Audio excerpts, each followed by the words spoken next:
Welcome to Aryke of Lemuria, written by Royce Adler and narrated by Dyson Hicks. This audiobook is brought to you by the Trilogis Media Group. Copyright 2025 by Royce Adler, all rights reserved. Prologue. From the annals of the ancient tablet unearthed from the sacred vaults of Mu, recorded in the twilight of Lemuria's glory, where the echoes of knowledge interwove with the celestial scrolls of fate, I, all but a fallen scholar, seek to immortalize the history of my fevered people, whose very existence shimmered at the edge of reality under the shadow of dread. In the beginning, when the world was birthed anew from chaos, there arose a land forgotten by time, Lemuria. Cradled between the colossal embrace of two great oceans, it was a paradise of majestic grandeur and haunting beauty. Here arose the emerald spires of Vithariel and the golden sands of Naltharin, where lush jungles coiled in emerald tendrils around mountain heights, and the crystalline waters of the azurial ocean lapped against the shores as if whispering secrets of eons past. At the dawn of the Third Age, when Pangaea split asunder, it was this land that was birthed from the depths, thrust upward by the convulsions of a world reclaiming equilibrium. The great cataclysm that submerged the mighty continent of Atlantis reverberated ominously across oceans, scattering its remnants into the depths, resounding a lament that still haunts the wise. With Lemuria's rise, the air was thick with the tender inferences of magic, a primal aesthetic that spoke through the vine-wreathed courtyards and glittered upon the walls of our towering cities. Unlike the world beyond our shores, an untamed vitality lived within the very stones of Lemuria. Our people, the Lemurians, awoke each day to the bounty bestowed by the rich earth, crafting civilizations tied intricately to the rhythms of nature, becoming entwined within her potent embrace. Foremost among our splendor stood the capital, Namara, an ethereal city punctuated by soaring spires that brushed the skies, draped in the hues of dawn. Its streets unfurled like rivers, winding through bazaars where the aroma of fragrant spices mingled with the laughter of merchants trading mystical relics. Great scholars who studied beneath the watches of impossible constellations enlivened our legacy. They sought not just the practical, but the truths that lay beyond mortal comprehension, weaving incantations that echoed like melodies played on harps made of starlight. Yet, it was within the temple of Elithar, standing atop the obsidian peak of Zalthus, that the essence of our culture thrived. Here, the priestess Nala, whose blood was said to flow with ambrosial energy, ensconced herself in ritual, connecting mortals to the divine. Within her sacred chambers, she observed the heavens, charting the movements of celestial bodies with respect. Ancient tomes bore witness to divine truths and secret prophecies, foretelling a cosmic design we dared not fully interpret. But all was not tranquil beneath our vibrant sky. Beneath the glittering waters of the azurial ocean, and within the verdant domains hid terrors beyond imagination, the remnants of the ancient conflicts which had carved our world anew. Tales of the abyss, dark, serpentine horrors waiting to be unleashed, were whispered among the wise. The legend of the Thesh Naga, with his dominion over chaos, was an ever-looming dread, threatened to devour the fragile civilization we had built. The great inland sea was so named for its massive size as much as its abyssal depths.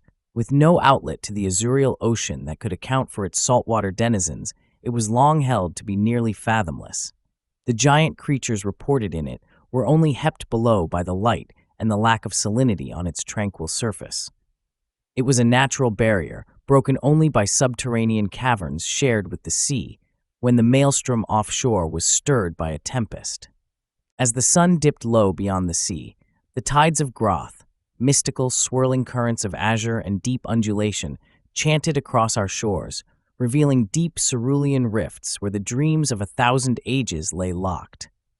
The waters here held a beauty to mesmerize seers and sailors alike, but would betray our dreams, concealing eldritch horrors beneath the gentle waves. It was among these transient realms that the ancients spoke of prophecies long buried beneath time's relentless march, a foretelling of destruction aligned with the stars. The lineage of the loathsome ones, whose allegiances resided with the great serpent of chaos, echoed ominously within our histories, threatening not merely our world, but the thread connecting it to others beyond our ken. In our ignorance, or perhaps our arrogance, we sought knowledge. We began delving into the unseen, engaging in arcane studies that marked the precipice between wisdom and madness. Tempted by forbidden lore, we sought to harness the very elements of creation as gods commanded, but were met with visions of darkness that sought to claim us, whispering temptations that spiraled into the hearts of the ambitious and the neophyte.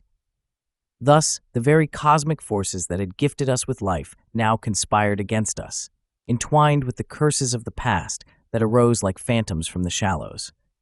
A darkness loomed, the return of ancient evils awakened against the echoes of a world they had once known. Atlantis crumbled in the tides of its hubris, while we, in our youthful dreams, sought to wield truths buried beneath layers of existence. Prophecies spoke of a cataclysm threatening to displace the very fabric of our reality. We were the architects of our own destiny, yet naive against the melody of the cosmos. Thus did the first tremors of unease quake beneath our feet, heralding the departure from our celestial harmony. The signs were apparent. The sour winds of chaos gnawed at our shores, dark tendrils coiling in anticipation, waiting to strike as shadows shimmered with incipient dread. We were creatures of both light and shadow, seekers of knowledge and destruction.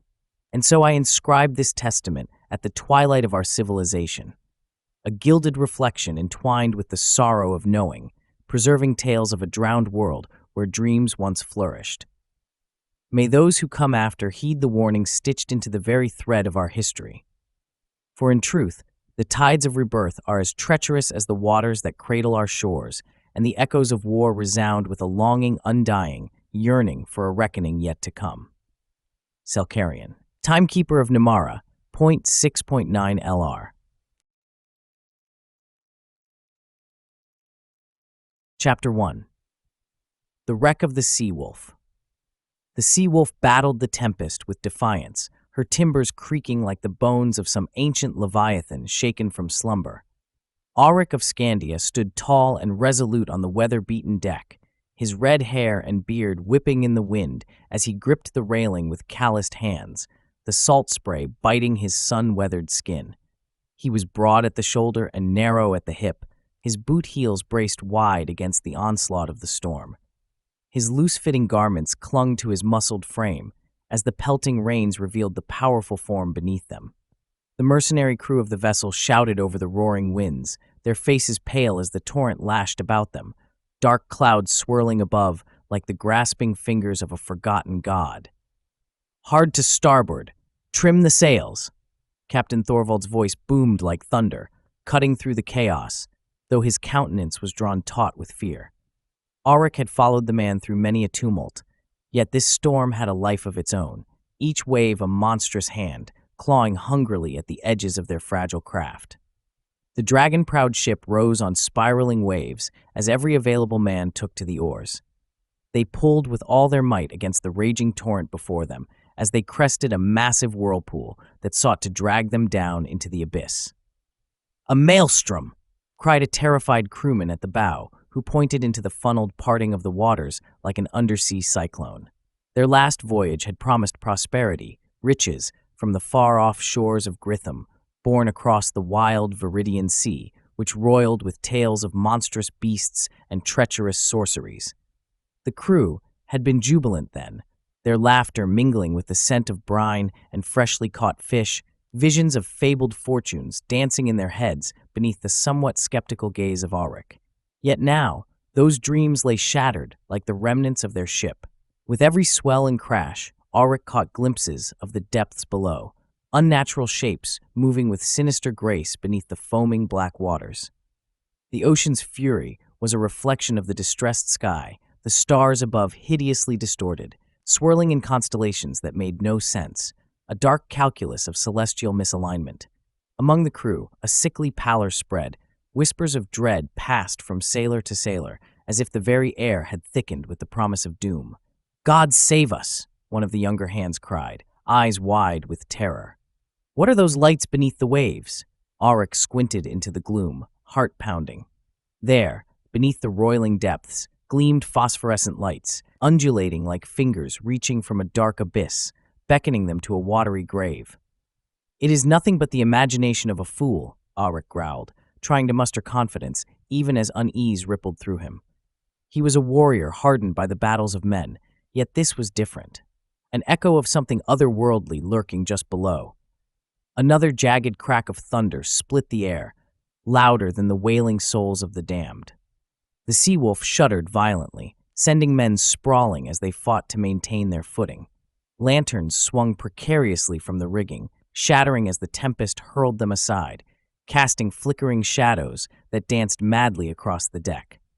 Suddenly, a monstrous wave reared its crest, towering over the sea-wolf like a tsunami of despair. Aryke braced himself against the rail, muscles taut with determination, but he could feel the wood beneath him trembling, an ancient relic too frail to withstand the malignant wrath descending upon them. "Man, the sails! We've got to ride its own winds, back out of this infernal portal to hell." Captain Thorvald barked, his voice imbued with brittle authority that dripped with the weight of his own trepidation. He fought against the surging waters, a lion leading his pack. But neither the storm nor his men listened to reason. Chaos erupted as if triggered by some unseen force. Shadows surged from beneath the waves, phantoms adorned with too many limbs, sinewy forms glistening with brackish water and hunger. One such nightmare surged forth, a creature twisting not from this world, but from the fevered imaginations of lunatics. Its body undulated like a sickening wave, and its phosphorescent eyes locked onto Captain Thorvald. With an explosive lunge, it seized the captain by the torso, dragging him shrieking into the depths below. "A boat! We need to," someone choked out, but panic overtook the crew, and all semblance of order shattered. Men surged about the deck, grasping for halyards, weapons, anything that might offer salvation. Aryke's heart raced. This was no mere storm, but a portent of dark things beneath the waves, a testament to the fragility of their lives. He rushed to where the helm now lay abandoned, thoughts frantic and primal. The ship lurched yet again, sending sailors careening into one another.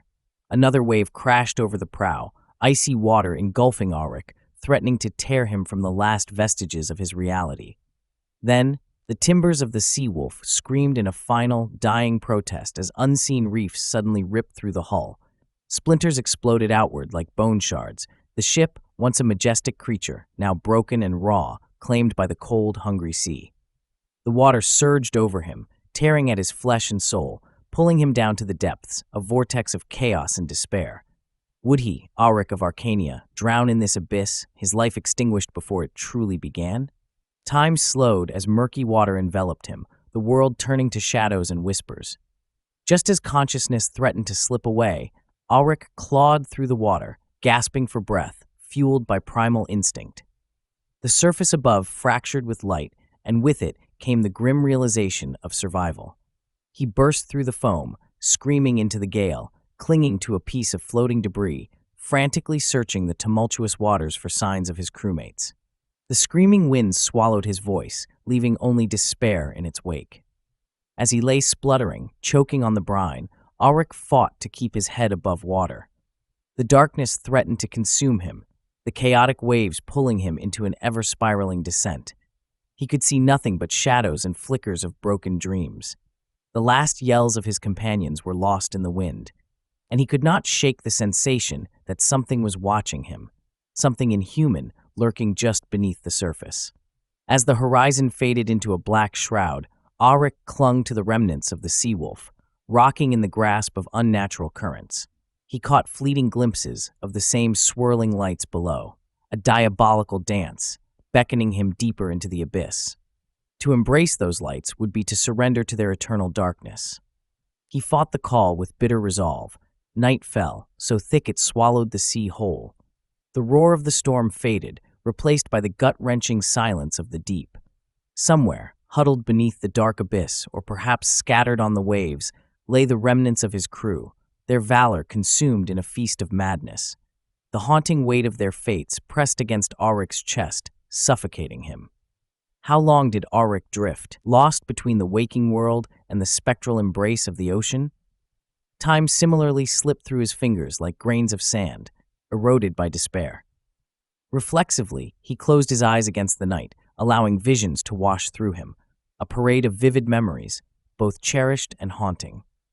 He relived the warmth of laughter amid the roar of fires, warriors toasting to glory and fortune before embarking in the name of adventure. But those memories began to warp, and he found himself drowning in dreams painted with terrible beauty.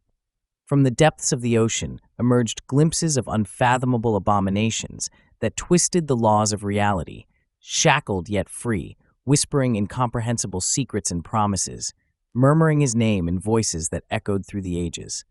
It was in that moment, between the worlds, that the debris beneath him abruptly splintered, a jagged remnant that plunged him headfirst into the dark. Aryke gasped, panic igniting anew as he fought to right himself. The stench of salt and rot filled his lungs, the cold clawing at his body like icy fingers. And then, miraculously, he saw it. Beyond the veil of mist that shrouded the horizon lay the outline of land, jagged cliffs rising triumphantly from the abyss, swathed in shades of a grotesque green that glimmered like some primordial jewel. With a surge of adrenaline, Aryke struggled forward, navigating the currents that threatened to drown him in despair.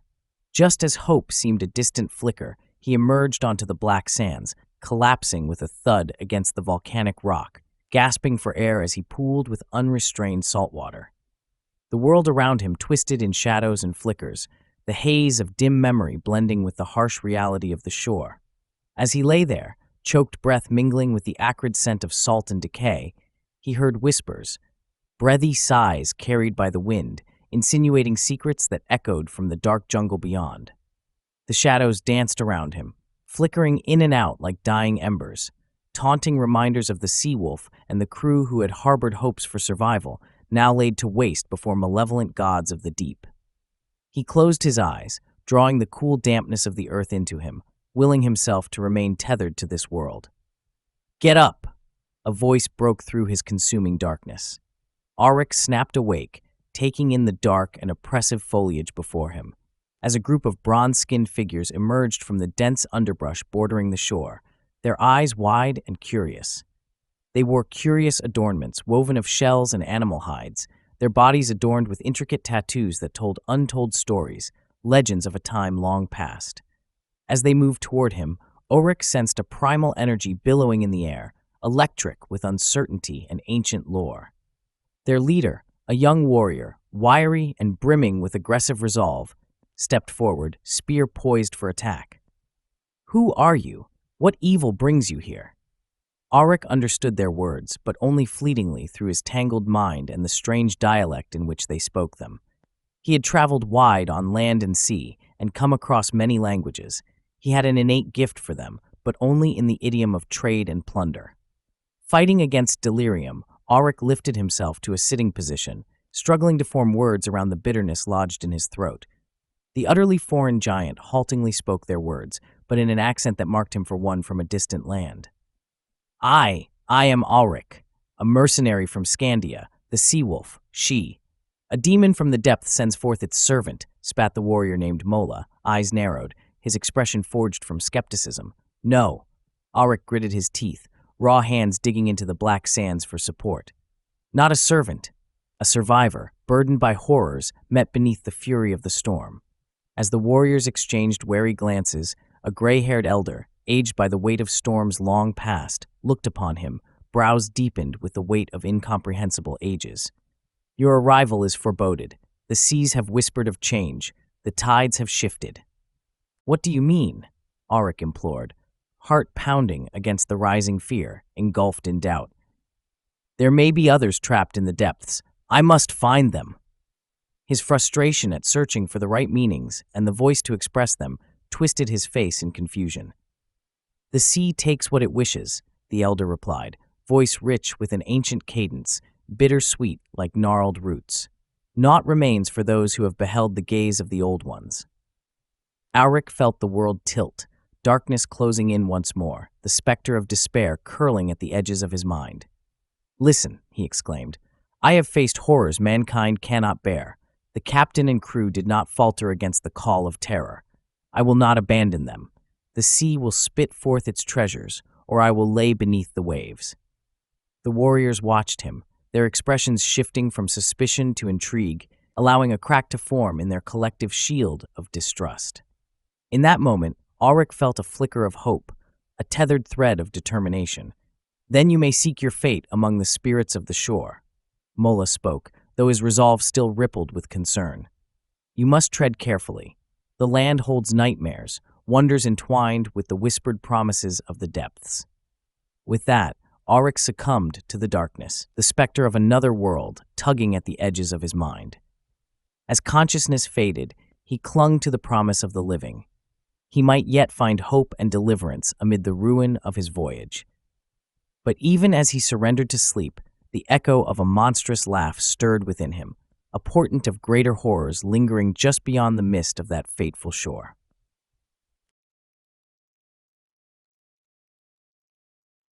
Chapter 2. Tides of Awakening. The sun hung low in the sky, a broiling orb draped in the tattered veil of twilight, filtering its colors through a haze that rendered the land surreal and otherworldly. Aryke stirred from an abyss darker than the night that had swallowed him.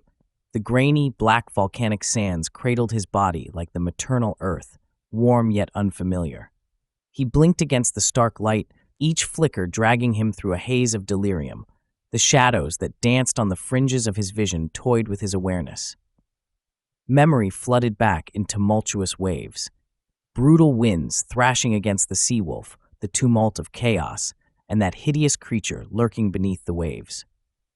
The taste of salt and terror still lingered in his mouth, and he fought to sit up, muscles stiff and heavy, as if burdened by the lead of his own nightmares. He no longer lay prone on the beach, but had been dragged to the jungle's edge. Warriors unused to one of his stature and coloring had only gotten so far trying to move him. Finding himself alone, they must have stepped away to find a litter or decide his future. He would have a say, if not a hand, in that decision. Either way, it would not end well. Weaponless and exhausted, he was still a force to be reckoned with, like a wounded animal. Amid the twisted shapes of strange vegetation surrounding him, vibrant greens mingled with deep violets, and the sharp aroma of salt water mingled with some exotic floral scent. A cacophony of piercing cries filled the air. Curious birds with iridescent feathers flitted between branches, their trailing wings casting ephemeral shadows over him, as if they were messengers of the unknown. "A demon of the depths!" a voice barked, sharp as steel. Aryke turned to see a group of figures approaching, their forms emerging from the dense foliage like phantoms made manifest. They were bronze-skinned, proud, with bodies honed by the rigors of labor and survival against the elements. Muscles rippled under sun-kissed skin, adorned in woven garb that belied a deep connection to their land. Those piercing gazes that fell upon him froze Aryke in fear. He felt the weight of their scrutiny press upon him, suffocating like an ancient fog that had emerged from the abyss of time. Confusion clouded his mind, and as he struggled to right himself, he became aware of too many eyes darting toward him, glittering with suspicion and intent. "Kill him!"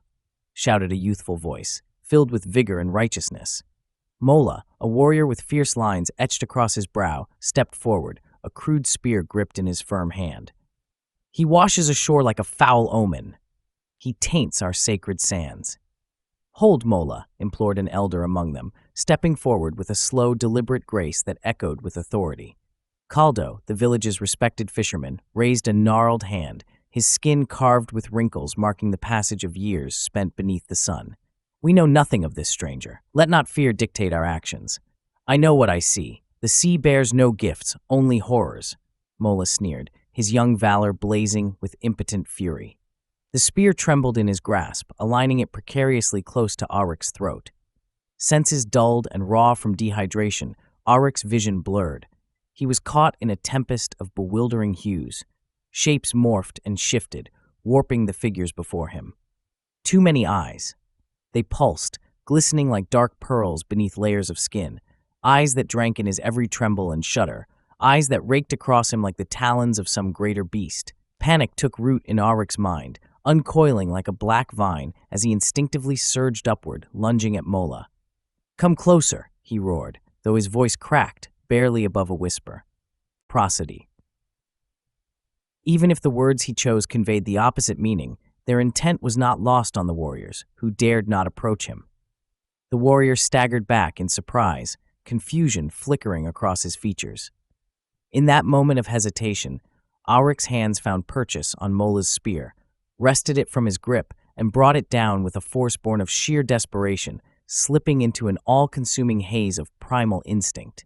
The warrior released a startled gasp, too close to the brink of fatality. But as swiftly as the fire of fear ignited within Aryk, it faded, draining him of the last vestiges of strength. He faltered, the glimmering spear slipping from his fingers as the darkness claimed him once more. The shadows spun and twirled, weaving visions of the sea conquering all. He saw faces, his crew, his captain, intensely vivid against the caustic tide pulled beneath the crest of madness, drowning in oblivion. A cacophony of screams and shrieks reverberated through his mind, myriad voices blending into the indistinct roil of the ocean's depths. When Aryk awoke again, it was to the sensation of being bound, arms shackled with coarse, thick ropes that restricted his movements. He lay atop a makeshift litter, carried by broad-shouldered villagers, their expressions a blend of concern and trepidation. Overhead, the oppressive canopy of banyan trees loomed, branches sprawling like grotesque arms reaching from ancient stone foundations embedded in the verdant earth. The village of Talam materialized beyond the thick growth, nestled in intimate harmony with nature. The air dripped with the scent of earth and sea. He strained against his bonds, confusion mingling with the realization of his plight. The voices of the villagers surrounded him like a tempest, their words ebbing and flowing, rising and falling like the tide beneath the cruel sun. Whispers of judgment twined through the air, knotting together unresolved fate, a foreigner caught beneath their gaze, reduced to something chimeric and elusive. "Bind him," boomed a voice with the gravitas of an age-old tree. From the throng emerged a figure of statuesque presence, adorned garb woven from the threads of the jungle around him. Chief Matok stood before Aryk like a mountain of muscle and authority, eyes burning with an ember of wisdom and fires of rage intertwined. "Fate has washed this one upon our shores," he declared, dismissing the worried murmurs of the others in the party. "But what curse accompanies him? He brings the tempest with him." Aryk sought the eyes of Chief Matok, fiercely clutching his fading consciousness together. "You do not understand. I am not your enemy. I am Aryk, a warrior from Scandia." "Speak not of your cursed place," Matok interjected, voice rumbling like thunder. "For we know the whisperings of the ocean, the legends etched in our bones. You may be the harbinger of doom, yet we grant you this chance." With that, they brought him into the heart of Talam, navigating through a labyrinth of living roots and towering trunks. Aryk's gaze lingered on the villagers who watched with guarded interest, their expressions as inscrutable as the ocean's surface on a stormy eve. They entered a large clearing, where crimson flowers sprang from the ground like blood against a dark ocean of earth. And there, amidst the tranquility of nature's embrace, they laid Aryk upon the cool stone slab, morbid and ancient, worn smooth from countless seasons of sanctity.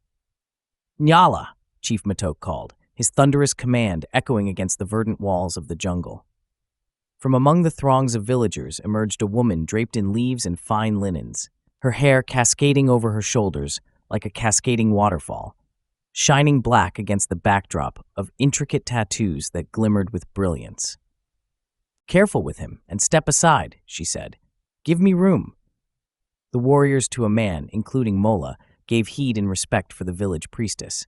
"Can you not see by his pale skin and crimson hair that he is not of Lemuria? His beard is full in his youth, which none of you can manage." Nala shamed them into lowering their weapons. Aryk's eyes swam unfocused and wild before her, as blue and crystalline as the azurial ocean itself. "And just as deep, I'll wager," she mused. Nala knelt before Aryk, eyes assessing, wise and humane, yet entangled with mystery. "You suffer from wounds both seen and unseen," she murmured, fingers brushing lightly against his skin. "You are fevered, trapped between planes. Do you wish for healing?" "I have no choice," Aryk croaked, voice rough with desperation. "I need to find my crew. They may yet live. The sea, it is filled with horrors." A fleeting glance of pity and understanding passed between Yala and Matok. "You would risk everything for your kin," Matok observed, his voice softening. But shall we risk our village to save you from the claws of the depths? A stranger is ushered here by fate, but we do not know what it demands. If we know your fate, then this village shall be ready, Mola chimed with fervor, a zealous determination that burned brightly within him as he stepped forward, the fire of his purpose etched into the resolute features of his face. Let us cast aside fear, draw the curtain of night, and face destiny. Aryke felt a mixture of gratitude and urgency wash over him, dread surging as he faced the unknown. The tension electrified the air as Mola's words pierced through the uncertainty, and amid the varied pronouncements, Nala began her work, chanting words that evoked ancient powers. The air shimmered with otherworldly resonance, and Aryke caught stirring glimpses of the natural realm intertwined with the cosmos.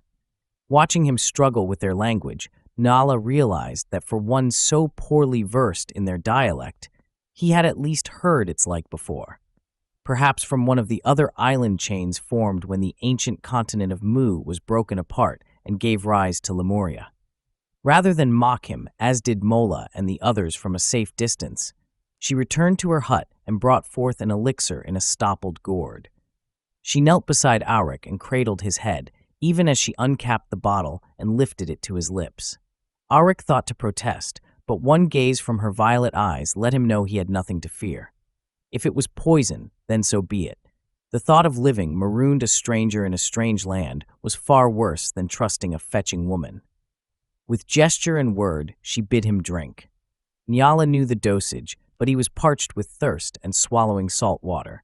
She had to pull it away before his grasping hands found and emptied the container to the dregs. "This is the mother of tongues," she explained, as much for his sake as those around them. "It will give you the memories and dreams of our forefathers. You will forget them quickly, all except as if a lifetime of having spoken our language. It will restore your mind and rest your body. When you awake, you will understand us and fear no more. Then I can properly tend your wounds such that you comprehend it. Close your eyes," Nala commanded gently, and at that moment he felt the ebb and flow of energies wrapping around him, a dance too subtle to perceive, yet an ever-present light teasing at the edges of understanding. Let go of the darkness. As the healing began, Aryke felt warmth infusing his very essence, a gentle balm to the wounds both within and outside him. Fantasies pooled against the backdrop of cosmic fear, and as he drank in the lancing tendrils of light, they dispelled the hallucinations lurking within shadowed corners, till reality reasserted itself. The village began to revolve around him, faces shifting from suspicion to resolve, the warriors preparing for whatever lay ahead, a promise tethered to the sea and borne by shadows unknown. Each geological layer, every glimpse of beauty, intertwined with horrors yet unfolded. The tides of awakening pressed against Aryke's heart and mind, guiding him toward a future that remained unwritten. As darkness melded into dreams, Aryke felt a whisper in his soul, a resonance that sang to him, heralding his fate among the living and the long-buried truths of the abyss. The cosmic undertow tugged at him, shimmering like an ethereal cloak woven by stars, waiting to reveal secrets that the deep wished to conceal.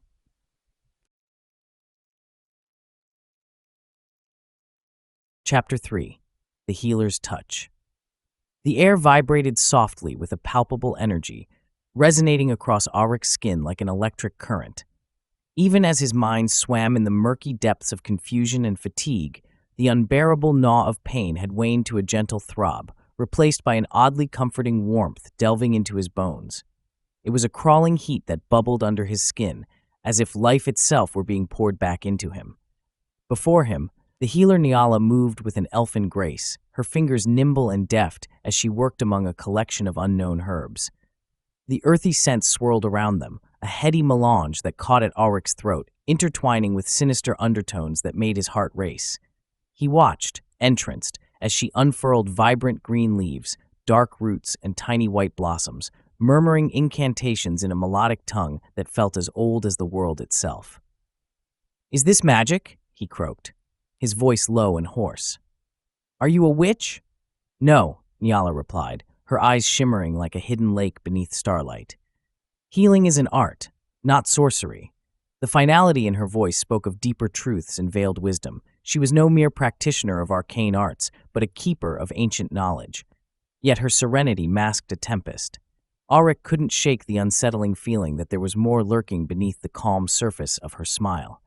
As she continued her work, gently pressing the cool, smooth salve onto his wounds, he felt something shifting beneath the skin, a sense of crawling vitality.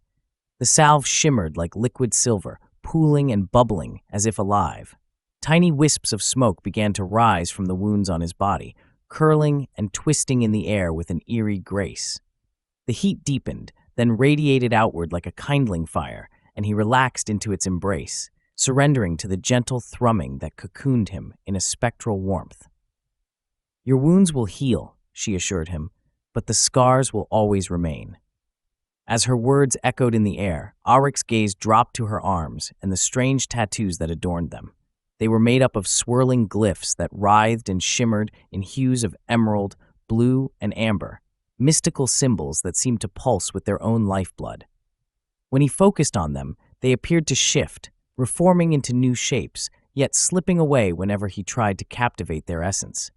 Driven by a surge of curiosity, he hesitated only a moment before asking, "What do they mean?" "They speak a language of the earth," she answered, staring down at them with a reverence that resonated within her, a silent contemplation of the forces intertwining them all. "A reminder of the world's cycles," she continued, her voice tinged with a seriousness that pierced through their helping air. "They are our connection to the greater cosmos." Tugging at the threads of his memory, Aryke sought to grasp the shards of meaning in her words. Yet before he could probe further, an elderly figure disrupted the moment. The village elder Caldo approached with a dignified gait, his features a tapestry of deep lines etching the story of age upon his face. "Nyala's touch is rare, stranger," he intoned gravely, placing himself near Aryke's side. "It is not merely her skill, but the legacy of our ancestors that lends strength to the healing of her herbs, bound forever with the weight of our history." Caldo's shadow loomed over Aryke as the pieces of his bewilderment began fitting together. "Where am I?" he gasped, the gravity of the moment ensnaring him. "You have washed ashore in Lemuria," Caldo proclaimed, each word resonating with otherworldly echoes. "A land once thought mythical in the tales of your kind, merely a whisper on the lips of northern tribes, lost amidst their scalds and swept away by the waves of time and error." Lemuria. The name crashed through Aryke's mind like a tempest, pulling forth memories of drunken revelries and spooked children listening to the fables of old men by flickering fires. Stories of sunken lands and the very fabric of reality, twisting into moments of chaos. "What do you mean? Tales of Lemuria are but fables, stories to frighten children." "Fables, yes," Caldo replied, his voice imbued with the weight of history, "but beneath those tales lie grains of truth, buried in the sands of antiquity. Our people traded with your northern kin long before the great submergence consumed the land beneath the depths. There are fates worse than death, and we have watched as those who scorned the tides were swallowed whole." Conflicted thoughts roiled in Aryke's mind, weaving through the remnants of painful memories. If he was truly in Lemuria, what had become of his crew? Were they still clinging to life, or had they been devoured by the merciless sea? As if sensing his turmoil, Nyala placed a tender hand on his shoulder. "The tides can sever bonds, yet they also intertwine destinies," she said softly. Her touch sent tingling sparks racing through him, an invitation for him to cling to the flickering flame of hope that had not yet been extinguished. Before he could formulate a response, a horn blasted through the village, a deep, resounding call that sent a ripple of panic through the air. It echoed like the portent of doom, reverberating in his chest and racing through the veins of those around him. The tranquil air shifted, crackling with an electric tension, and villagers glanced up from their tasks, fear palpable in their eyes. "Raiders!" Mola's voice shattered the fragile stillness, deep and ringing with alarm. He rushed forward, urgency mingling with youthful bravado, his countenance twisted by the weightiness of impending danger. "They come from the misty highlands." Caldo's face tightened, lines deepening like man-made chasms across his weathered skin. "All must prepare," he commanded, his voice urgent. "Form the lines. The raiders seek not only our possessions, but our blood." Aryke willed himself to rise, fighting against the remnants of weakness that lingered like shadows. "I can fight! I'm a warrior!" he called out, feeling the exhilarating rush of adrenaline mingling with the faint echo of despair. "You are weak," Mola boomed, his confidence quaking in the wake of Aryke's bravado. "You are an outsider, a herald of doom. Your presence can risk everything, curse the heart of Talam." But Nyala's gaze held steady, her voice calm among the chaos. "It is his choice. The fates are tangled, and the tides have brought him here for a reason." "Then let us prepare," Caldo urged, spear in hand as he paced resolutely, directing the villagers with fervor. "This land, this home shall not fall. We will not become victims today." Aryke held tight to the spear he seized from Mola's side, the leather grip warm against his palm as he surveyed the village. Children clung to their mothers, eyes brimming with tears as they watched their world erupt into turmoil.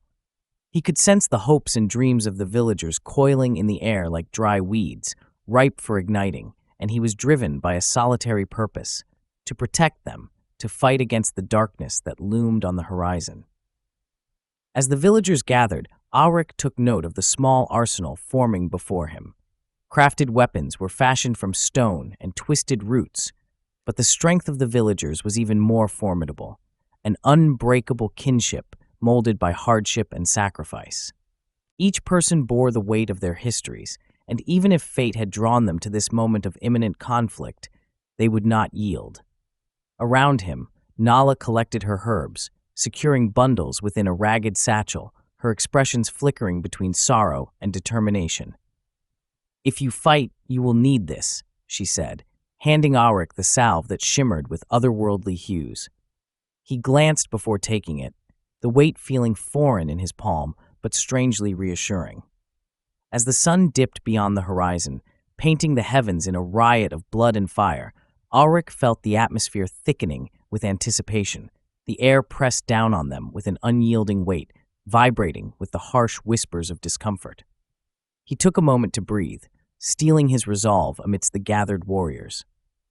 A storm brewed on the edge of consciousness, dark shadows sprawling across the distant hills, marked by the silhouettes of figures emerging from the mist, a relentless tide of chaos spilling forth from the highlands, clamoring toward their makeshift defenses. "I will not see this place fall," he murmured, feeling the silent calls of his past entwining with the cries for hope surrounding him. Leaning against the spear, he listened to the shouts of organization and the hurried movements of neighboring villages working to fortify their defenses. "We will stand together," he rallied the villagers' strength, "and burn hot against the coldness encroaching upon us." His declaration charged the air with an electric intensity. A mighty cheer erupted from the warriors, and the chorus of voices renewed Aryke's spirit. He gazed at Nala, her features firm yet softened by resilience, and for a fleeting moment he caught a glimpse of the ever-shifting glyphs basking in the flickering firelight. They writhed and danced with newfound energy, like infinite galaxies colliding, dwarfing their existence within the bounds of the universe. "Together," Aryke whispered into the flickering shadows, allowing the weight of their resolve to dance with the flames, to intertwine and ignite the darkness churning around them. As the first raiders breached the tree line, Aryke could only stand and hold his ground, the waves of destiny crashing around him like thunder. In the gathering storm of impending violence, a war horn reverberated through the air, hoarse and fierce, the battle cry that drew them into the fray. Aryke stepped forward, spear aimed at the charging figures emerging from the mist, where the warm breath of the ancients met the icy chill of an unknown fate. He would not falter.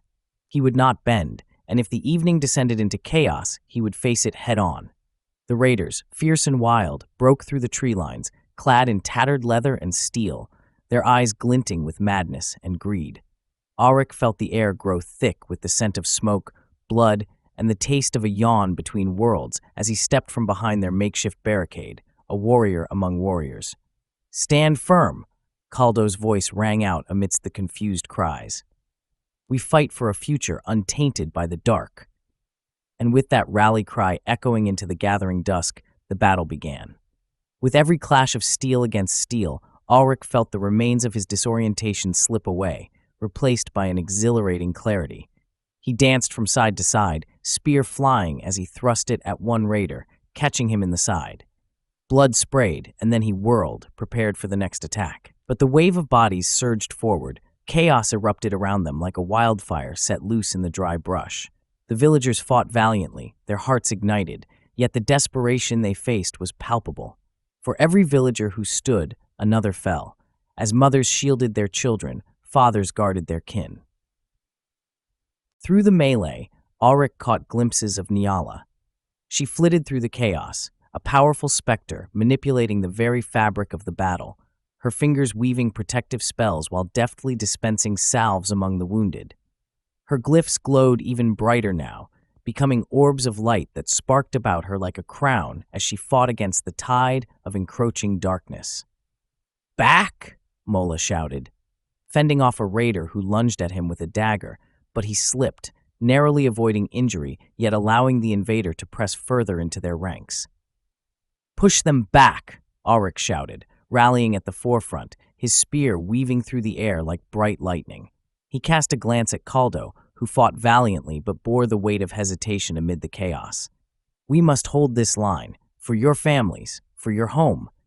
With each engaged breath, the stakes rose, and the very oaths they took warmed the air around them. Every pulse of battle revealed the legacy that echoed behind every heartbeat, whispered through the ages, and Aryke ignited that heritage within him, a fire raging for survival, illuminating the corners of despair.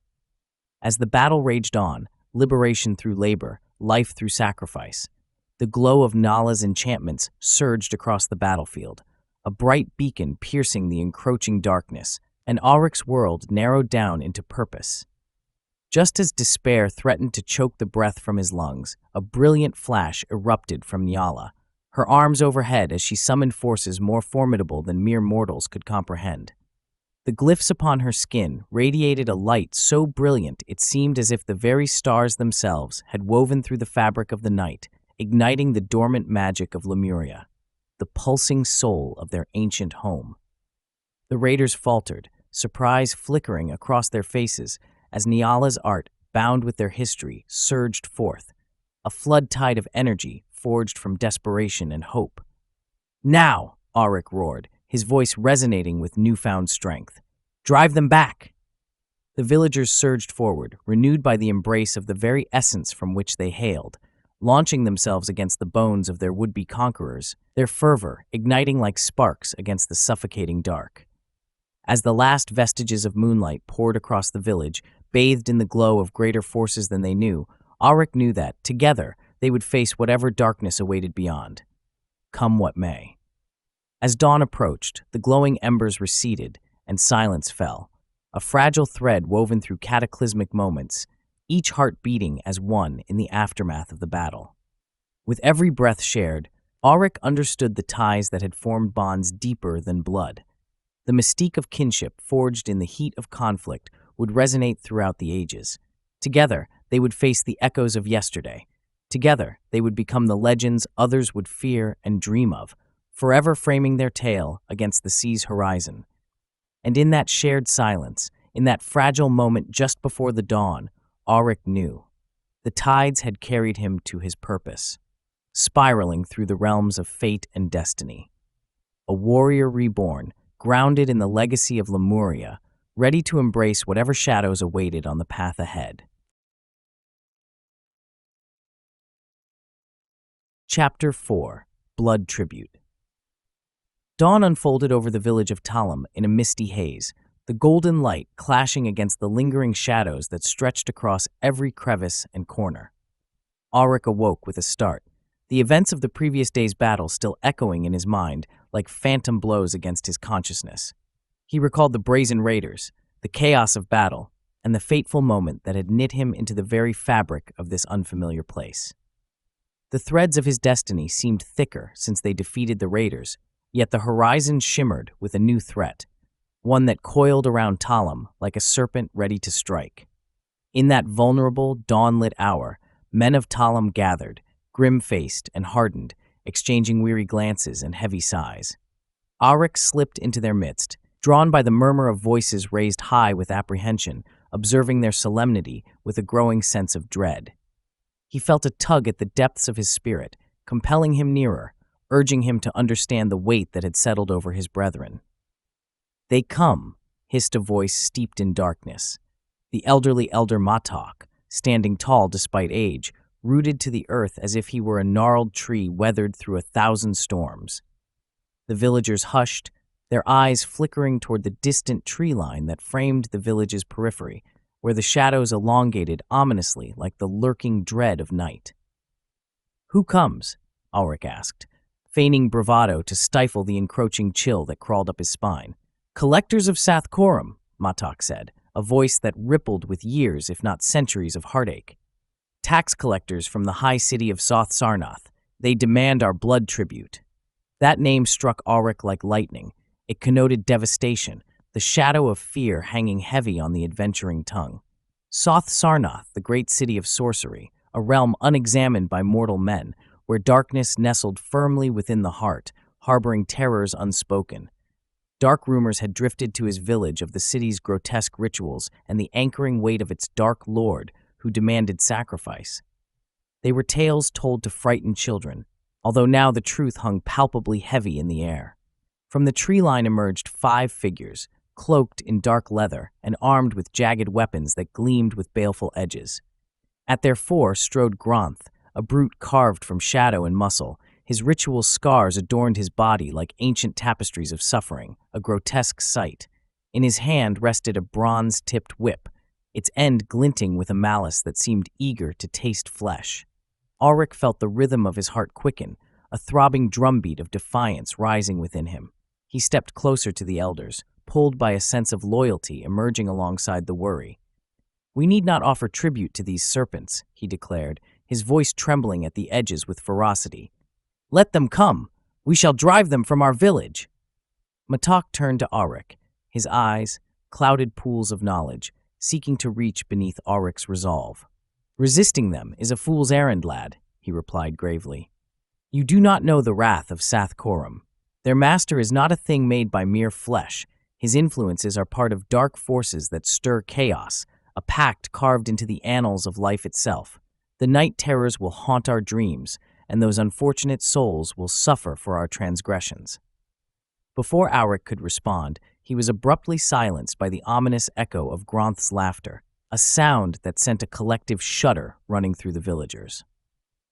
"What do I see?" the brute called, his voice a rolling thunder, mocking as he surveyed the villagers with a cruel glint in his eyes. "The trash of Talam thinks itself proud, the cursed watchman of the night. Mere insects scurrying beneath our feet, thinking they can escape the tithes that bind them to their foolish fates."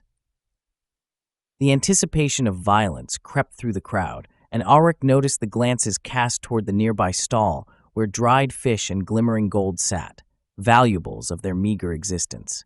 The threat loomed large, and as Gronth stepped forward, Aryke felt his muscles tense, signaling the battle pulse that quivered within him. "We have come for the usual tribute, old man," Gronth sneered, his voice dripping with condescension as he regarded Matok. 2 20-year-old boys for service in the high city, gold and dried fish.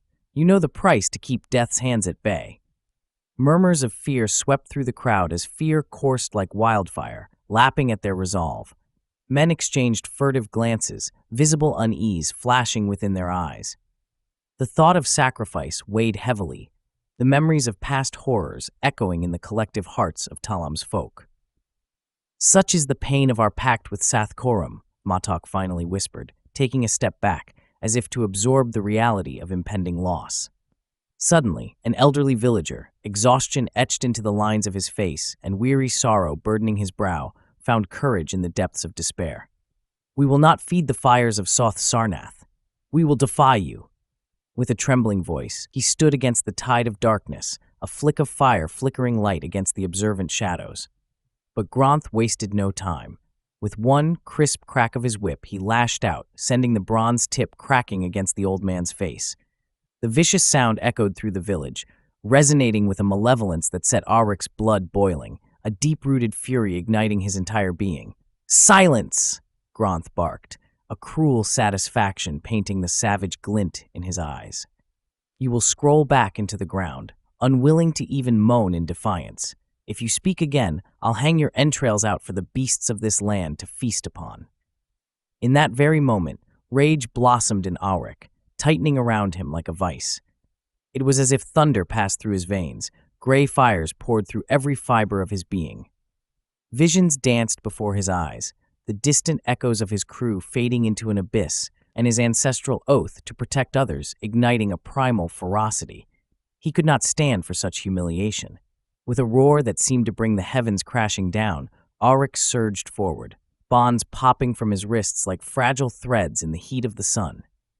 The world abandoned its constraints as he elbowed a nearby guard, sending the man sprawling with a dislocated arm, nature resolidifying justice in the cauldron of chaos. Gasps filled the air, a chorus of disbelief swirling through the patrons of Talim. "Fool," Gronth growled, twisting to face Aryke, fury painted across his solid jaw. "You'll pay for your foolishness."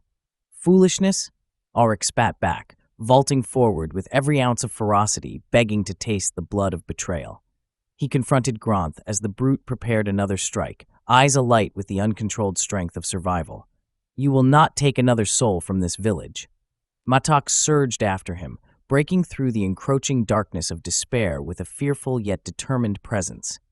"Aryke, cease!" he shouted, desperation coloring his tone. "If you resist, it will mean death, death by the night terrors." With the looming threat of Gronth lurking just inches from him, the shadows danced like fiery specters, their whispers seeping beneath the surface of existence, pulling and tugging at Aryke's very soul. "What are the night terrors?" he demanded, yet his spirit felt drawn into a churning maelstrom of uncertainty. In a voice laced with the inevitability of dread, Matok explained, "They are the manifestations of Sath-Korum's wrath, beings woven from nightmares, clawing forth from the abyss, born to extract a blood price from those who dare defy the edicts of their dark lord. We cannot invite their attention. We will surely perish." "Better to die standing," Aryke growled, meeting the barbarity of Gronth's gaze with a fortitude wrought through newfound understanding. The echoes of fate drew attention away from their struggle, the murmurs of the villagers growing louder like a swelling tide. Gronth eyed the elder, then the remnants of resistance simmering in the air. His arrogance waned slightly in the face of the villagers.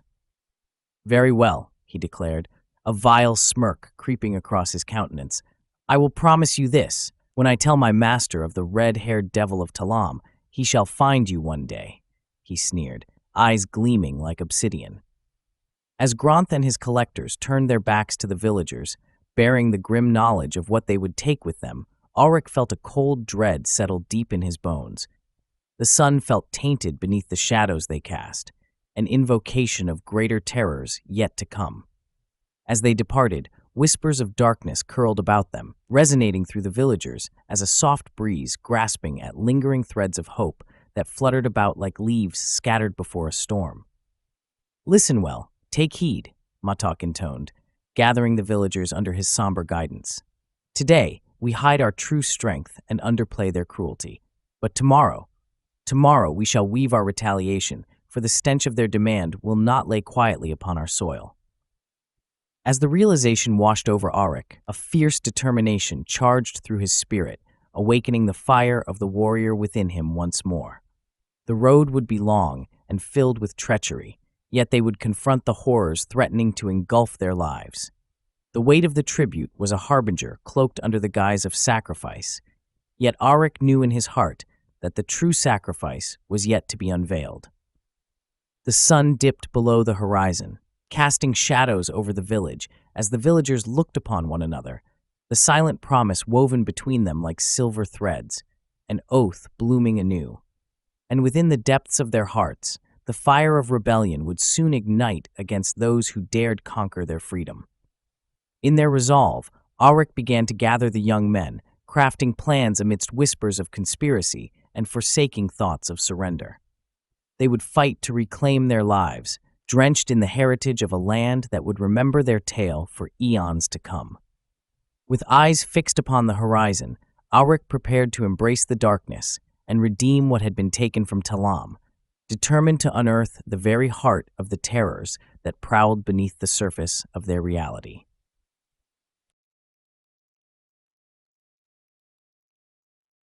Chapter 5. Whispers in the Banyan Grove. Dawn's steely fingers crept across the horizon, stirring the slumbering village of Talam into reluctant motion. Aryke stirred awake in the modest dwelling provided to him, the remnants of last night's strife still echoing within the corners of his mind. The juxtaposition between his old life on the sea and the haunting realities of this unknown land tugged at the edges of his consciousness. Woven into the tapestry of this world were ancient roots far more intricate than he had initially comprehended. With a newfound sense of purpose, Aryke pushed aside the lingering fog of his dreams and tossed the woven blanket aside. He stepped outside and inhaled deeply, allowing the scent of damp earth and sea air to revive his spirit. The village began to awaken, its inhabitants moving like specters between the rows of thatched roofs.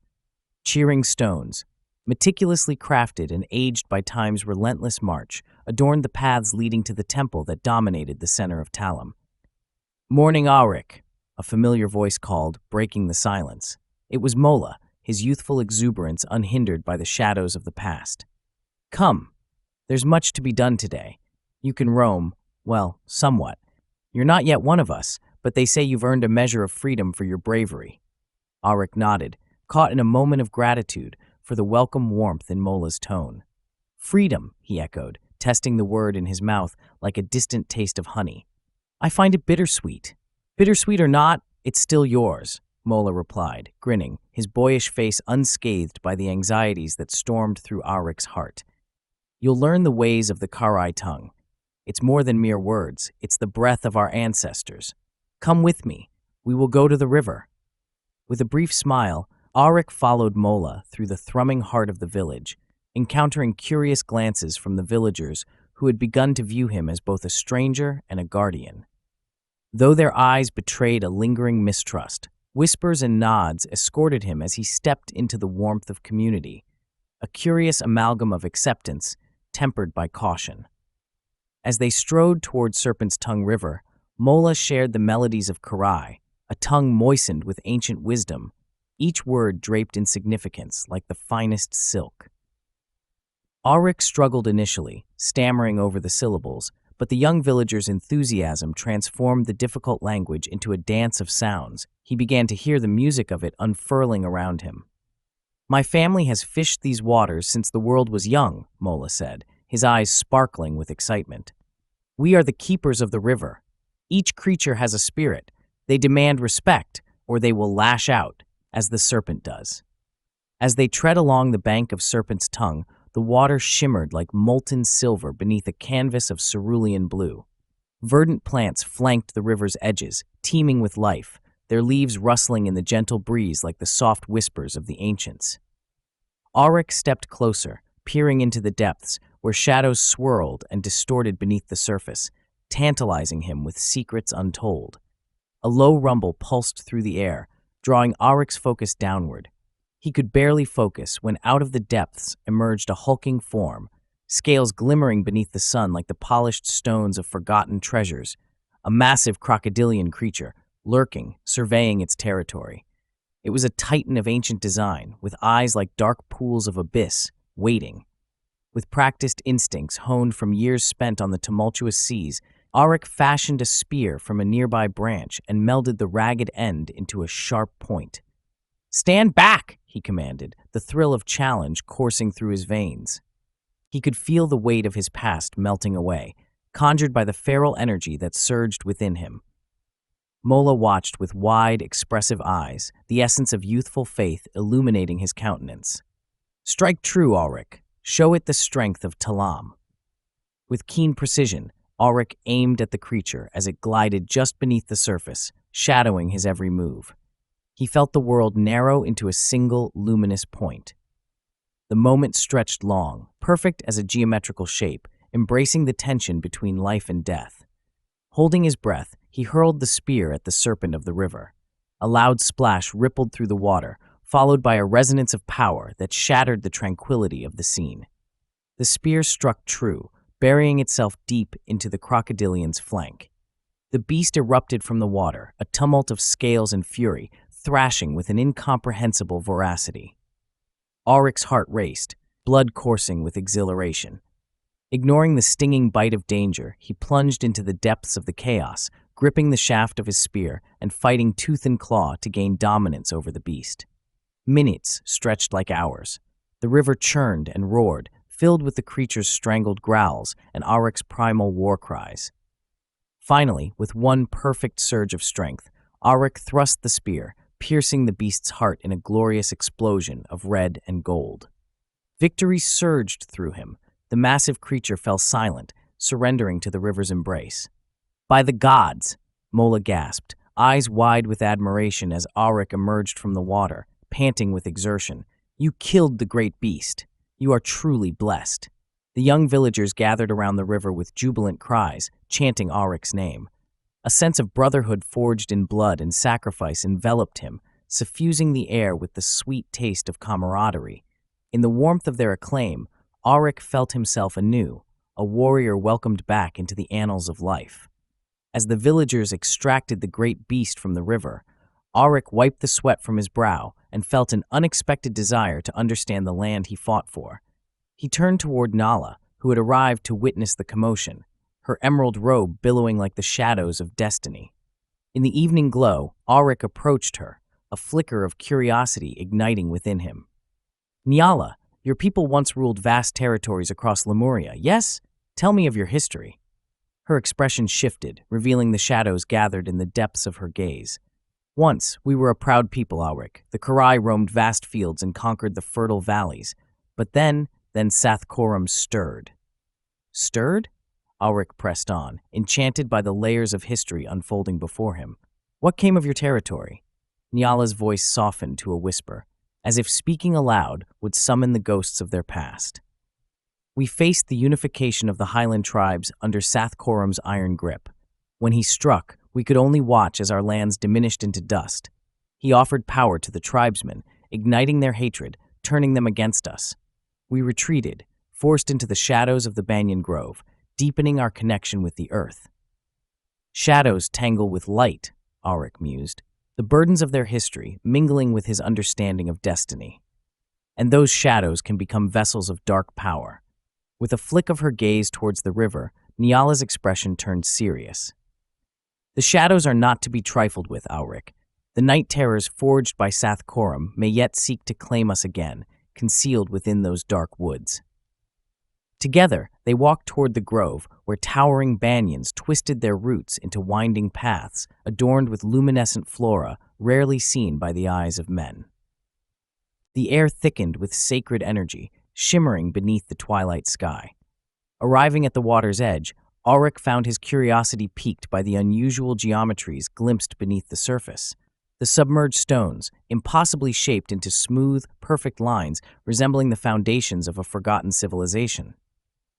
"What are these?" he breathed, mesmerized by their form. "Who crafted them?" Nyala stepped closer, staring into the water with an uneasy glint in her eye. "They have been here longer than any of us. The ancients spoke of powers buried within these waters. The people of ages past wore the land like armor, yet now they lie unseen, veiled in the embrace of time. Some say they are the remnants of a lost civilization, or worse still, the prisons of terrors long banished." "That none should know," Aryk whispered, steeped in the uncanny atmosphere that enveloped the submerged stones. He imagined the ancient rites of those who dared wield such powers and shivered, the weight of obscured knowledge pressing upon him. As twilight surrendered to night, Aryk returned to the village to find a cacophony of colors blooming beneath the stars, the village thrumming with life as people gathered for celebration. In a serendipitous turn, bioluminescent fungi unfurled around the perimeter, illuminating the pathways and casting eerie shadows, an illumination that might have been beautiful were it not underlined by an insidious presence lurking in the edges. Nyala moved purposefully through the vibrant bioluminescence, her metaphysical aura commanding respect as she prepared for the sacred ritual. "The spirits of the banyan grove will protect us tonight," she chanted, her voice a blend of silky tones and earthy resonance, flowing like water through a mountain grove. "What ritual is this?" Aryk asked, drawn inexorably closer, unease pricking at his consciousness. "To guard against the malignancy lurking in the shadows," Nyala replied, her hands weaving intricate patterns in the air, channeling energies both wild and ancient. Each night, we invoke the spirits guarding our village, seeking their embrace and summoning their power, a safeguard against the threats hungering behind our doorstep. In silence, Aryke watched as Nyala, standing before shimmering fungi, performed her ritual. She whispered prayers drenched in the cadence of a bygone era, her movements akin to forgotten dances of life's most primal instincts. Energy blazed from her fingertips, weaving vibrant threads within the air, tethering the spirit of the banyan, binding them simultaneously to the world of the living. As the air thickened with her incantations, Aryke glimpsed shadows swirling in the periphery, a nebulous formation caught between realms, whispering edicts that no one should hear. A creeping sensation of being watched washed over him, like a phantom's caress lingering behind his thoughts. Suddenly, a low growl echoed from the edge of the grove, the air electrified by tension, a reminder that darkness could always creep back into their world. Aryke spun around, spear gripped tightly as he prepared to confront whatever lay nestled between the branches of the banyan. "Stay back, Nala," he shouted, adrenaline surging through him, directly channeling the essence of the battles to come, the finality of fate resting upon the blades of sacrifice. Nala leveled her gaze, unwavering, as if she could see the abyss lurking just out of reach. The night terrors do not merely stalk the shadows, Aryke. They wait, clawing into the tender thoughts of men.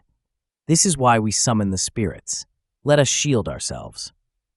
As the haunting whispers crescendoed, the bioluminescent fungi pulsed rhythmically, bathing Aryke in an iridescence that danced with the urgency of his heartbeat.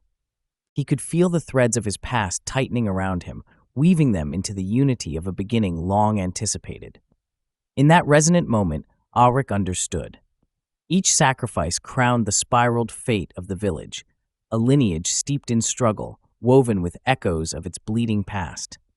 He was no longer an outsider, drifting adrift like flotsam upon the seas of fate.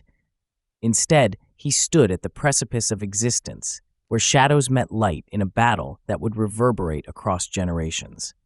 With the whispers growing louder and closer, Aryke steeled himself for the shadows that lay just beyond their reach, navigating the unknown while heart-wrapped in the embers of hope, ready to confront what lay ahead, ever faithful to those he now called kin.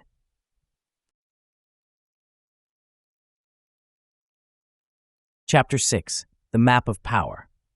The village of Talam lay shrouded in the delicate embrace of twilight, the last vestiges of the sun bleeding into the horizon as Aryke strode along the path thrumming with excitement, anticipating what was to come. After the ritual performed at the banyan grove, the wild energies and the delicious taste of mystery still curled around him like ethereal smoke. Nala had promised him a glimpse into the ancient past, a privilege bestowed upon few. As he approached Nala's dwelling, nestled elegantly at the heart of the village, the air grew thick with suspense and the lingering hum of secrets hidden beneath the skin of the world. Tendrils of fear and anticipation danced through Aryke's heart as he knocked on the door, the solid thrum echoing in the silence of the evening. Moments later, the door creaked open, revealing Nala, her dark hair cascading over her shoulders like a midnight waterfall. "Come in, Aryke," she beckoned, her voice a soft murmur enveloped in warmth. "Tonight, we delve into the remembrance of ages past." Inside, the room pulsed with the warm glow of flickering candles, illuminating the organic curves of handcrafted furniture. Everything in the room seemed to breathe beneath the weight of the old spirits, each item cherished and meaningful. In a corner stood a low table draped with rich, colorful textiles, and upon it lay the object of Aryke's anticipation. With deft fingers, Nala unfurled a piece of cured reptile skin that had been intricately inked, a masterwork of artistry and history. The skin bore the scars of the ages, preserving a map of Lemuria so elaborate it had the power to tingle against Aryke's fingertips. "Behold," Nyala breathed reverently, smoothing the map flat. "The geography of our land, our home. This was crafted by the ancients, charted long before Sathkorum sought dominion." Aryke leaned closer, his eyes drinking in the swirling symbols and explications etched into the map. "This is beautiful," he whispered, awe coloring his voice. He traced a finger over winding rivers and jagged mountain ranges, each line pulling him deeper into their mystique. Nyala's finger danced across the map, alighting upon their small grove, nestled near the southeastern Jade Coast. "Our village rests here," she explained, her voice laced with urgency. "Beyond us stretches Sathkorum's domain, a place brimming with sorceries known and unknown. To the north rise the Obsidian Mountains, where the old gods sleep beneath layers of stone and slumbering echoes. They say that they guard secrets older than the sun itself." Aryke inhaled sharply, his heart thrumming with the pulse of adventure. "And what of the other regions?" he asked, tilting his head to catch the ebb of her voice. "North and westward lie the whispering forests of Kadath, deep with phantoms that whisper to those brave or foolish enough to enter," she continued, her tone slipping into a soft reverie. "And to the east, the black deserts stretch out, barren and unforgiving, a desolation where life seeks refuge behind ancient stones. The tales say that none who wander into the black sands return unscathed." "Each place holds its own mysteries," Aryke remarked, enraptured. "And what of Sathkorum himself? Does he not understand that there are forces far beyond his reach?" A shadow flickered across Nyala's face, as if the weight of her knowledge bore down on her soul. "Sathkorum is not alone in this realm. He wields powers drawn from the darkest texts of our people's history, a malignant force at the center of the web. His sorcerer, Theshnaga, was once a Kurai mystic, a scholar who tread too far into the depths, discovering forbidden tomes in undersea ruins. Those texts spoke of forces best left undisturbed, and now the secrets of our ancestors lie twisted and darkened in Sathkorum's hands." The enriched atmosphere became stifling, laden with the weight of knowledge Aryke could scarcely grasp. Whispers of the abyss wriggled in the corners of his mind, a frightful instinct tugging at him. "And what did this Theshnaga uncover?" "Power," Nyala said, her voice barely above a whisper, as if the very air itself contained dread. "The power of binding and controlling.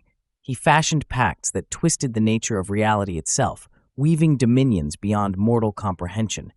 It is said that he speaks to the night terrors that starve in the shadows, whispering promises of vengeance and blood." Aryke could scarcely breathe as Nyala's words hung around him like an enchantment, intoxicating yet terrifying. He felt the intensity of their situation mount, an invisible tempest gathering upon the horizon. It was exhilarating and terrifying to face these conspiracies with a heart full of questions, even if they parted the veil of reality itself. But just as they lingered, buried in deep revelations, disruptions slammed through the stillness. A frantic pounding echoed from outside, akin to the battle drums of a foreboding storm. "Something is wrong," Nyala exclaimed, the serenity of their gathering ripped asunder like parchment. "What has happened?" Rushing outside, Aryke and Nyala were met with chaos.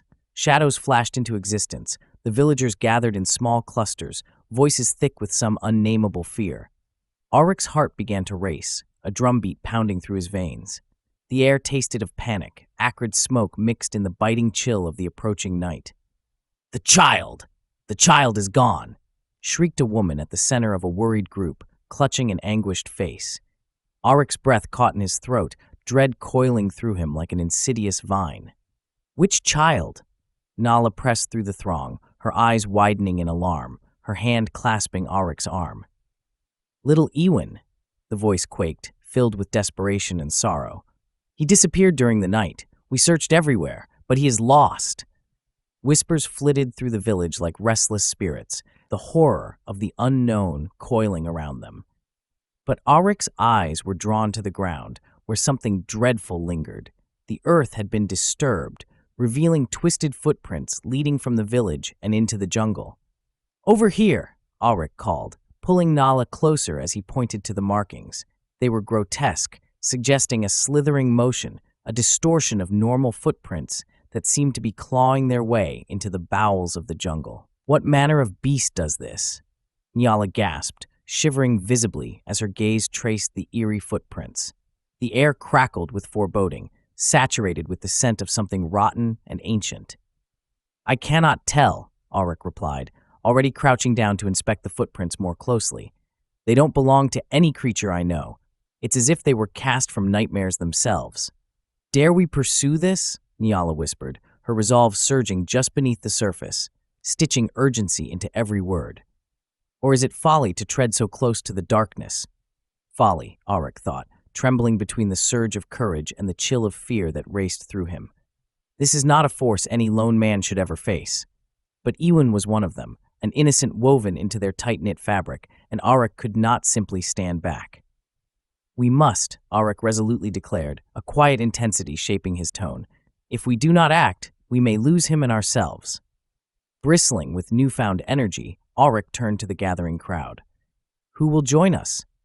He called, his voice rising above the dark storm of uncertainty. The flickering flames of the village torches cast dancing shadows, revealing faces twisted with apprehension. We cannot lose another. A man shouted from the back, the resolve igniting something in the crowd. With a renewed vigor, brothers and sisters joined Aryke and Niala, warriors, elders, and youth standing shoulder to shoulder against the gathering dread. It felt as if fate had turned an eye toward them, blessing this charge with a spark of hope amidst the swirling horrors. "Let us find him," Niala shouted, her eyes glowing with determination as the villagers moved forth, shadows trailing behind each brave soul, culminating into a single purpose, a crusade shadowed by the night terrors they had yet to understand. But as they moved deeper into the jungle, Aryke sensed the weight of something watching them from the darkness. Shadowy tendrils wrapping tightly around the tendrils of fate, whispering imprecations of despair that coiled around Aryke's heart. He lifted his chin, allowing the chill of fear to meld into resolve. Shadows strewn across their path promised both terror and adventure, power forged in blood, a presence lurking beyond their embrace. Tonight, he would step beyond the threshold where fear and bravery danced, turning the tide against whatever darkness sought to claim their lives. As they delved deeper into the living jungle, Aryke could feel the suspicions of the shadows gathering, the thrum of ancient powers awakening in response to their incursion. He understood, more than ever, that the night held secrets yearning to be unveiled, a map unfolding before them steeped in the echoes of a primal heartbeat, leading them straight into the maw of fate.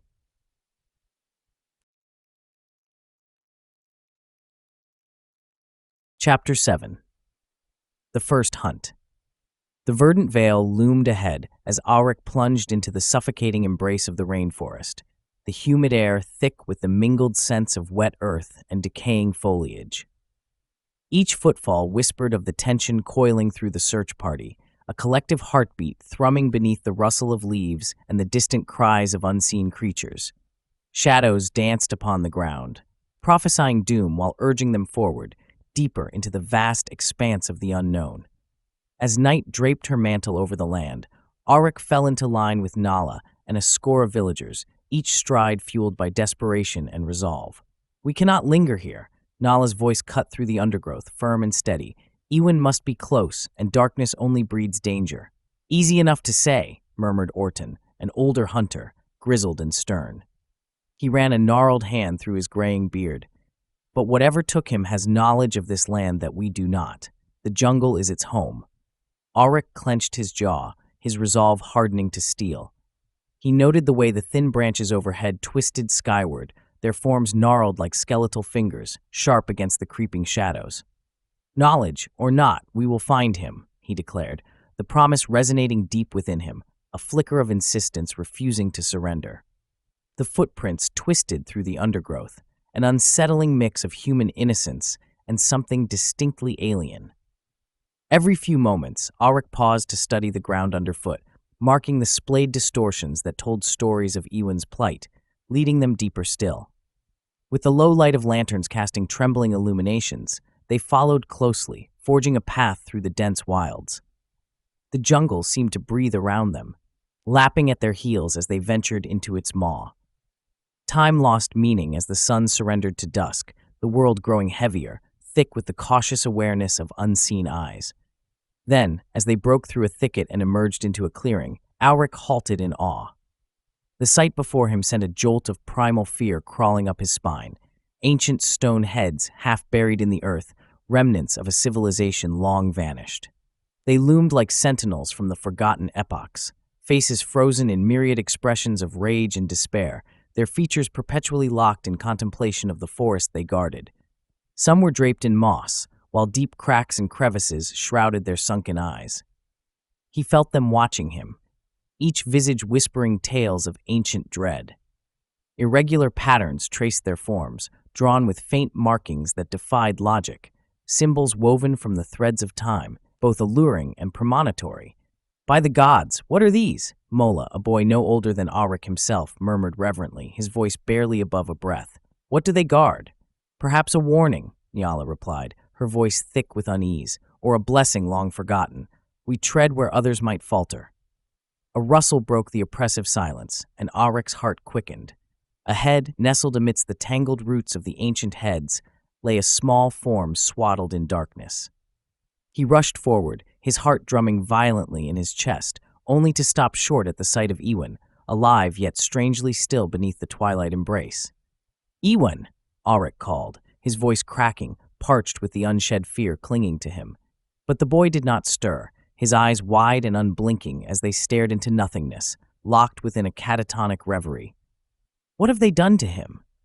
Nyala dropped to her knees beside the boy, her presence both fierce and tender.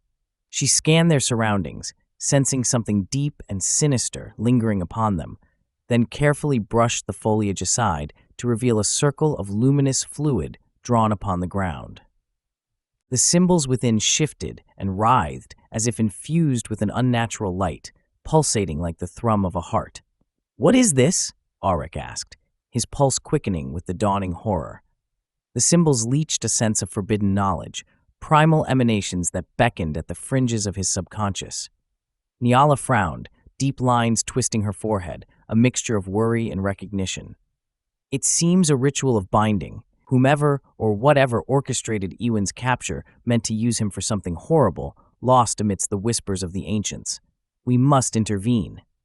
But as she reached toward the boy, a chilling scream rang out above them, a sound like metal scraping against stone, grating and unnatural, echoing through the trees. The harmony of the jungle shattered, and a primal dread gripped Aryke's heart. The search party instinctively turned as the air thickened, no longer feeling like the gentle touch of wind, but a tangible, crawling presence.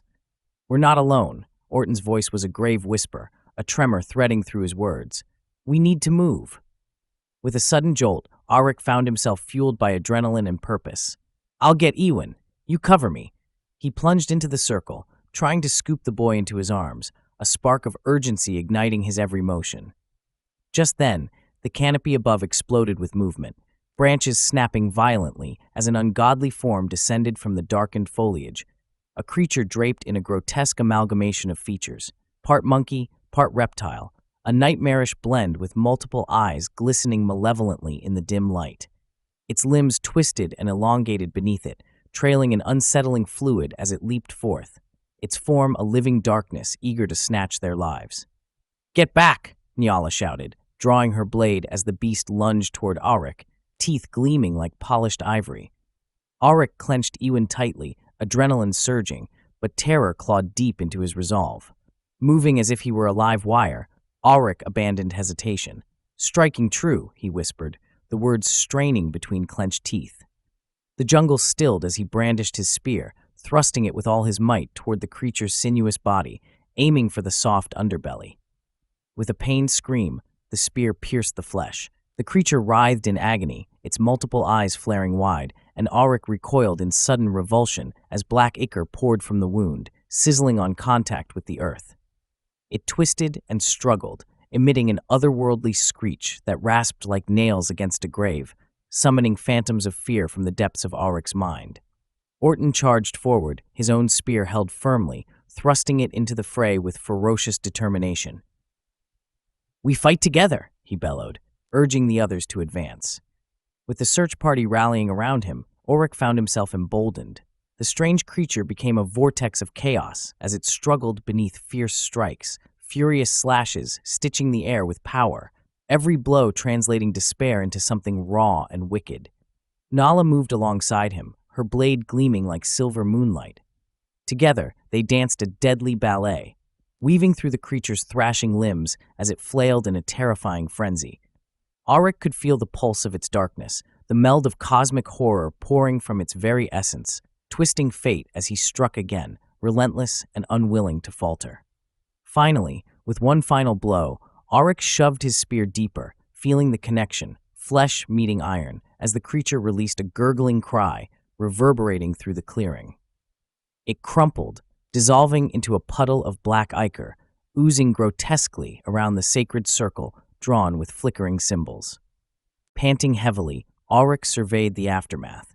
The creature, now reduced to a pooling mass of darkness, dissolved slowly into the earth, as if acknowledging its defeat by retreating back to that cosmic void from whence it came. Ewan. Nala's voice broke through the adrenaline. With deft hands, she unbound the circle of luminous fluid, drawing the boy to her. "We must awaken him. Did you hear me, Aryke? Help me." Heart racing, Aryke stumbled toward them, fighting against the thrumming darkness while flicking his eyes toward the now maddened jungle. "He needs to come back. How do we wake him?" "I don't know." Nala was frantic, shaking Ewan's shoulders gently with urgency, but met with only silence. The boy's lips parched beneath the weight of unseen horrors. "We have to break this curse." Inhaling deeply, Aryke closed his eyes for a heartbeat and steadied his pulse, summoning thoughts of warmth, freedom, and sunlight glimmering across the streets of his old home. Although shadowed by loss, he possessed an ember of hope that flickered in the desolation. "He needs a purpose," Aryke whispered, grounding his resolve. "Remind him of who he is, speak the warmth of home, call him back from the abyss." Nala nodded, her breath choked with emotion. "Ewan, remember the laughter of the villagers. Remember your mother and the warmth of the sun." She gripped his shoulders, her voice cracking with urgency. "Come back to us, Ewan. Feel the embrace of your loved ones." Together, they whispered the promises of home, allowing the echoes of their reality to intertwine with Ewan's determination, urging him back to the corporeal realm bathed in warmth. Aryke lifted his voice, a vessel for camaraderie, as he joined Nala's desperate appeal, recalling the laughter and joys of the village, forming a bridge against the cosmic shadows. And then the boy stirred, a soft gasp breaking from him as he blinked, eyes fluttering like startled wings releasing themselves from despair. Aryke's heart soared as Ewan's breath deepened, a spark lighting within the depths of his gaze, flickering to life beneath layers of darkness. Ewan was slowly returning. "The symbols," Aryke murmured, a desperate realization igniting through his thoughts as the sight of Ewan's spirit rekindled hope. "They bind him to this realm. If we break them." With one final motion, Aryke gripped Nala's arm, nodding resolutely. Together! They both lunged into the remnants of the luminous symbols, their hands scrawling through the damp earth, erasing the lingering marks that had formed bonds with darkness. With each line they dissolved, the air grew clearer, cleansing the spirits entangled in their grasp. Ewan gasped as light broke through the shadows of his mind, the soft warmth of familiarity washing over him, yet the echo of horror clung to him like spider silk. Still trembling, his eyes slightly regained their focus. "You're safe." Nala enveloped him in her embrace, the bonds broken, light saturating the clearing once lost to horrors unknown. Aryke looked upward into the descending night, where the stars flickered like distant fonts of memory, chased by shadows that scuttled into despair. Though they had faced unfathomable darkness, the trial within the verdant veil had forged a bond between them, binding their fates against the looming threats that lay behind merciless eyes. But beneath the joyous relief rested the echoes of a greater power awaiting awakenings yet untold, whispering from the edge of the forest where the ancient stone heads remained, silent yet vigilant, drenched in secrets that blighted the world. Together, they had faced terror, but within the soul of the jungle thrummed something yet unknown, biding its time, hungry for dominion. Chapter 8. The warning. Aryke's heart raced with a blend of exhilaration and exhaustion as they emerged from the suffocating embrace of the verdant veil. Ewan held tightly in Nala's protective grasp. Shadows skittered at the edges of their path, whispering furtive tales in the damp air as the last remnants of day slipped into twilight. The village of Talum slowly revealed itself, the thatched houses dotted across the landscape like sleeping beasts, shrouded in a haunted silence, void of the customary sounds of life. Yet even as they stepped through the threshold of safety, An intrusive tension clawed at Aryk's instincts. It was as if the very earth beneath his feet trembled with portent, a warning of the storm that lay beyond the horizon. As they made their way to the village square, Aryk felt Niala's fierce grip upon Ewan tighten, her face a mask of determination. The boy was awake, yet ghostly pale, his eyes still haunted by the shadows that had stretched across his soul during the rite of binding. It would take more than time to heal the wounds of that night. It would require help beyond the tangible. Their arrival aroused curious eyes, a mix of relief and confusion weaving through the crowd now gathering at the square. As they mingled with free villagers huddled near the flickering fires, the atmosphere was thick with unease, each note of life agreeing on one unsettling truth. They had crossed the line into something darker and more complex than simple survival. Steps on the path of mortality, more tread upon than any crushed pine in the forest, a voice croaked, causing Aryk to turn. The speaker was old Raff, the village hermit, draped in a patchwork of ancient garments that bore witness to seasons long past.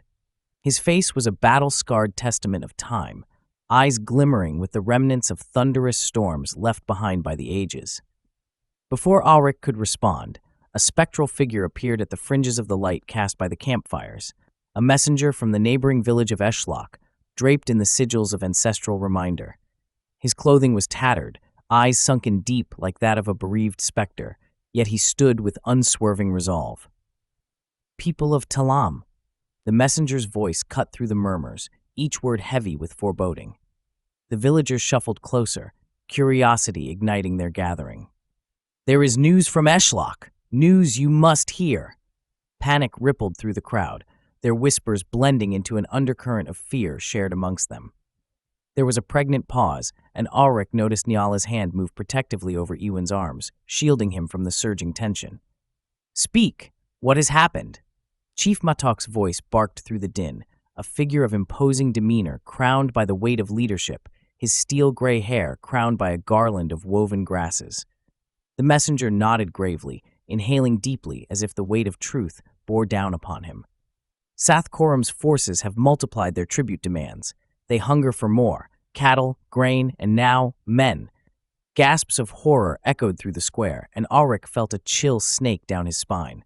How could Sathkorum's greed grow malignant when they were already bowed beneath the weight of his oppression? In the shadow of this towering fundamental horror, the villagers began to murmur and shift, an awareness crystallizing among them. The messenger continued, voice taut with desperation. 3 villages that resisted the demands have been visited by dreamwalkers, spirits of malice. They arrived clad in darkness and left no survivors. Dreamwalkers? What foul sorcery is this? Matok growled, fists clenched at his sides. "They bring madness in the night," said the messenger, his face pale with unsold nightmares. "A terror beyond comprehension that seeps into the souls of the innocent, binding them in horrors unfathomable." As the messenger's words shook the crowd, Aryk felt the tension culminate within him. He longed to divert the rising tide of fear. He sought eye contact with Niala, her fierce gaze a beacon of strength amid encroaching shadows. "It is time to consider our next course of action," Matok proclaimed, commanding attention while betraying a flicker of conflict. "We are bound to counsel. Gather under the ancestor tree." As torchlight began to illuminate the path toward the sacred elder tree, Aryk pushed to the forefront, heart hammering wildly. He knew that he had been thrown into this cauldron of political turmoil, one that fused fear with ambition in a land barely clinging to its identity. The council gathered beneath the sprawling boughs of the tree, its trunk gnarled and ancient, echoing with the weight of forgotten sorrows. Villagers, their faces stained with the weariness of uncertainty, turned to Matok, expecting guidance that felt more fragile with each passing moment.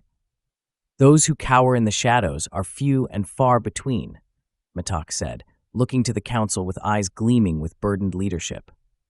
"Yet among us, there are voices of dissent, those who would engineer submission willingly to protect their lives. Let the council speak its mind." The air grew thick as tension tightened its grasp on the gathering, the consequences of choices echoing through the canopy. Some voices called for surrender, claiming the weight of defiance would bring only ruin to the village. Others, steeped in resolve, championed resistance, urging warriors to reclaim their courage and stand against Sathcorum. Voices rose and fell like the tide, but Aryke felt himself rising, his spirit pushing against the current. "You speak of horror, of terror, the yoke of oppression that darkens our skies," he interjected, his voice igniting like fire and kindling.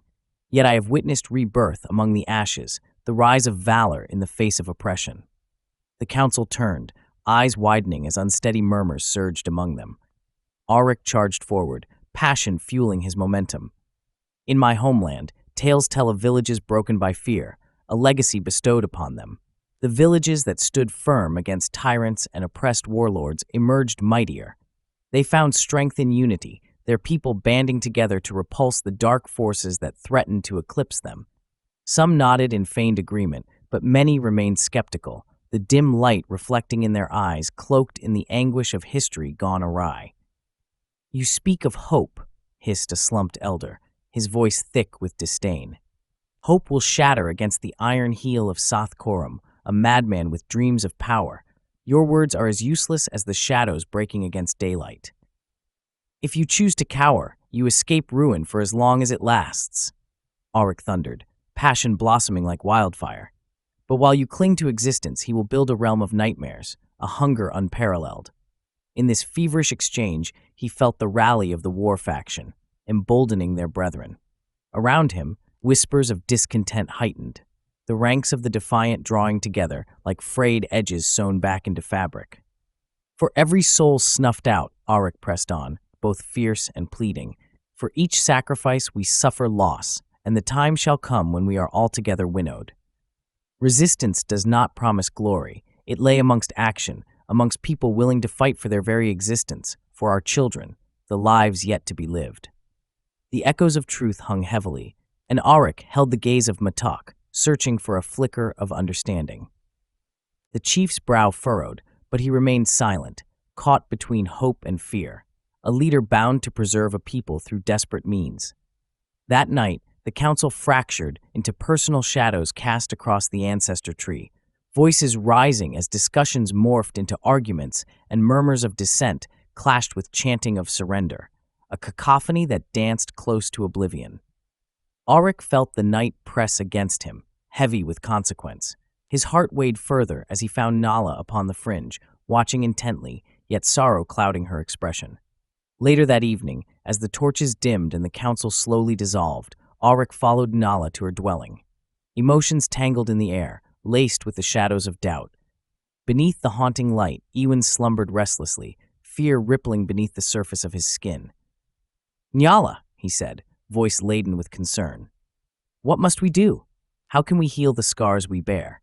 They will not follow my voice into the storm without clear purpose, yet there lies potential." She paused, tears blooming beneath her lashes. "They are frightened," she said softly, brushing a hand over Ewan's brow. "So many have lived through terror they cannot fathom walking into again. It pulls at the very fabric of their souls. But courage, sometimes," her voice quavered, "sometimes it takes more than just will to rise." Elaboration dashed to the edge of Aryke's heart. "And what of you, Nala? What can you do?"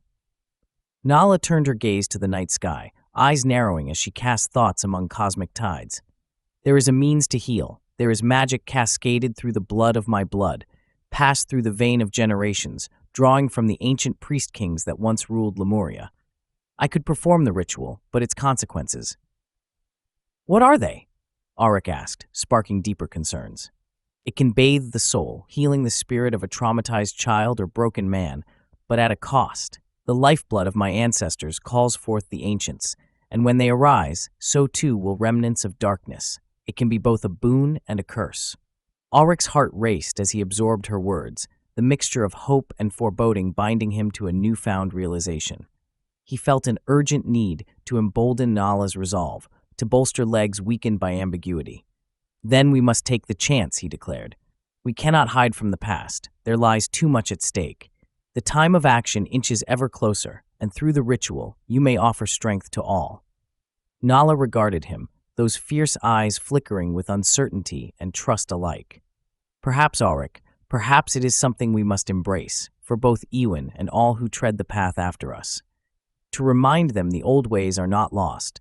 The ancient ties still bind us to the essence of our people. Through the night, these intentions lingered on, permeating the air as instincts rallied among the villagers.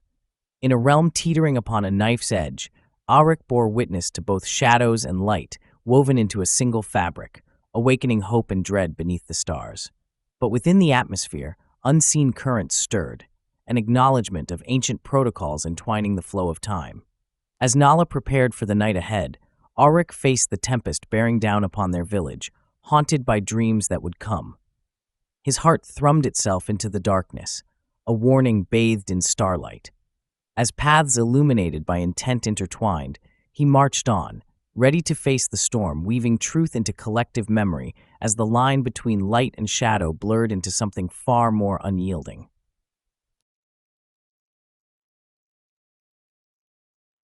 Chapter 9: Steel Lessons. Dawn unfurled its golden tendrils across the horizon, pooling light into the village of Talam as if injuring the darkness that lingered too long. Aryke stood at the center of a makeshift training area in the village square, his heart aflame with purpose. His presence commanded attention, and though the villagers had quieted the fear of Sathkorum's oppressive regime, the embers of courage needed stoking.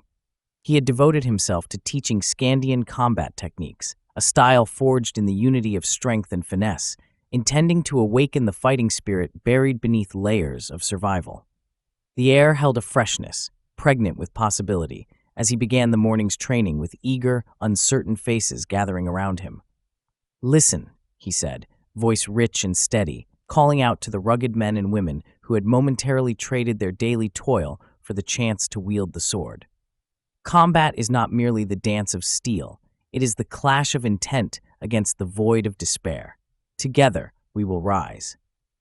Among those who shifted restlessly were fishermen and farmers, proud and defiant, but with eyes that carried worries heavier than the tides they bridged each day. One young fisherman, Mola, stood taller than most others.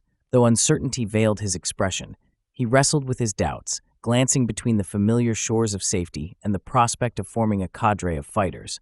Aryke stepped closer, locking eyes with Mola. "What say you, fisherman? Are you ready to break your nets and wield something far more formidable? Each swing of the sword is a breath taken against tyranny." Mola inhaled, wrestling the internal tug of war, and at last nodded, albeit hesitantly.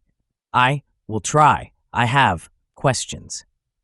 "Questions are the candles in darkened rooms. They reveal what the shadows conspire to hide," Aryke replied, showcasing a small dagger made of bone and worn leather, demonstrating swift motions. "Like this blade, you must learn precision first." The group gathered closer, a mixture of anticipation and trepidation thrumming through them. As Aryke taught that day, his movements flowed like water, swift, fluid, and underlined with fierce intent. He poured forth techniques of speed, the subtleties in footwork, and a cascade of strikes meant to divert an opponent's strength. Each student struggled, grappling not only with the swords but their own doubts and fears. Over time, Mola grew more resolute, his earlier doubts curdling into a steely determination. Each morning, he returned, pushing through the weariness of labor, aching muscles renewing with each strike. Aryke's words fueling the flames of his burgeoning spirit. "Steel cannot learn without the fire of perseverance," Aryke would remind him.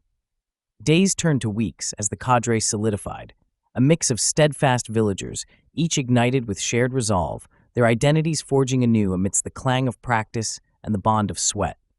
A brotherhood of fighters unfurled, revealing in them an entire tapestry of dreams so long neglected. Yet as Aryke trained, the looming shadows of past horrors whispered continually at the back of his mind.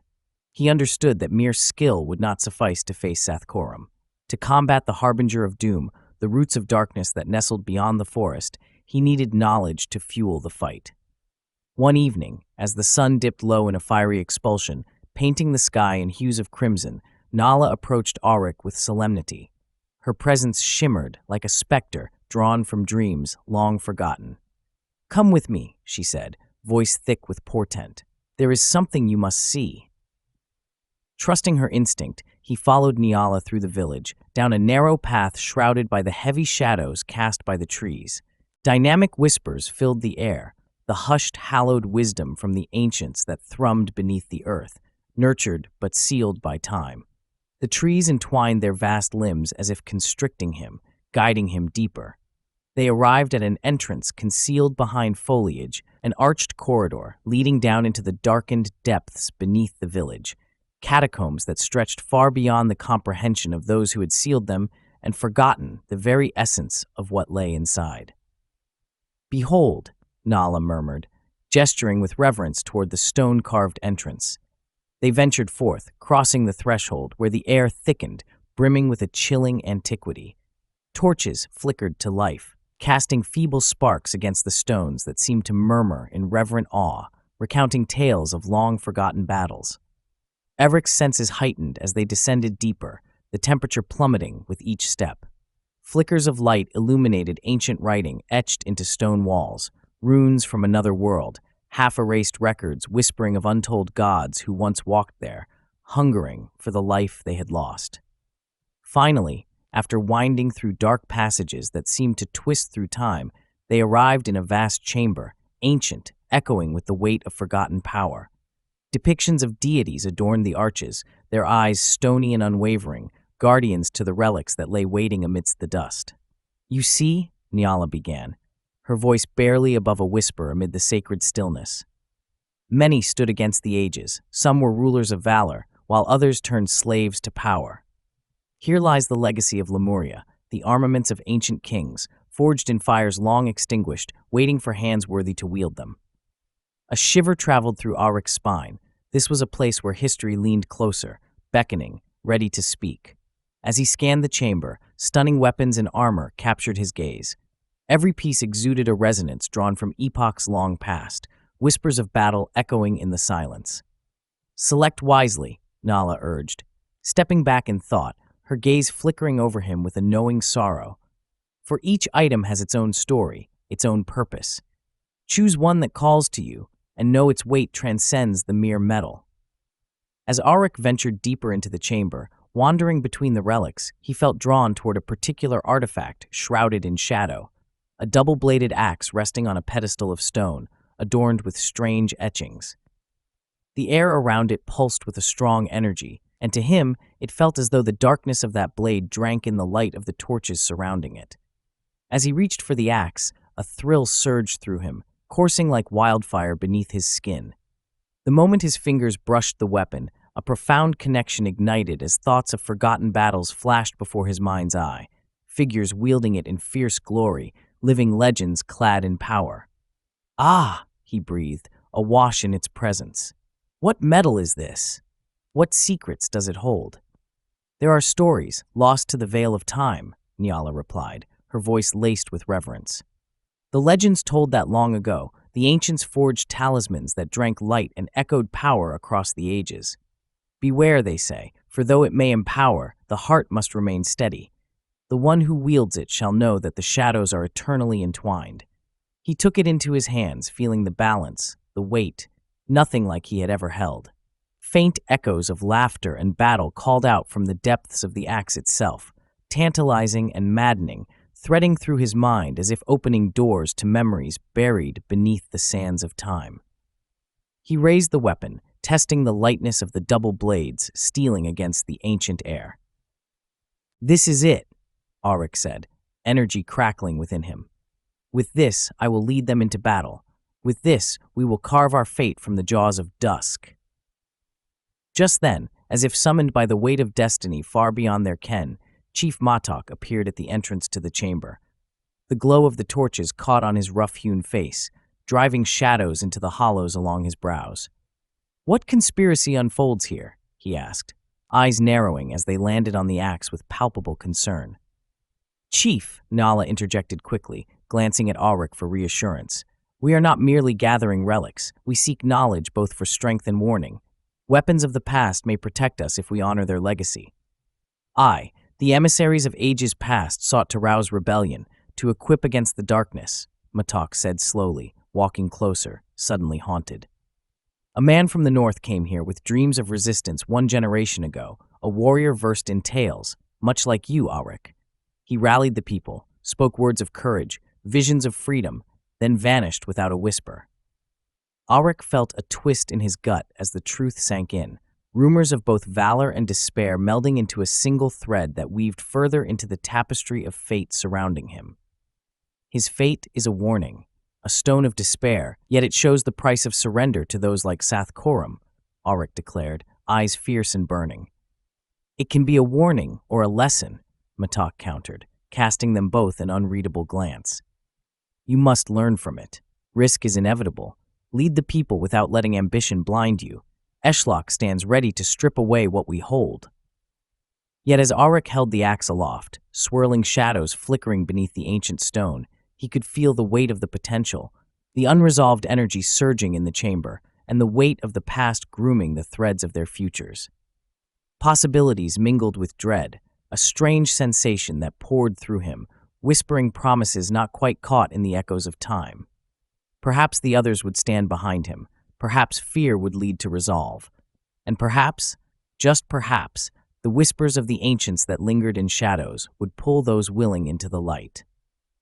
The council loomed ahead. There was much yet to remember, much still to learn. In one sweeping motion, Aryke breathed deeply, grounding himself. He understood that this was not only about the fight, it was about stepping into history and laying the foundations anew. Beneath the flickering torchlight surrounded by shadows, he felt the weight of their shared world for a moment, and the resolve that remained tethered within, unyielding. Then let us begin, he said fervently. Those before us dreamed of futures untouched, and we shall forge our legacy. Together, we will rise. Chapter 10. Midnight Visitation. The moon hung high above the jagged peaks of the Obsidian Mountains, a cold beacon of silver, casting its light over the village of Talam, where Aryke lay sleeping. His dreams were stitched with a deep sense of foreboding, an ethereal rhythm beckoning him forth into a realm far removed from reality. In his dreams, he found himself swimming through the flooded corridors of a temple forgotten by the ages. Stones slick with brackish water reflected shards of reflected sorrow, a cycle of woven light flickering like distant stars drowning in an unfathomable abyss. Each stroke took him deeper into ethereal darkness, sounds of ancient chant resonating from the walls around him, echoing through the aqueous expanse like ghosts trapped in time. His heart raced with the haunting melody, the words foreign yet maddeningly familiar. As he pressed deeper into the depths of the temple, the water swirled, rising to his chest, suffocating him in an embrace laced with despair. Grotesque images flickered at the edges of his vision, writhing shadows that twisted with each chant, a chorus of voices building toward a cacophony unfamiliar and chaotic.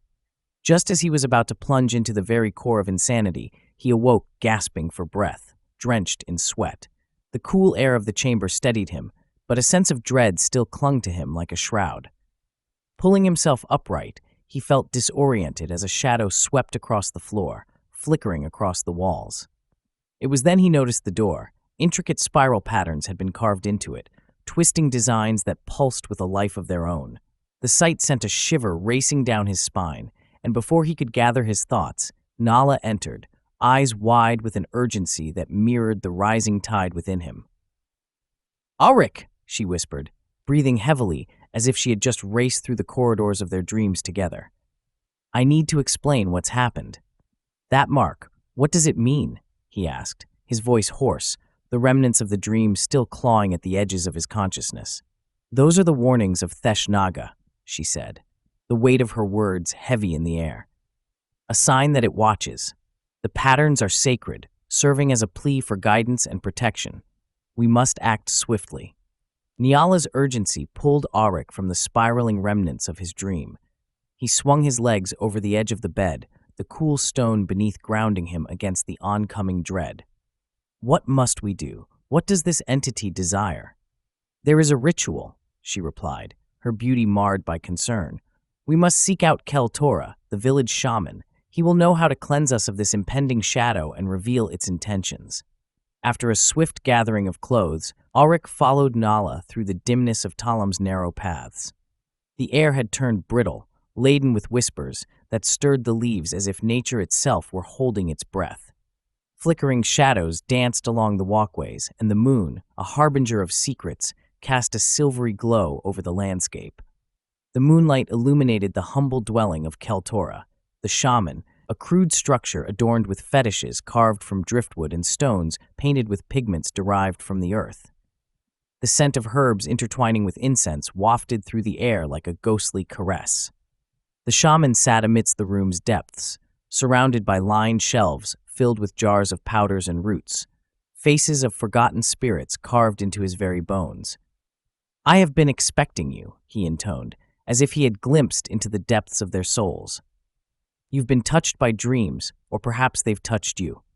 "A presence called Theshnaga has marked our boundaries," Nala explained, urgency clawing at her voice.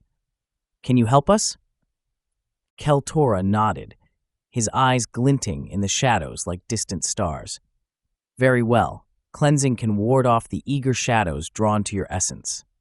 But know that visions brought forth may reveal not only their machinations, but the hidden corners of your being." Aryke exchanged a glance with Nala, knowing that what lay ahead promised to unravel secrets both dark and illuminating. He stepped forward, meeting Keltora's gaze with an earnest determination. "We accept the risk. We must know what Theshnaga seeks." The shaman gestured towards a set of woven mats laid against the stone floor, adorned with symbols of protection. "Sit, breathe, and listen to my voice. I will call forth the powers concealed. But beware, the boundaries of dreams and waking meld here, and the depths may not reflect what you hope to see." They settled on the mats, placing their hands together, initially trembling, but slowly finding solidity in their shared resolve. Keltora began to chant, voice deep and resonant, echoing through the sacred space.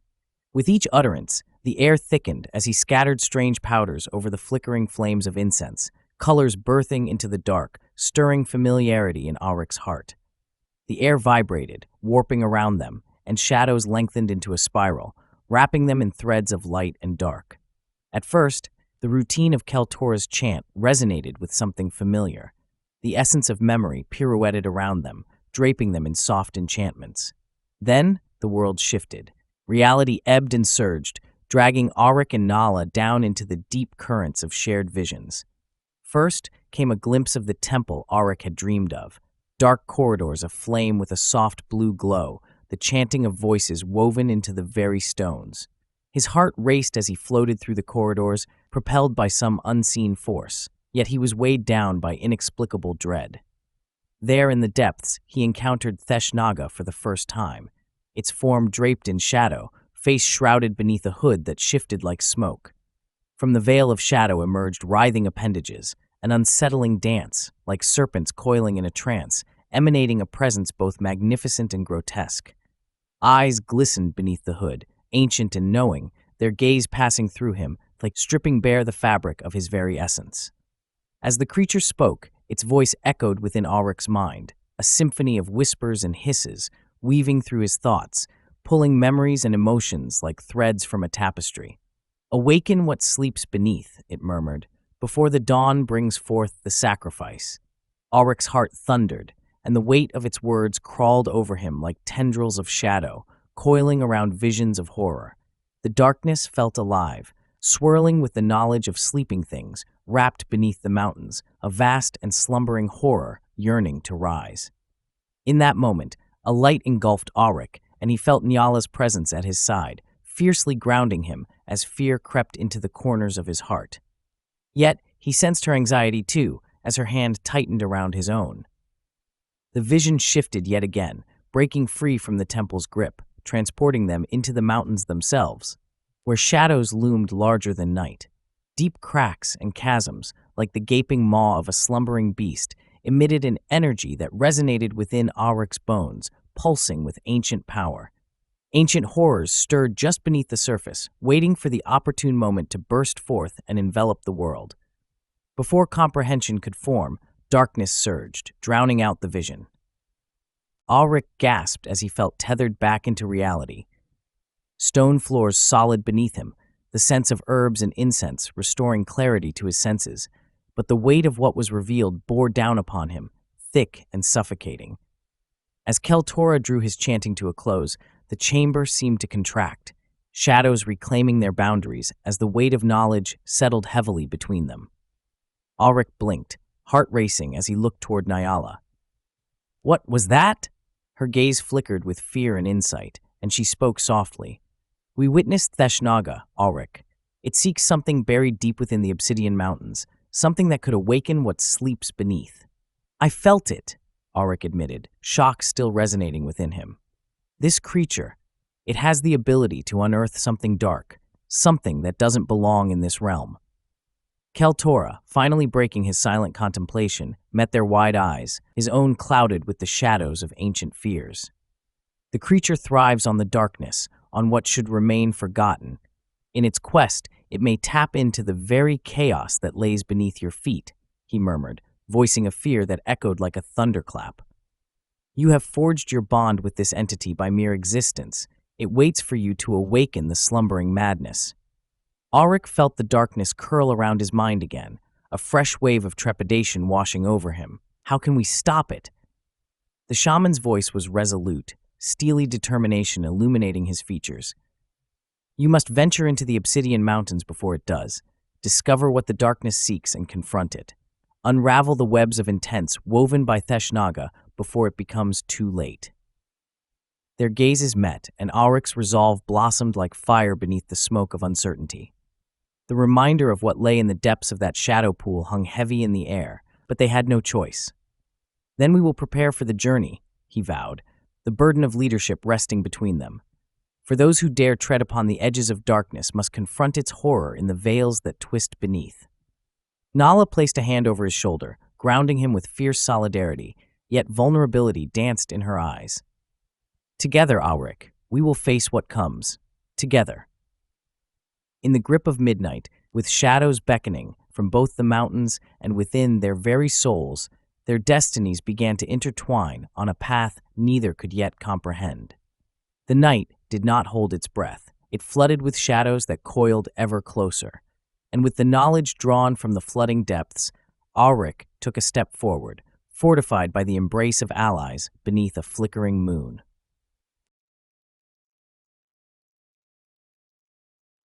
Chapter 11. The Outpost Raid. A pale dawn rose over Talim, filtering through the branches of twisted trees and shrouded shadows, revealing Aryke and his small band of fighters as they prepared for their first significant mission.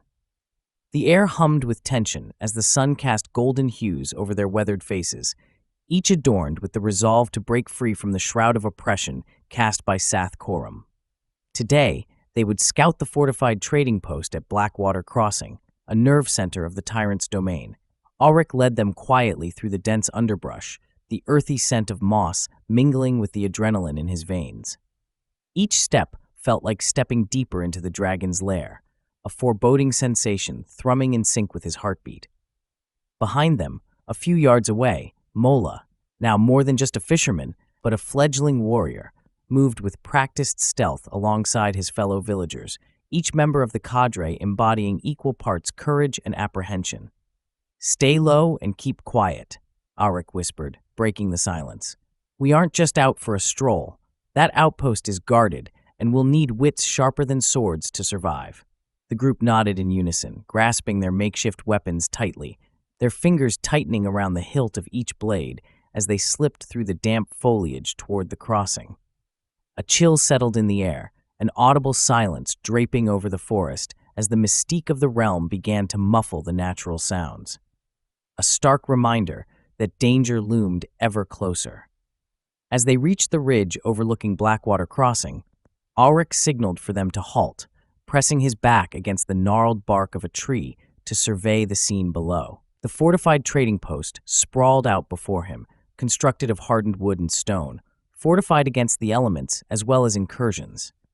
Beyond the stockaded walls, Aryke witnessed flickering flames from cooking fires and the bustle of laborers toiling under the watchful gaze of armed guards, a stark contrast to their humble village where freedom was sought, not enslaved. "Look!" He pointed toward an area where disheveled figures, silk-clad merchants and grim-faced enforcers alike, hastily processed a flow of bound slaves, their eyes hollow, spirits evidently crushed. Aryke swallowed hard, rage boiling within him, ignited by both horror and anguish. Those poor souls, Mola whispered, eyes aghast at the inhumanity born from the will of Sath Korum. Aryke clenched his jaw, almost tasting the bitterness of despair upon his tongue. This is what we fight against, a machine of oppression made flesh. We will strike a blow against it today. They observed the outpost for several minutes. The rhythm of life within it pulsated with stark clarity. After a brief exchange between murmuring traders and the guards stationed at the entrance, a patrol of soldiers left the gates, heading towards the forest, organized and methodical. Aryk's gaze sharpened. "Now is our chance," he hissed, adrenaline coursing through him. "Let's cut them off before they realize we're here."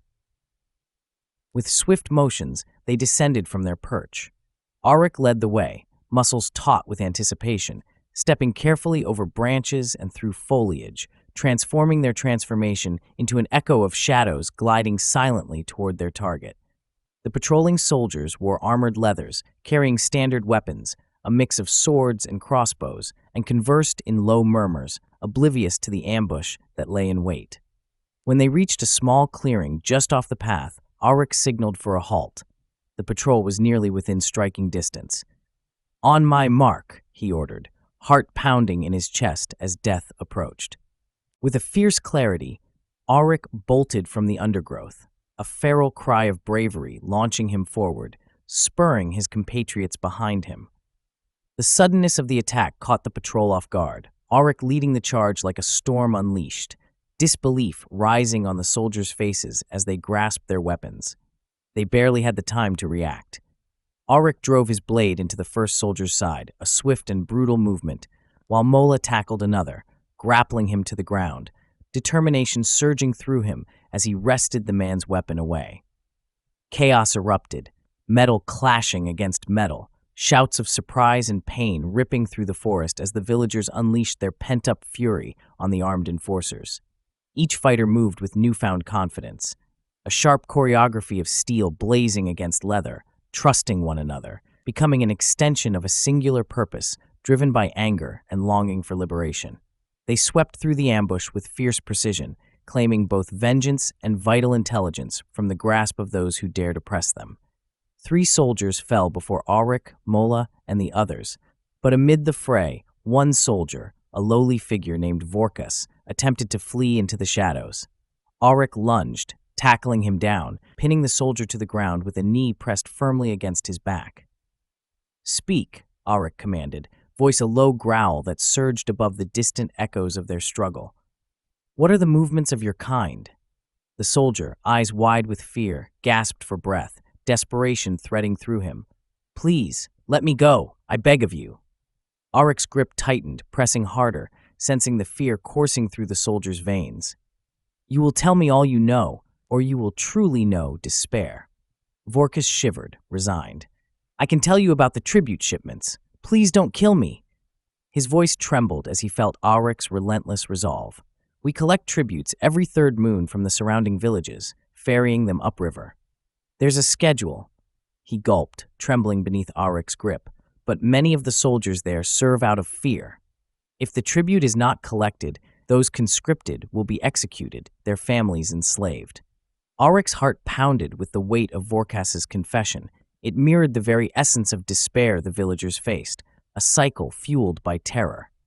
"Thank you, soldier," he said, voice steadying as he lifted Vortex up, allowing him a breath of composure. "But you must come with us. Any of your brothers out here will soon realize their comrades are missing." The dark truth lingered heavily as Aryke motioned for the group to regroup. The thrill of battle ebbed away, leaving only the gnawing, familiar ache of a war that wound through their very existence. This was just the beginning, the first blow against the yoke of oppression, yet the price hung heavy in the air, lives intertwined through suffering. With Vortex compelled to march alongside them, Aryke led the cadre back towards Talam, navigating through the underbrush.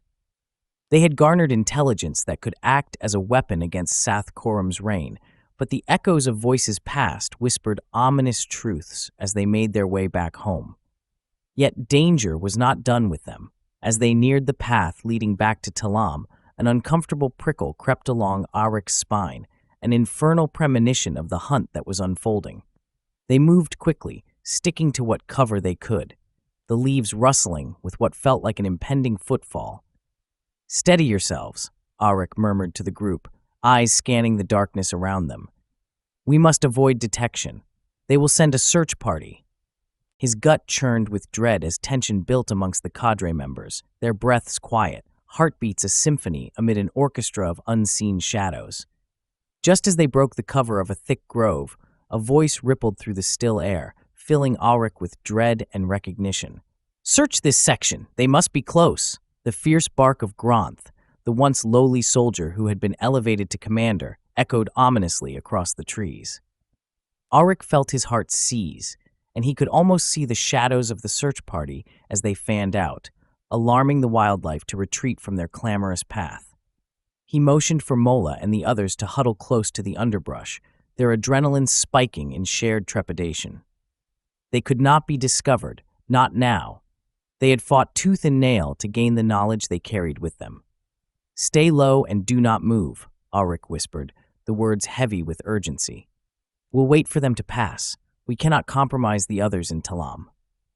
The search party of soldiers moved through the forest like wolves, the stench of oil and fear emanating from their ranks. As they drew closer, Aryke felt the coil of panic clutch tightly onto his stomach. Vortex remained a knotted ball of tension in their midst, eyes wide with terror as Gronth's voice crackled through the chains of twilight. Inside the outpost, there was an ambush. Gronth hissed to another soldier. "They're after something. Search every inch of this forest." Time stretched like the flicker of a candle's flame, illuminating their fears and doubts as Aryke bit down upon his tongue, willing the tension to dissipate. He held his breath, eyes narrowed, every fiber, instinct screaming against the presence of the soldiers that tracked their scent like vultures finding prey.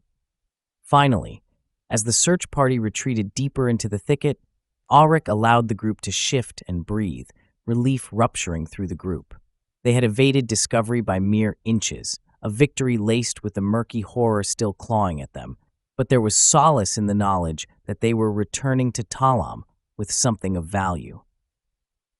As they reached the boundaries of their village, Aryke felt a surge of purpose, an ember fanning to life within him.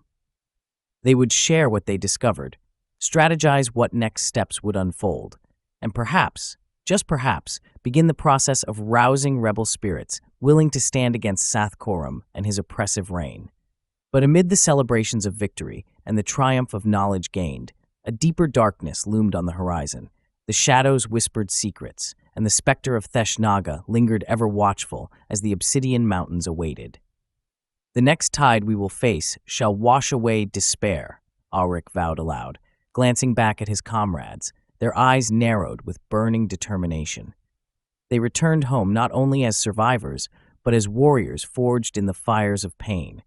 A small band of defenders against the eternal night, roused from the ashes of the past, ready to delve into an uncertain tomorrow. Chapter 12. The Azure Coast.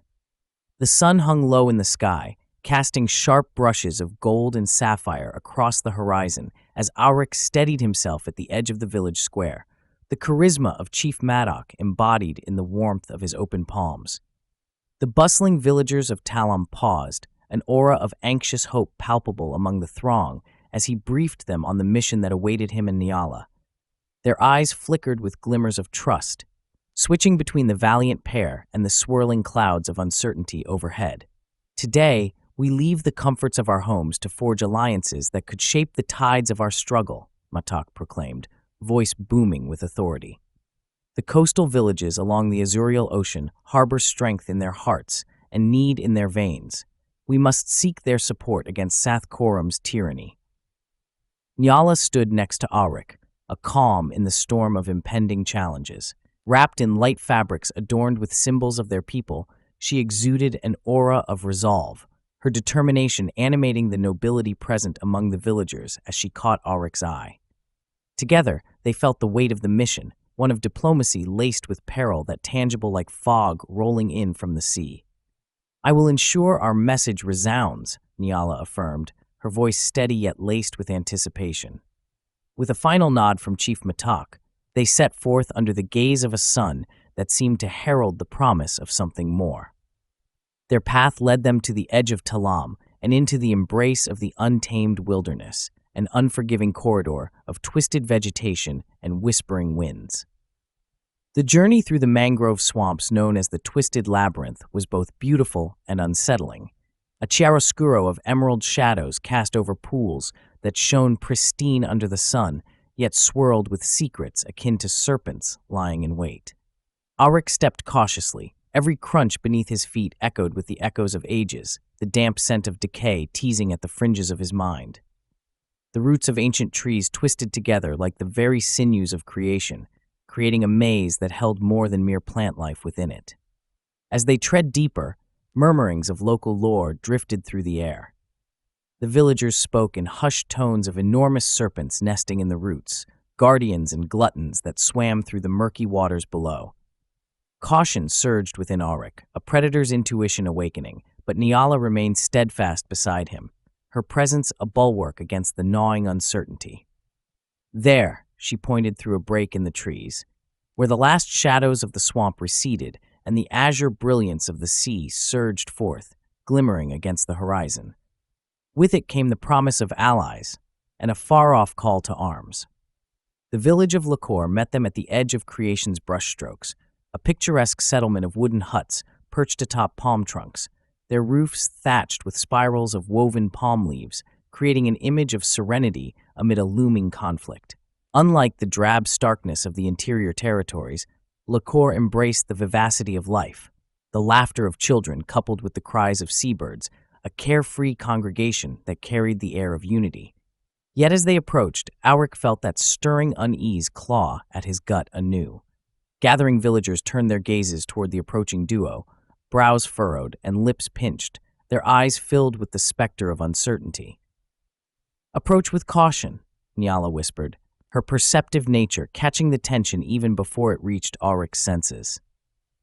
When they reached the central gathering place, they were greeted by Chieftain Shuru, a commanding figure draped in the colors of the sea, with a rugged presence that spoke of countless battles waged and lives nurtured. His hair, gray and unruly, framed a face carved from the sea's fury and wisdom, weathered by sun, wind, and storm. "What brings you, emissaries of Talam?" Shuru's voice carried the weight of skepticism mixed with curiosity, his eyes narrowing as they took in both Aryke and Nala. "I know of your village's desires, but desperation knobs at my gates, and we have none to spare for foolish adventure." Nala stepped forward, her voice smooth as the rhythm of the tide. "We seek your help, chieftain. Sathkorum's oppression extends into your waters. With unity, we can forge a resistance, one that protects those we love from being snatched away." Shuru folded his arms, gaze unyielding as the tides shifted behind him. "Talk is the venture of fools. I have heard promises from many. What weight do you carry to seal such pledges against false winds?" As their meeting pressed on under the weight of scrutiny, Aryke sensed the immediate storm brewing on the horizon. Sea winds began to hiss through the trees, a harbinger of something amiss. The sharp tang of salt and something darker tinged the air. Just then, a shriek tore through the gathering calm, echoing over the waters, a searing trumpet sound that twisted the observing villagers' faces into mask-like thanatopsis. Shuru's expression shifted. Knowing the danger even before the truth stirred, tension rose as warriors converged upon the space, pooling in on him with weapons drawn. "Raiders!" one of the guards shouted, pointing toward the horizon where dark sails pulsed against the azure sky, a predatory terror announced by the bow of the vessels crashing majestically upon the shore. "Prepare for battle!" Aryke's blood surged with adrenaline, instincts honed by the path of war surfacing as rage rose within him. "Let me fight beside you," he shouted, voice rippling with anticipation, steel sharp yet measured. "We can't let them take what is not theirs." But Shuru hesitated, the weight of responsibility clawing at his resolve. "My people, we will stand together," Nala interjected, her gaze unyielding as she brandished a weapon of her own, an elegant spear with rippled iron, the tip glinting like a flash of lightning. "These raiders must not take your people without a fight." Shuru's expression flickered, wrestling between the instinct to protect and the determination to fight against oppression. The thunder of ankles running toward the shore rumbled beneath the wooden platforms as the clash of war drums echoed like the heartbeat of the sea, compelling him to move. "Then let it be so," he relented, determination igniting within him. "Prepare for battle." The cries erupted around them. Warriors sharpening their readiness against the encroaching chaos. Bodies took their positions as Aryke glanced at Niala. Their solemnity melted under the fire of purpose as they charged toward the water, standing shoulder to shoulder with the chieftains and villagers of Lakor. "Stay close," Aryke urged, his muscles taut with purpose, as they witnessed the raiders disembarking upon the shore. A ragtag collection of plunderers and brigands, their faces marred by a lust for devastation. Steel shimmered against the bitter sunlight, metal clashing as villagers formed a shield wall against the impending raid. Aryke assessed the chaos swirling amidst the tides, the silhouettes of raiders, grim and savage, rushing from their boats, their eyes filled with avarice and malice as they descended upon the fishing village. In their wake, agony mirrored the laughter of dark triumph, a portent of their violent destiny. Aryke's heart thudded, its primal rhythm matching the tumult of battle that swirled around them, the clash almost echoing against the shores of his own memory. For Aryke, the battle became a dance, movements instinctive as he carved a path through the encroaching horde. He remembered how the confidence of his makeshift cadre had formed unbreakable bonds through the trial by fire. Here in Lakor, he embodied that very spirit, his sword gleaming with promise as he faced the oncoming tide of bloodthirsty invaders. With each slash and thrust, Aryke became a tempest, the thrill of battle radiating from the depths of his being. Nala moved beside him like a celestial dancer, weaving her spear through the air with grace and ferocity, deflecting blows aimed at the hearts of their comrades. Together they fought side by side, repelling the raiders inch by inch, a whirlwind of determination and will against blood and sinew. One after another, the raiders fell beneath their strikes, overwhelming odds receding in the face of fanatical unity. Yet amid the fray, Aryke's purpose transformed beneath the steadfast fury of relentless retreat. He was not just defending the villagers of Lakor, but fighting for every voice silenced by Sath Korum's grip, and deeper still, against the darkness that clawed at the edges of reason, lurking behind every calculated move of the invaders. But as he cast his concerns aside, he suddenly felt a presence lurking just beyond his periphery, gilded with an aura of foreboding.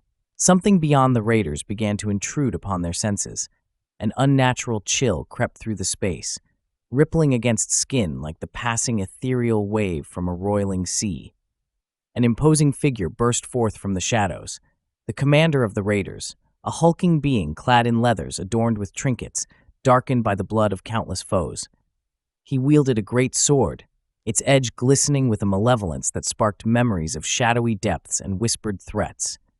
"Fools," he bellowed, laughter intertwining with the shadows, a sound filled with unspeakable horror.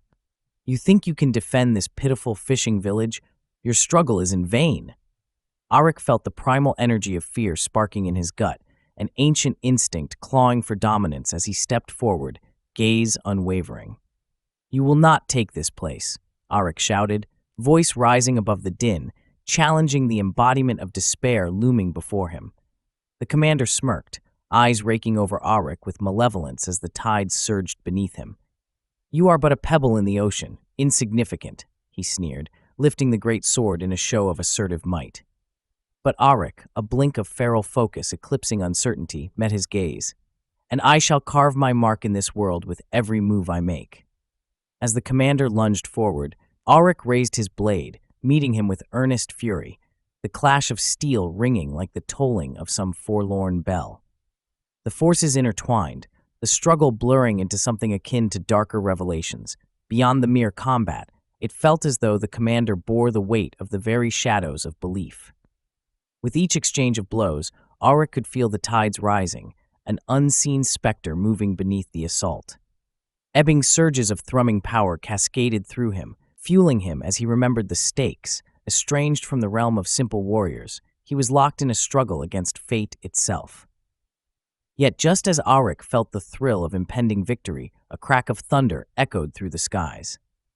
A cacophony of wails and inhumane shrieks mingled with whispers from beyond.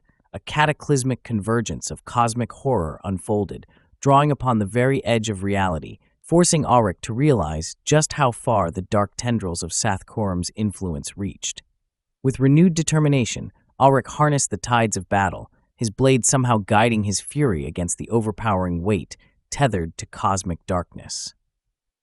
He plunged forward, calling upon all gathered to push back against despair's icy grip, striking decisively before the shadows could envelop them further. The commander's arrogance cracked, disbelief shimmering in his eyes as he felt the tide turn against him, channeling their resolve into something resounding. Then, with a final desperate swing of his sword, Aryke struck, the blade singing through the air, carving the path through the vestiges of a wretched spirit. In unison with Nala and Shuru, who fought fiercely alongside him, they pushed back against the remaining raiders, the tide of oppression receding under the weight of the assault.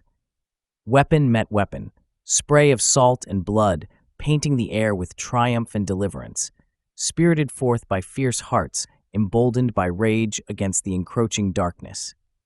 Victory found them in the aftermath. Shouts of jubilation and relief intermingled with the cries of the fallen. The raiders, disoriented in the wake of the imposing struggle, fled back to their vessels, cowards in a moment of darkness, leaving behind the shadows they had heralded. Chieftain Shuru and his warriors stood together with Nala and Aryke, a palpable connection forged under duress and blood, a reminder that in resistance they could carve themselves a future. But the echoes that clawed at them hinted at unforgiving truths that offered no respite. Once the dust had settled, Shuru's gaze met Aryke's, a flicker of respect shimmering in the depths of his storm-gray eyes. "You have proven yourselves in the fires of adversity. I will honor my word. These waters shall stand in resistance against Sathkorum." Aryke nodded, the weight of their shared struggle sinking in like stones in still water. "The tides must turn, chieftain, but only if we remain united." Thus, the bond among them solidified, while the sun dipped beneath the horizon, a crimson and azure archway sealing the promise of renewed forces against darkness. Aryke's heart thundered with hope, for they had created an alliance capable of facing the encroaching shadows, their courage linking arms like serpent's coil as they warded against the horrors waiting just beyond the veil. Little did they know, the darkness lurked ever closer, an unnameable entity weaving its web, waiting patiently beneath the vast undulating depths of the azurial ocean, a chilling reminder that the comfort of unity would soon face seasons of hell. Use in Revoicer, copy to clipboard, close. Chapter 13. Signs and Portents. The haunting beauty of the rainforests enveloped Aryke and Nala as they made their way back to Talim, the air thick with humidity and the intoxicating scent of earth after a downpour. Ferns unfurled like the banners of unseen armies, and great trees towered above them, their trunks worn smooth by centuries of rain and the passage of time. Yet the serenity felt strangely oppressive, like a veil waiting to be torn asunder by the violent tempest of fate. As they navigated through the dense underbrush, Aryke caught sight of a glimmer, a flash of color that broke the otherwise verdant monotony. Uneasiness gripped him, but curiosity compelled him to investigate. Nala, sensing his hesitation, followed closely, her presence a steadying force amidst the whispering shadows. They soon veered off the narrow path, cutting through a thicket of broad-leafed plants until they emerged into a small clearing. Before them stood an abandoned shrine, a structure of ancient stone draped with vines that wrapped around it like tentacles, as if the forest itself sought to reclaim what was lost. Intricate frescoes covered every surface, their colors dulled but still vibrant enough to catch the eye. "Look at this," Aryke breathed, stepping closer. He traced the exquisite artistry with his fingers, feeling the grooves of the stone and the pulse of ancient magic that seemed to linger in the air. The frescoes depicted colossal beings, their forms twisted and alien, descending from the stars themselves, radiated an otherworldly glow. Each figure bore an expression that melded majesty with terror, casting shadows of doubt into Aryke's heart. "It's beautiful and unsettling," Nala remarked, her brow furrowing as she examined a specific panel. Symbols danced in her mind as she brought forth the ancient words she had learned. These beings, they are not gods at all, but something more, she pondered aloud, lips moving silently as she read the inscriptions lining the outer stones. Aryke turned to her, urgency emerging from the depths of his concern. What do the words say? A thin film of dread coated Nala's voice as she translated the scrawled glyphs, laboring through the meanings of ages past. Beware the ancient ones who sleep in stone, who dream in darkness. They are the harbingers of chaos, and their reawakening shall be the hour of blood and shadow. As she spoke, a ripple of energy coursed through the clearing, promising danger and unease.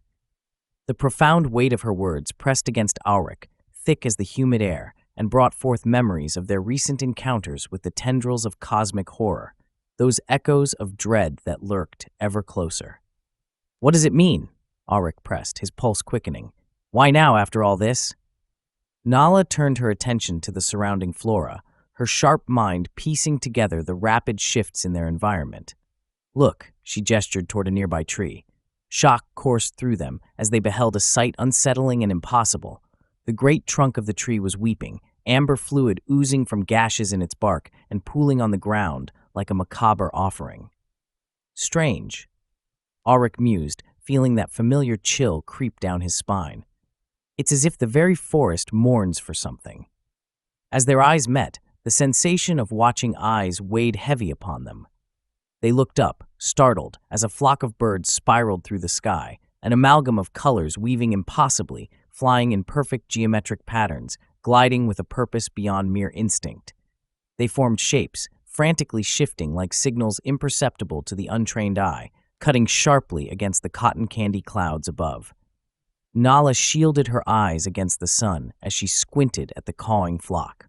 They fly as though they are being controlled, perhaps repelled or drawn to something. Before she could finish, a distant rustle broke through the hushed sanctity of the clearing, pulling Aryke's attention from the sunlit spectacle.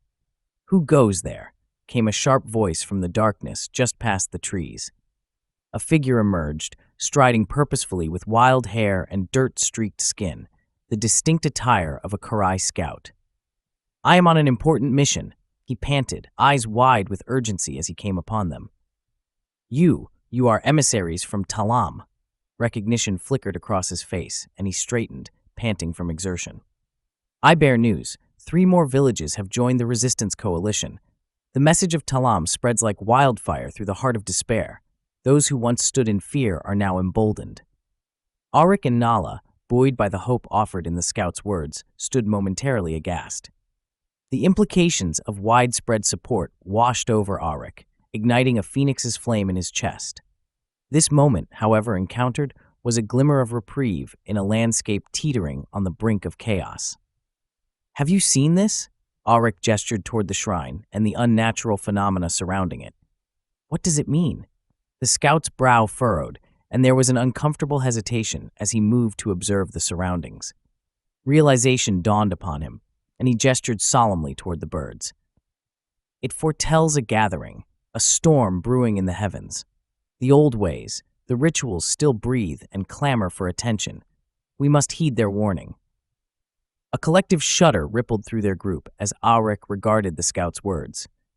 There must be a connection between what we've witnessed here and the growing resistance. We are charged with an untold destiny. The thought clawed at his consciousness, begging him to comprehend the intertwining fate that loomed over them, whether ominous or divine. "But first, we must return to Talam," Nyala interjected, her voice steady amidst her own uncertainty. "The ritual of tides is upon us, a ceremony that honors the ancestors and seeks their guidance and protection." With a nod from Aryke, they pressed onward, the forest seeming to sigh beneath the weight of all that lingered. The memorabilia in the shrine whispered promises both foreboding and divine as they retraced their path, unsure of their place in this greater narrative.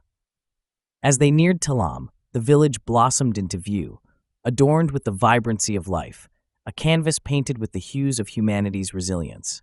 Villagers moved in a harmonious dance, preparing for the upcoming ritual, their spirits high despite the ever-lurking shadow poised to strike. The air hummed with an electric anticipation as Aryke and Nyala entered the village square. Colorful banners fluttered against the backdrop of the twilight sky, draping the celebrations in a sense of both hope and foreboding. Fires flickered as torches were lit. Fragrant smoke curled upward in intricate spirals, winding toward the heavens, each thread a prayer to the ancestors who had tread the land before them. Nyala clasped Aryke's arm, pulling him into the thrumming heart of the preparations. "Together, we can share our news," she urged, her energy gaining strength in the camaraderie of ritual. Aryke shared her determination, feeling invigorated by the sense of unity pouring from the villagers. The ceremonial platform stood at the center, adorned with offerings, fruits and flowers, glistening like gemstones against the backdrop of nature's bounty. As villagers settled into position, Aryke stepped forth, compelled, a natural leader amidst those who sought strength in the words he would deliver.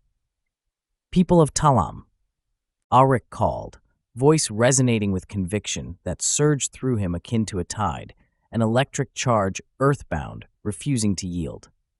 "Today, we gather not simply to honor your ancestors, but to rally against the oppressive forces that stain your land. 3 more villages stand ready with us. They have answered the call to resist. Together, we shall stand firm against Sath Korum." Cheering erupted, the villagers' spirits soaring with every word, disbelief washed away by pure hope and a promise of survival. Nyala beamed, standing beside Aryke, emboldened by the fervor ignited around them. The elders stepped among the crowd, clasping their arms in reverence to uphold traditions that weathered centuries, their intentions carried by the winds that caressed their aged skin. One of the elders, an ancient figure named Eldra, stepped forth. Her skin showed the life practiced in ancient ways, her eyes shining with the fire of wisdom. "Let the ritual of tides commence, that our ancestors may hear our plea," Eldra intoned, her voice a song against the clamor. The villagers joined in, repeating the age-old chant as the rhythm of drums echoed against their chest, throbbing like the pulse of the earth beneath their feet. As the invocation rose into the air, Nala shared a grim thought with Aryke, the weight of her words falling heavy upon them both amid the frenetic celebration. "We must remain vigilant. The signs we witnessed hold meaning deeper than we can understand. We've encountered forces at the borders of existence, and no mere ritual can ward off their awakening." "I know," Aryke replied, the lesson of the shrine etched within him, "but we must gather strength now while we can. This ritual honors not merely the past, but steels us for the future." As the rites continued, Aryke stood at the periphery, feeling the energy pulsing through the assembled villagers. Flames danced against the darkening sky, illuminating faces gleaming with determination, even amidst the chilling whispers that echoed the belief in forces that slept within stone. In that moment, Aryke steeled himself against what lay beyond this night. The shrine, the bloodied sap, the soaring birds carving numbers in the skies, all conspired to draw them deeper into a destiny intertwined with shadows and blood, an orbit encompassing not just their desires, but cosmic forces now unfurling from the depths of existence. With the shadows lengthening and the evening air thickening under the weight of omniscience, he knew this was simply the beginning. For tomorrow may yet sing with the voices of madness, a prelude to the darkness stirring within the heart of eternity.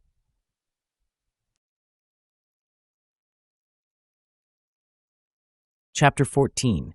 The Ritual of Tides. The sun dipped low in the sky, casting an amber glow over the Serpent's Tongue River Delta. Before Aryke, the ancient stone circles rose like the remains of a long-forgotten civilization, an echo of power lost to the ages. Half submerged in the subtle embrace of river water, the stones hissed with the whispers of the past and the expectation of the present. Aryke could feel the pulse in the air, both electric and primal, a harbinger of the momentous ritual that would bind together the fates of the Karai villages. The scene before him thrummed with vitality. The surrounding landscape was alive with the mingled scents of earth, water, and the heady aroma of incense wafting through the gathering. Villagers from allied settlements converged on the delta, bringing bright banners and the steady rhythm of drums that heralded the commencement of the Ritual of Tides, an age-old ceremony dedicated to their ancestors and the spirit of resistance against the dark shadow of Sath Korum.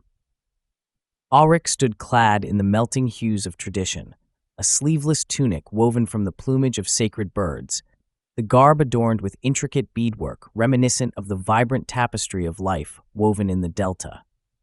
He moved with purpose, breathing in the camaraderie swirling about him, the collective energy binding them like strands of the very river that carved their fate. Nyala, too, embraced the anticipation that crackled like wildfire in the humid air.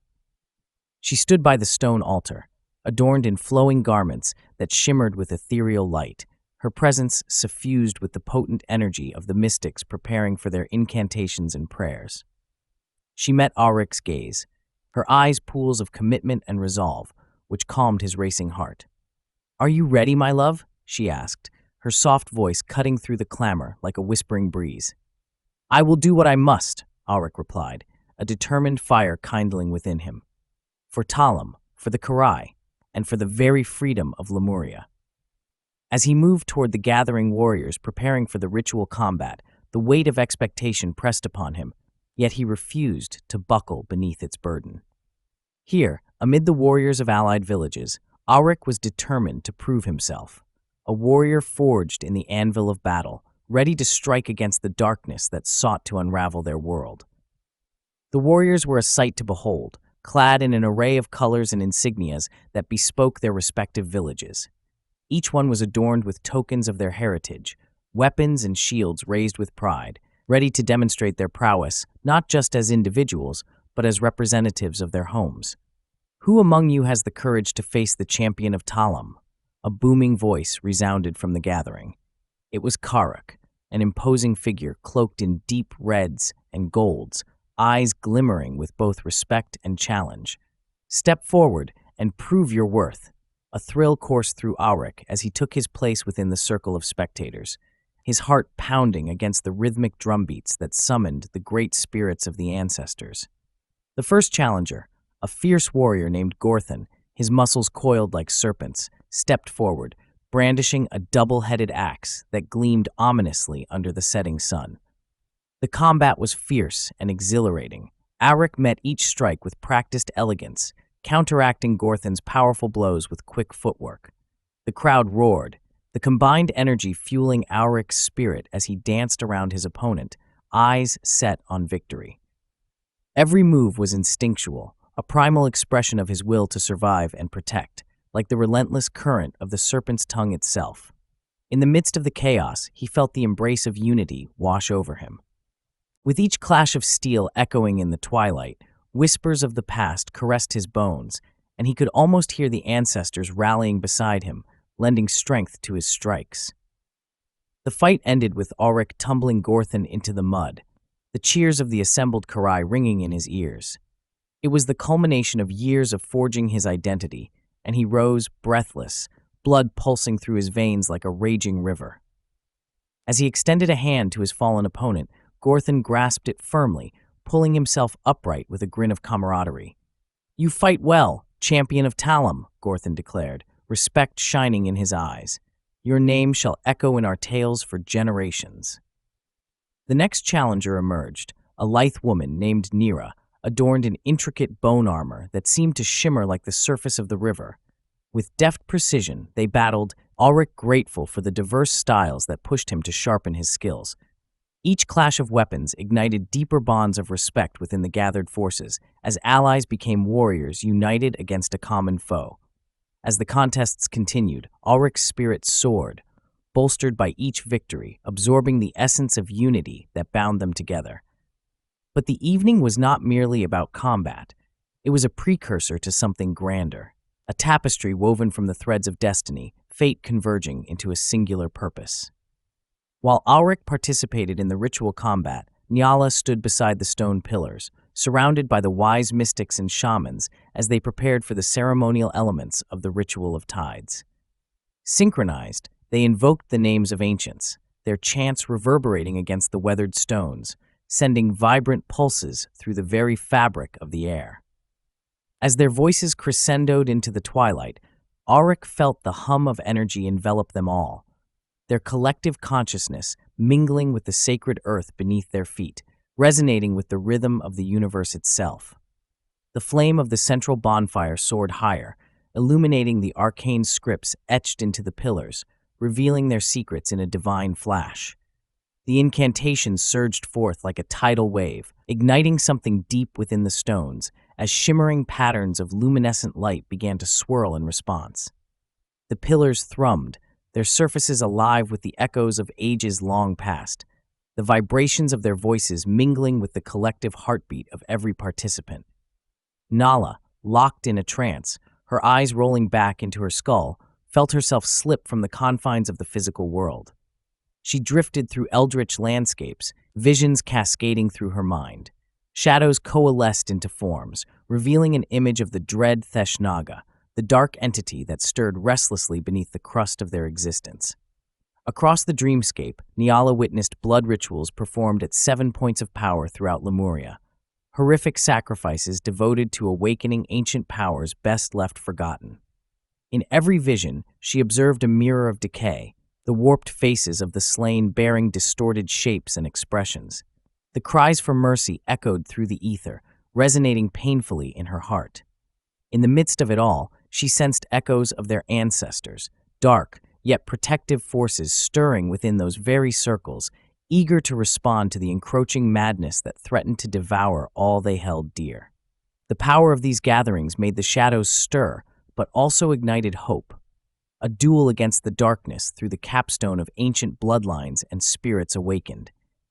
As grim visions merged into clarity, Nyala erupted from her trance, jolting free from the web of darkness that threatened to entangle her. She gasped, struggling to reorient herself among the chanting mystics and the flickering light of the bonfire that now felt like a pyre of salvation. "Aryke, the Theshnaga, he seeks the 7 points," she cried, her voice urgent yet trembling, desperate to share the foreboding realization that had pierced her soul. "He will lay waste to our villages unless we act, for the sacrifices must not come to pass." Instantly, a moment of silence fell upon the assembly as warriors and mystics exchanged glances, the urgency of her words heavy with implications. The collective energy in the atmosphere snapped to attention as the leaders gathered around Aryke, Nyala, and the other mystics. Eldra, the venerable elder, waved an arm for silence. "The dark thread of fate converges upon us, then. We must unite our resolve," her voice rang out, full of authority wielded by generations of knowledge. "The ritual of tides has awakened the link between our souls and those who came before. We must bind ourselves to the Karai coalition." Aryke raised his fists to the crowd, the firelight reflecting in his eyes, grim determination standing steadfast against the shifting tides of shadow. "We shall forge a blood oath. We are more than mere villages. We are a coalition of strength. Together, we shall repel the darkness and ensure the legacy of our ancestors remains untainted." With fervor, warriors gathered around, their spirits igniting with a hunger for action, their hearts synchronized to the beat of defiance as they readied themselves for the solemn act of commitment. One by one, finally surrounded by the flickering light of solemnity, the village leaders stepped forward, blades drawn. They raised them high. "By the blood of our ancestors and the spirits that guide us," they intoned, blades dripping with a mixture of resolve and ritualistic reverence. "We bind ourselves in this blood oath to defend the legacy of the Karai and stand against Sathkoram's tyranny." As the leaders pressed their blades together, droplets of crimson mingled and pooled beneath them, merging into a sigil upon the earth, a binding spell woven from the spirits of generations, forging an unbreakable alliance forged in blood and faith. Aryke could feel the power radiating from the oath. It vibrated through the very stones that surrounded them, summoning spirits of ancestors long gone to bear witness to their resilient plea for strength. A powerful light enveloped the circle, illuminating the forms of warriors, mystics, and leaders, a protective shield growing brighter, a promise forged in the fires of peril, hope, and unity. "A coalition shall rise," Aryke pronounced, his voice swelling among the chorus of affirmation echoing from the gathered crowd. "We shall call upon the strength of every soul." As the ritual concluded, Aryke felt an awakening within him, an elemental force converging from the depths of the earth, intertwining ancestral courage within his veins. It was a promise echoing in the timeless corridors of fate. The Karai coalition had emerged, ready to confront looming shadows with the light of hope ignited anew. Yet, in the darkened corners of the world, unseen forces stirred, their tendrils reaching forth toward the realm of men, anticipating the violent clash that would soon unfold. Tomorrow, they would face the oncoming storm, but tonight, beneath the watchful gaze of the ancestors, they forged their unity against the gathering darkness, a beacon of hope in a realm teetering on the cusp of despair.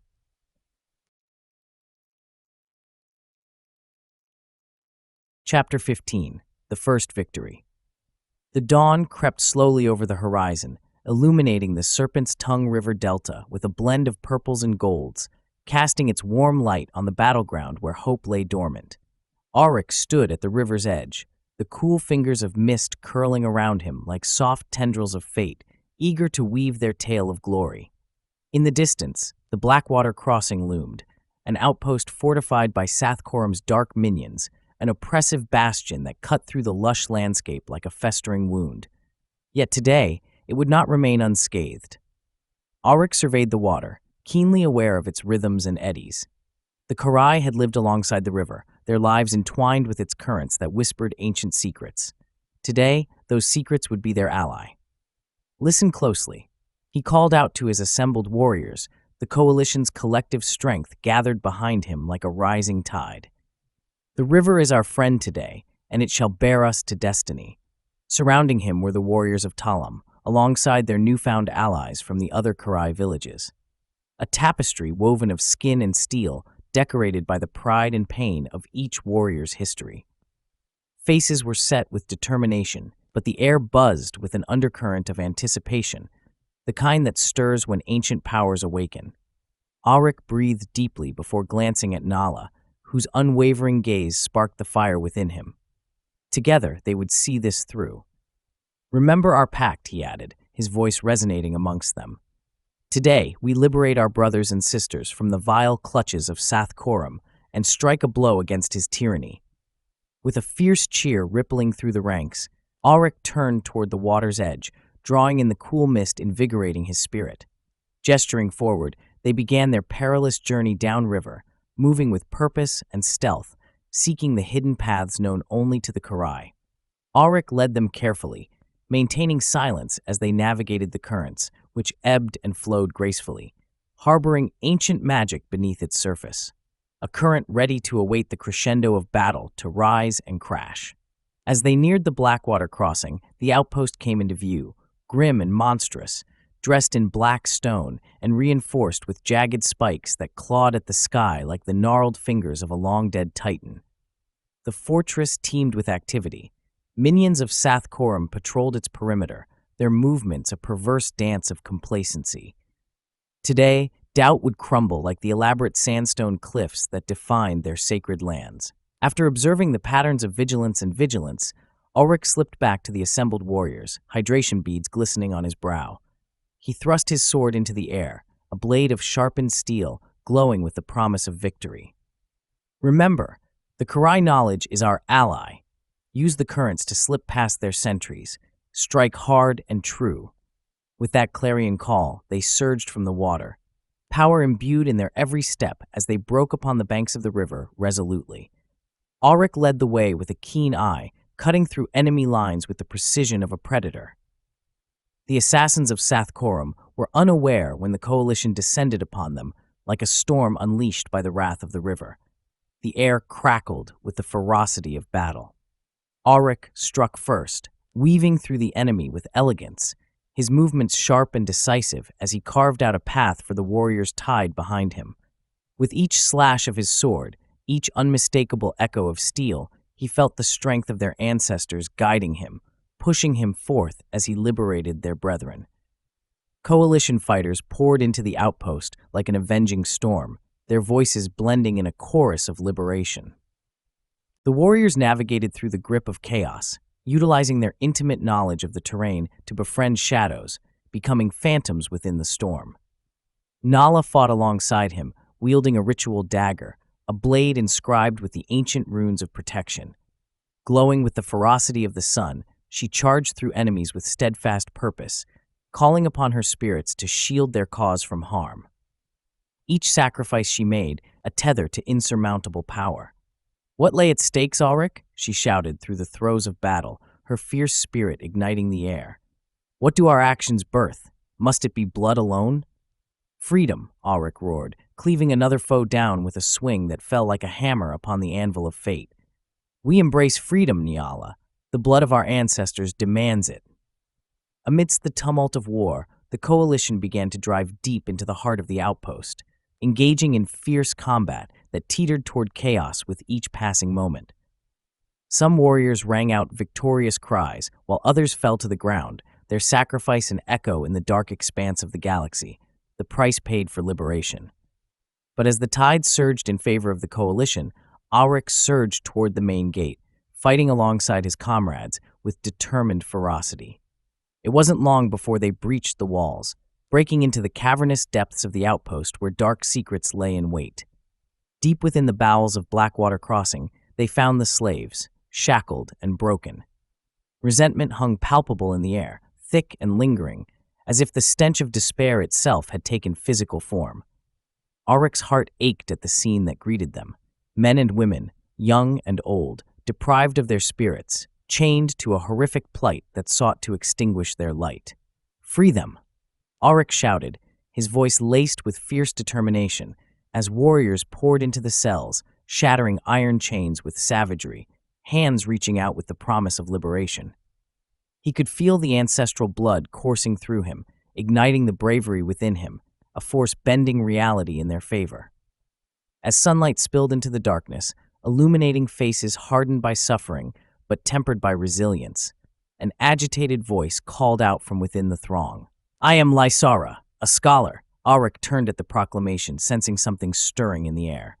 A lithe figure, a woman with dark hair cascading around her face, stepped forward. Golden-brown skin glimmered with the remnants of the sun, and her eyes shone with intelligence severe and astute. "Lysara?" Nyala questioned, her curiosity piqued. "Yes, I've studied the dark records of the Theshnaga," she said urgently, as though the urgency of her words outran the pain of chains once binding her. "The Dark One seeks ancient knowledge, 7 temples of power scattered across Lemuria. They hold secrets capable of terrible creation and destruction." Aryke's heart raced as he absorbed the implications of her revelation. "He seeks to enact a ritual? A convergence?" "Yes," Lysara continued, her voice trembling with intensity. "He aims to bend reality itself. With those temples united, he can awaken forces that lie dormant beneath our world.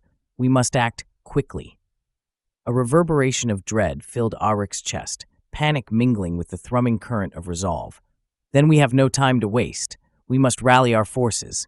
As they prepared to withdraw, the air shifted abruptly. A chill crept over the sunlit sanctuary of the outpost, dark tendrils of fog unfurling from the highland spires, curling toward the river with malevolent intent. The coalition warriors exchanged glances filled with horror, the sudden darkness contrasting sharply with the warmth of liberation. Nala's eyes widened in recognition. The dark fog, it heralds Sathkorum's response. "Rally the freed captives," Aryke commanded. "We must regroup before it engulfs us." With urgency, warriors ushered freed captives onward through the debris-strewn corridors, guiding them towards the river's edge, the heart of their purpose.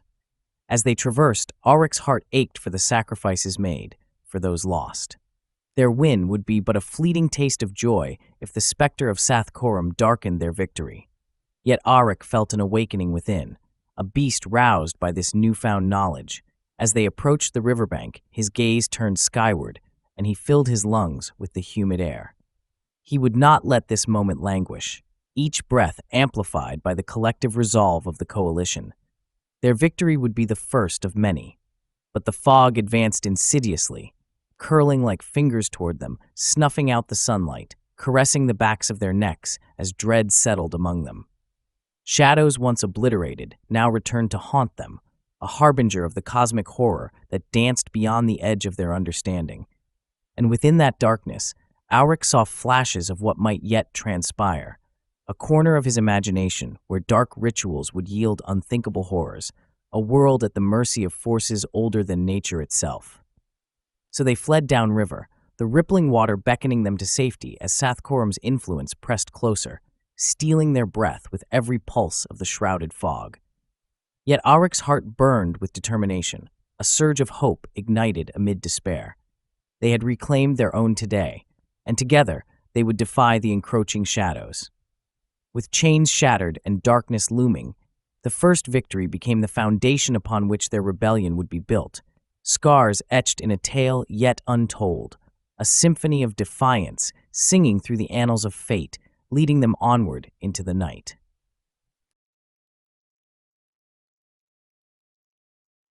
Chapter 16: Black Mist and Nightmares. The dawn was one of muted colors, as though the sun hesitated to break the hold of a night steeped in dread. From within the protective borders of Talam, the villagers awoke to a lingering darkness that clung to the air like a malignant fog, blotting out the brilliance of the morning. Aryk stood at the center of the village, the sensation of foreboding coursing through him like ice water, as if the very bones of the earth trembled in anticipation of a calamity yet to come. Underneath a sky occluded by thick, swirling clouds that whispered of sorrow, he could feel the residual effects of the prior night's horrors lingering in his skin. Shadows seemed alive, crawling and flickering at the periphery of his vision, as whispers of tormented souls echoed through the cobbled paths. The black mist had returned. Each villager that passed by bore the sunken expression of incomprehensible despair, their eyes haunted by reflections of nightmares that clawed at the edges of their minds. Nala emerged from the thick brush that surrounded the village, her expression grave. In her hands, she clutched ancient artifacts, strange talismans forged in metals that shimmered like liquid night and glimmered in the faint light. "The villagers are plagued with dreams," she said as she approached, her voice strained and vigilant. "Every night they experience the same horrors, visions of cities drowning and eyes watching them from the dark. We cannot let this continue." The malefic black mist that had rolled from the highland spires was no ordinary fog. It was a sentient horror, a dark force twisted by the remnants of Sathkoram's lingering malevolence, designed to bind their spirits in chains forged from fear. Aryk listened as Nala enumerated the effects upon the villagers, horror welling up in him like bile. Vishra, the blacksmith, had been found babbling incoherently, while Mara, once fervent in her belief in the Karai coalition, wandered the darkness, speaking the names of the drowned cities as if they were sacred. Nyala began her work without hesitation. "I will create protective talismans," she declared, her tone brisk with determination. "With these artifacts, we may shield our people from the influence of the mist. We need to distribute them to every family. I've seen the way the mist works against us. It thrives on fear and despair." "Very well," Aryk replied, his heart steeling against the encroaching dread. "Let us gather those who can help. Each village within the Karai coalition must receive these talismans. We need to act quickly before the mist swallows us whole." As Aryk moved to rally the remaining coalition forces, the vivid recollections of the previous night lingered like shadows, fragments snaking through his dreams that felt both familiar and utterly foreign. They had been fleeting images of vast, ornate palaces that sprawled across sun-drenched landscapes. Gentle laughter echoed through grand halls, and children chased one another across incomprehensibly lush gardens. Yet, tinged over all these recollections was a disconcerting darkness. Always, the indelible awareness of being watched loomed beneath the surface. As the sun dipped lower in the sky, Aryk found himself drawn toward the edge of the village where the thick jungle rose, wrapping around the community like a shroud. The whispering shadows invited him closer, beckoning with seductive promises of knowledge in the encroaching twilight. It was while standing against the encroaching gloom that he heard barking laughter echoing through the air, tantalizing and taunting. The laughter warped into cries for help, and for a moment he teetered on the edge of an overwhelming dread, chiaroscuro nightmares swirling in his mind. He gripped the wooden railing of the banister and closed his eyes tightly against the deluge. Instead of drowning in the darkness, Aryk embraced the warmth of the memories he had glimpsed, ancient Lemuria at its height. He was a part of this world, of the beauty inherited from those whose blood coursed through his veins.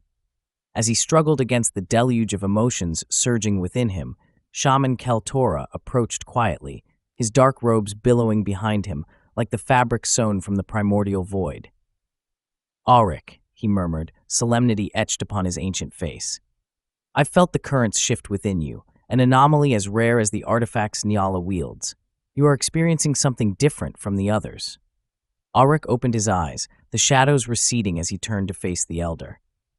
I feel their pain. Their dreams twist through my mind like weeds, choking me with confusion. But they are unlike anything I have known. I can sense their anguish, yet I can't help but think. I've glimpsed. The memories haunted him, questioning his identity.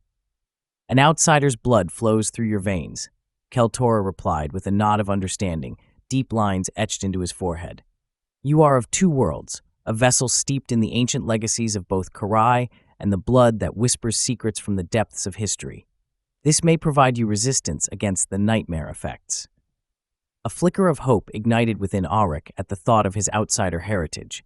Despite the burden of an uncertain legacy, perhaps it heralded a potential salvation for those who suffered. "Then I shall share this vision with others. If I can understand the ancient dreams, perhaps we can counter the nightmare's pull." "You must remain vigilant, Aryke. The black mist is not finished with us," Keltora warned. Reports have come from nearby villages, entire settlements found empty, their inhabitants seemingly wandering blindly into the jungle through the depths of the night. The mist consumes them. A tremor rippled through Aryke as the shaman's words weighed heavily upon him. The implications were staggering, a profound horror rising like the tendrils of a great beast from the depths of the abyss. He could not let the fears of the past sweep away the future of the Karai. "Let us return to the village," Aryke insisted, resolute. "We will fortify our defenses and prepare for the worst." The two made their way back through the village, the air thick with dread as villagers moved like specters, their eyes hollow and uninspired. Nala had gathered a small group to craft the protective talismans from the strange metal, their work luminous in the fading light. Aryke could see the shivering strength of the pieces as they flickered with glimmers of inscrutable runes and darkened beauty. "What do you need me to do?" he asked Nyala, stepping into the soft glow of their collective work. "Please help distribute the talismans to the families," she implored, her brow knit in concentration. "The more we can arm our people with knowledge and power, the less susceptible they will be to the nightmares that plague them." As he moved through Talim, Aryke witnessed the breadth of fear embedded in the villagers' souls. Some were too shaken to even accept the talismans, while others fought back with the flames of defiance. Words echoed back to him, tales of drowned cities, coupled with watching eyes that bore into the core of their very spirits. "Fear not," Aryke beseeched one family. A woman clutched her child to her chest as though the very mist could snatch them away at any moment. "We can break this curse if we stand together." He pressed the talisman into her palm, warmth radiating from its metallic surface, a promise of protection. But even as hope flickered in their eyes, Aryke could feel the weight of the darkness descending, a harbinger that mingled with the souls of the villagers. With each talisman he distributed, he could feel the yawning abyss below him, the knowledge slipping just beyond his comprehension, refusing to yield to his understanding. He returned to Nyala, where she meticulously continued weaving fragments of artifacts into talismans. Her expertise shone through in each piece's graceful formation. "And what of you?" Aryke asked, kneeling beside her as she worked. "Do you suffer the same nightmares?" Nyala paused, her gaze piercing through the dusk. "At first, the dreams were haunting. After each night's mist descended, I saw echoes of haunting streets of our ancestors. Did you know the ancient city of Hartal? It was there that the past intersected with the present in dissonance. But unlike you, Aryke, I do not possess the shield of outsider blood. I feel the tug of those who lost their way. They call to me, spirits that reach out beyond their graves." His heart panged for her as they shared that space, the weight of each other's burdens intermingling in silence. "We must remember who we are," Aryke urged, taking her hand. "Our ancients fight with us, Nyala. In dreams, they may call to us, but they are not lost. We shall find a way to foster their strength." "I believe that," she said, a soft smile lighting her ethereal features, though shadows danced beneath the surface of her resolve. Yet, before they could linger in the warmth of solidarity, a chilling wail rose from the village, a clarion cry that cut through the suffocating dread. They turned to face the source, the cries growing louder as the shadows at the edge of the village thickened further. The black mist had begun to coalesce around them. It oozed from the heart of the jungle, slithering closer as though alive, an insidious entity testing its power over their resolve. As the miasma rolled toward them, the cries erupted into chaotic screams. Aryk's heart raced as he felt the overwhelming sense of loss encapsulating the community, freezing them in fear. "Get ready," he commanded, raising his sword, its blade gleaming in the fading light. "We need to fight back." Eerie silhouettes emerged from the fog. Specters of drowned cities, visions of aqueducts long defunct, and haunting figures, lost souls entwined in despair, danced within the mist, flashes of anguish illuminated by the flickering of the protective talismans. The terrifying echoes of familiar voices beckoned, pulling at their very essence as if inviting them to drown in the waters of despair.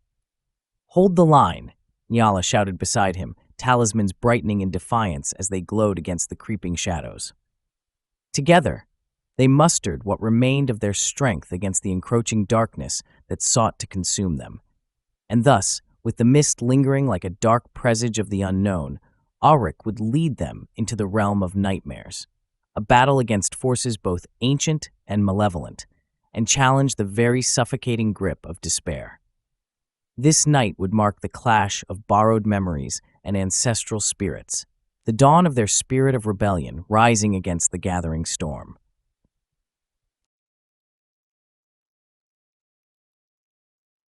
Chapter 17. Journey to the Black Desert. The sun blazed fiercely over the landscape as Aryk, Nyala, and Mola departed the last vestiges of Talim behind them. The chill of the black mist nightmare still haunted their thoughts, but the distant promise of salvation lay to the east in the vast expanse of the Black Desert, a land known for its brutal beauty, cunning inhabitants, and a fierce resilience against the dark sorcery wielded by Sath Korum. Laysara had spoken of the Sarket tribes with a fervor that ignited something deep within Aryk. These nomadic peoples had survived against ancient evils and relentless adversity. Their connection to the land and their refusal to bow exploited its strength, forging an independence buoyed by ancestral knowledge. Yet to reach them, Aryk and his companions would have to traverse shifting sands, unpredictable weather, and the unsettling creatures that lurked just beyond the horizon. As they journeyed, the terrain grew increasingly arid, rolling dunes replacing the lush greenery of their home, winding their way toward the reputed Glass Canyon territories that served as the gateway to the desolate heart of the desert. Endless stretches of sunburned earth bloomed forth, shimmering like the wraiths of distant memories, taunting them with mirages. There was a beauty to this expanse, the crystalline structures that sprung forth like natural sculptures resonating with an alien call. Nala eyed the unfamiliar landscape with suspicion and awe. "Each step I take feels as if I'm traversing the edge of reality," she muttered, her fingers brushing against the strange, iridescent vegetation, which shimmered in the sunlight and tinkled softly, like the faint sound of wind chimes in a distant, glimmering world. "What manner of sorcery molds this place?" "Not sorcery, but nature itself, I believe," Aryk replied, gazing toward the horizon. The desert was alive, a living tapestry of crystalline flora that bent with the breeze, yielding haunting melodies that echoed through the empty spaces like the whispers of 1,000 spirits. Somewhere in this expanse lies the heart of the desert, and we must reach it. Mola, their stout companion with an insatiable curiosity, knelt to examine a solitary plant pulsing with electric colors. "I wonder if it can eat us," he said, grinning despite the unease that hung in the air. "Perhaps we are more appetizing than the creatures lurking in the sands." Aryk chuckled despite the tension threading through their journey. "Stay cautious, my friend. It is not the plants that concern me, but those dwelling beneath. I have heard whispers of predators that can sense thought itself." As they continued onward, the sun reached its zenith, casting merciless rays upon them, a relentless exhibition of the desert's harsh reality. Aryk's resolve steeled as he thought about the fate that awaited them. "We'll stop soon," Aryke said, looking up toward the heights of the glass canyon, jagged cliffs adorned with glimmering minerals that caught the light, fracturing it like colors on a prism. The oasis of Mirapool rests beyond those cliffs. The three trekked forward, their pace unyielding as they climbed the slopes, trudging through harsh terrain until finally the natural bastion of the canyon loomed around them. Layered stone bled hues of crimson, dark ochre, and silver, each stratum offering a glimpse into the past. An ancient relic of the earth, it echoed through eons, whispering secrets of a world lost to time. Upon reaching the pool's edge, they beheld a spectacle unlike anything they had witnessed. The oasis shimmered invitingly, a temporary sanctuary amidst a parched wasteland. Clear waters danced within the rocky serpentine basin, mirroring the sky above, draped in a backdrop of endless azure. Desert blooms dotted the periphery, vivid splashes of color against the ochre and brown canvas. Harnessing the last of their energy, Aryke knelt and cupped his hands to drink deeply from the water, feeling its coolness invigorate his insides. Nala joined him, her entire being illuminated with life, while Mola slipped into the waters, splashing gleefully. "Here we can rest," Aryke declared, the sound of their laughter echoing off the canyon walls, a fragile bond woven against the looming chaos that bruised their thoughts. As they settled around the pool, however, their peace was interrupted by the sudden sensation of shadow looming over them. From the periphery emerged a figure clad in light, flowing garments, scantily adorned in the hues of the desert sands, and with skin bronzed by the sun. The air snapped with a tension he could not bear to confront. "Who dares trespass?" a voice laced with authority declared, a keen edge resting upon each word. The figure tightened their grip on a slender wand that glimmered ominously, a reflection of power intertwined with the essence of vast deserts. "Wait," Nala interjected, stepping forward, her eyes steady even in the presence of such an imposing figure. "We mean no harm. We are allies of the Karai coalition seeking your alliance against Sath Korum." The Sarket scouts' eyes narrowed as they studied the trio, suspicion etched in every muscle of their being. "What proof do you offer?" Mola instinctively moved closer, ready to defend them. "Proof. We come with empty hands. What else do you require from strangers?" This only earned him a glare sharp enough to cut stone, silencing his bravado. "What is sacred to us must be offered in return," the scout insisted, their posture unyielding. "Share water with me, perform the rite of the oasis, and I may consider your intentions genuine." Murmurs passed between Aryke and Nala as they nodded in unison, recognizing the ritual as a gesture of trust. In the arid wilderness, water was the very essence of life, an offering sacred among desert dwellers. Aryke reached into the depths of his pack, producing the precious water they had obtained earlier. He poured a portion of the crystalline liquid onto the earth before the scout, allowing it to soak into the dry soil. "We offer this for your trust." The Sarket scout regarded the gesture, eyes widening as they stepped closer, lowering their wand as they accepted the significance of what had been shared. "Your water is as precious as blood," they acknowledged, before bending to drink from the pool, cupping hands in an ancient reverence. "As I sip from this, I share with you the Turner of the Sands, not only life, but the promise of cooperation against common enemies." After completing the ritual, the scout glanced at the three hopefuls before offering a cautious smile. "I am Zakora of the Sarket. Follow, and I shall guide you to Obsidian Springs, where my people wait beyond the rugged hills." With renewed vigor, they followed Zakora deeper into the heart of the desert, a threadbare tapestry weaving their destinies closer. As the sun began to descend, painting the horizon in tones that dripped crimson and gold, they hurried through twisting paths that led them away from the hollow desert echoes and into the embrace of the nomadic tribes. The desert landscape shifted around them, revealing deftly hidden trails with whispered tales of ancient times woven into the rock formations themselves.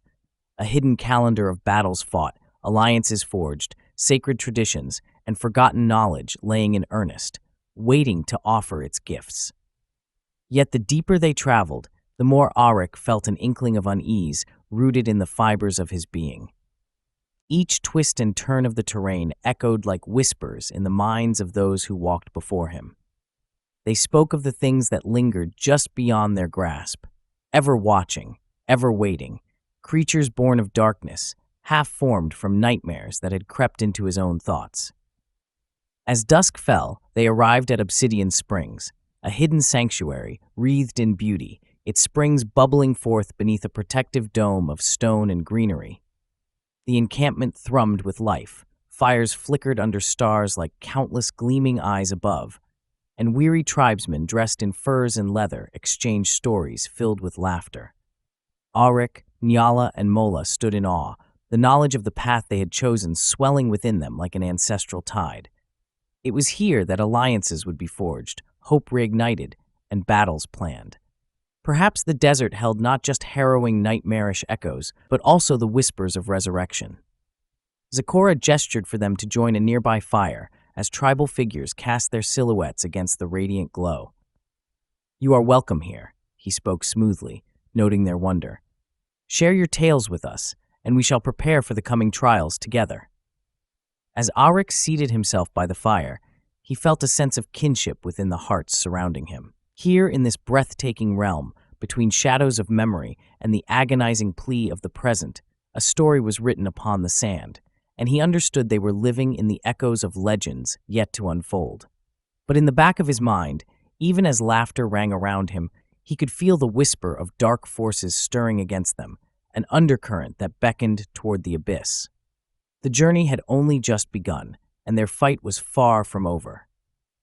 Against an unrelenting sea of despair, they would emerge, entwined with destinies carved in the crimson sands of time. Chapter 18. The Sand Dancers. The sun bore down upon the black desert, a relentless specter as Aryke and his companions stood at the heart of the Sarkhet encampment.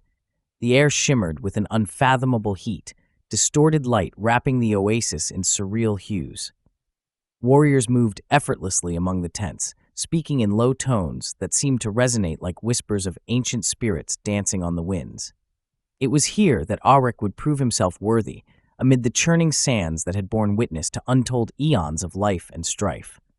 Chieftain Nazrel, a figure of imposing presence cloaked in layers of leather and fabric dyed in the colors of the desert, eyed Aryke with scrutiny. His face, etched with wrinkles resembling the very canyons of the land, bore a frown that seemed carved from stone. "The sands give no quarter," he intoned gravely, his voice a low thunder.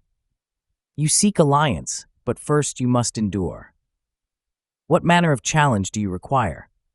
Aryke steadied himself, his heart pounding as he pushed aside the creeping sense of dread that threatened to rise with the midday sun. "The sons of the sand will expose your spirit to the sun's eye. You will traverse the crimson dunes and return without succumbing to the visions the heat will unveil. Does your heart burn fiercely enough?" Nazrel's words cast a shadow over Aryke's determination, a challenge steeped in the wisdom of the desert and laced with mysticism. "Let it be so. I accept," Aryke proclaimed, his voice steady despite the tremor in his core. As daylight reached its zenith, the air itself felt molten, coiling around him like tendrils of madness. He felt the unforgiving texture of the sand beneath his feet, burning hot, each grain a reminder of the trials that awaited. Nala and Mola exchanged worried glances, but held their silence, trusting that his steel would carry him through. Two warriors from the Sarkhet stepped forward, their feet gliding effortlessly across the dunes. One was tall and sinewy, his features chiseled and fierce, the markings on his skin telling stories of valor and sacrifice. The other was shorter but stockier, with fierce eyes that lit like embers against the desert sun. "Follow our lead, stranger," the tall warrior said, extending his hand in invitation. As Aryke moved onward, the sun towering overhead began to drain his vitality, each footfall dragging him closer to the underbelly of distortion. The shifting sands beckoned forth trails of illusions and phantoms born of the sun's wrath, shaped by his fears and failures. Sweat pricked his brow as he moved deeper into the desert, the cries of lost souls rising around him, carrying despair on the dry wind. With each step, the dunes shifted beneath him, creating a horizon that blurred, beckoning him with maddening mirages. He saw the faces of loved ones long past, ghostly visages whispering fragments of memories, taunting him with visions of moments he failed to protect. The laughter of his sister, shrouded in sorrow, echoed in his mind. The weight of blame she placed upon him clung to his heart like a vulture's claw. The world around him wavered as the heat took hold. He stumbled, the shimmering grains of sand beneath his feet transforming into writhing shadows that clawed at him, whispering forbidden secrets. Each whisper twisted memories into agonizing specters, amplifying his guilt. He had not forged a warrior's path, but had instead tread a tumultuous landscape of contradictions, crushing failures and unheeded dreams. "Face them, Aryke," he shouted, forcing himself onward as his legs trembled, trying to shake off the manifestations clawing for his soul. "Face your past."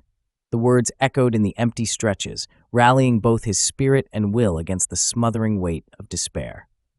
Visions flashed before him, a burning home, acrid smoke choking laughter, the cry of his beloved wife as shadows wrested her away. He faltered for just a heartbeat, the darkness threatening to engulf him wholly, when a familiar voice broke through the haze. "Remember who you are," Nyala pleaded from within the depths of his mind, driving him forward. Her fierce spirit reignited his courage as fragments of sunlight broke through the shadows lurking before him. They flickered like stars, lighting the impossibly vast, darkened sky. Gathering his strength, he carved his way through the illusions. "I will not yield," he roared, the desert itself quaking beneath his defiance. Air filled his lungs with renewed vigor as he pushed through the memory-infested haze, remembering not just the past he had dwelled in, but also the warrior of the present stirring within him. The spectral figures faded, dispersed like mist in the afternoon sun, and the soaring sky welcomed him in a wash of blue clarity. He stumbled back onto familiar ground, glancing around the desert panorama with wise eyes that now perceived its inherent rhythms. The desert was alive, embodying both the beauty of existence and the haunting specter of its truths. Hours passed, or perhaps mere minutes, in a flicker of time lost within the severity of the landscape. Finally, Aryke returned to the Sarket encampment, his skin radiant from the scorching sun and mind reeling with the weight of his experience. Nazrel stood waiting, arms crossed, his expression a mixture of disbelief and respect. "You have survived the trials unbroken," he remarked coolly. "But what have you gained from your journey?" "I have confronted my past," Aryke replied, panting heavily as he steadied himself. "I bear the weight of failures, but I also carry with me truths untold, strength I could scarcely imagine. I have traversed the boundaries of fear and come back whole." The chieftain's expression softened, a revelation glimmering behind his hardened gaze. "Then speak your proposal, for you have shown the heart of a warrior." Gathering himself against the whirlwind of thoughts and emotions, Aryke shared their tale of Sathkorum's return, the black mist, the haunting nightmares. He outlined the plight of fractured tribes and menacing shadows lurking at the fringes of the world, intent on consuming that which remained. Nazrel listened closely, the tension lifting subtly from his posture with each word spoken. At last, he turned to his people gathered in the shadows, awaiting the verdict. "The leaders of the Sarket hold power against those who walk in dreams. We have protections passed down since the time before submergence, wards of our ancestors against dark forces." "Show us your strength, chieftain," Aryke urged, bolstered by hope. The chieftain nodded, signaling to an elder who moved with slow, purposeful grace. She carried amulets made from glistening woven strips of palm and metal, artifacts imbued with the essence of the sand and spirit of the desert. "These wards bind the darkness, reinforcing your intentions against Sathkorum. But know this, using them requires a price, one that binds our fates as allies." "I accept," Aryke asserted, understanding the ancient wisdom held within that request. He felt a surge of kinship with the Sarket, a bond weaving their destinies together. As realization settled over the encampment, the desert itself seemed to come alive. The wind howled, bringing with it an unsettling change, and in the distance, the horizon twisted. An unnatural foreboding coiling outward, a sandstorm breaching the encampment like an ethereal beast stirring from slumber. "It comes!" shouted a warrior, his voice unfurling like the wings of a griffin, a warning echoing through the crowd. Shapes emerged against the swirling chaos, shadowy forms shifting as they twisted toward the encampment from the heart of the storm. Aryke felt a tremble run through him. A primal instinct born from the abyssal fears awakened within him. not just against their alliance, but in what the darkness sought to unleash. "Hold your ground," Nazrel bellowed as the air thickened, vibrant particles of sand swirling upwards in churning madness. The very essence of the desert turned hostile, visions forming within its belly, a pulsing reminder of their vulnerability against sinister forces seeking to swallow them whole. Aryke, Nala, and Mola stood ready, drawing strength from the bonds forged in the eye of despair, before the maelstrom twisted toward them. As the storm bore down upon them, Aryk's breath quickened, heart pounding like war drums in response to the impending chaos. The Sarket prepared to withstand the tempest. A warning from the past rumbled through sages and ancients, a reminder that harmony with the desert came at a price. And as they braced for the onslaught of the storm, Aryke resolved to stand firm against the nightmares threading through the sinuous winds, heedless of the darkness that sought to seize their spirits. The battle for their future was woven within the storm, as fate tempted them toward inevitable confrontation.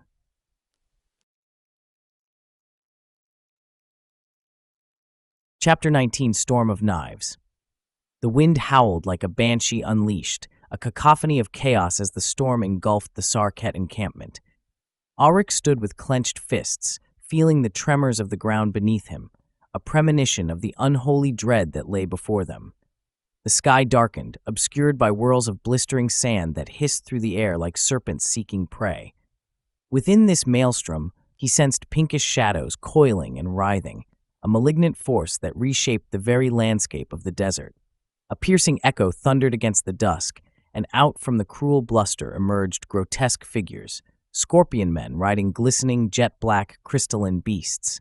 Their exoskeletons glimmered with an unnatural radiance, the grotesque claws snapping sharply in anticipation, ready to rend flesh from bone.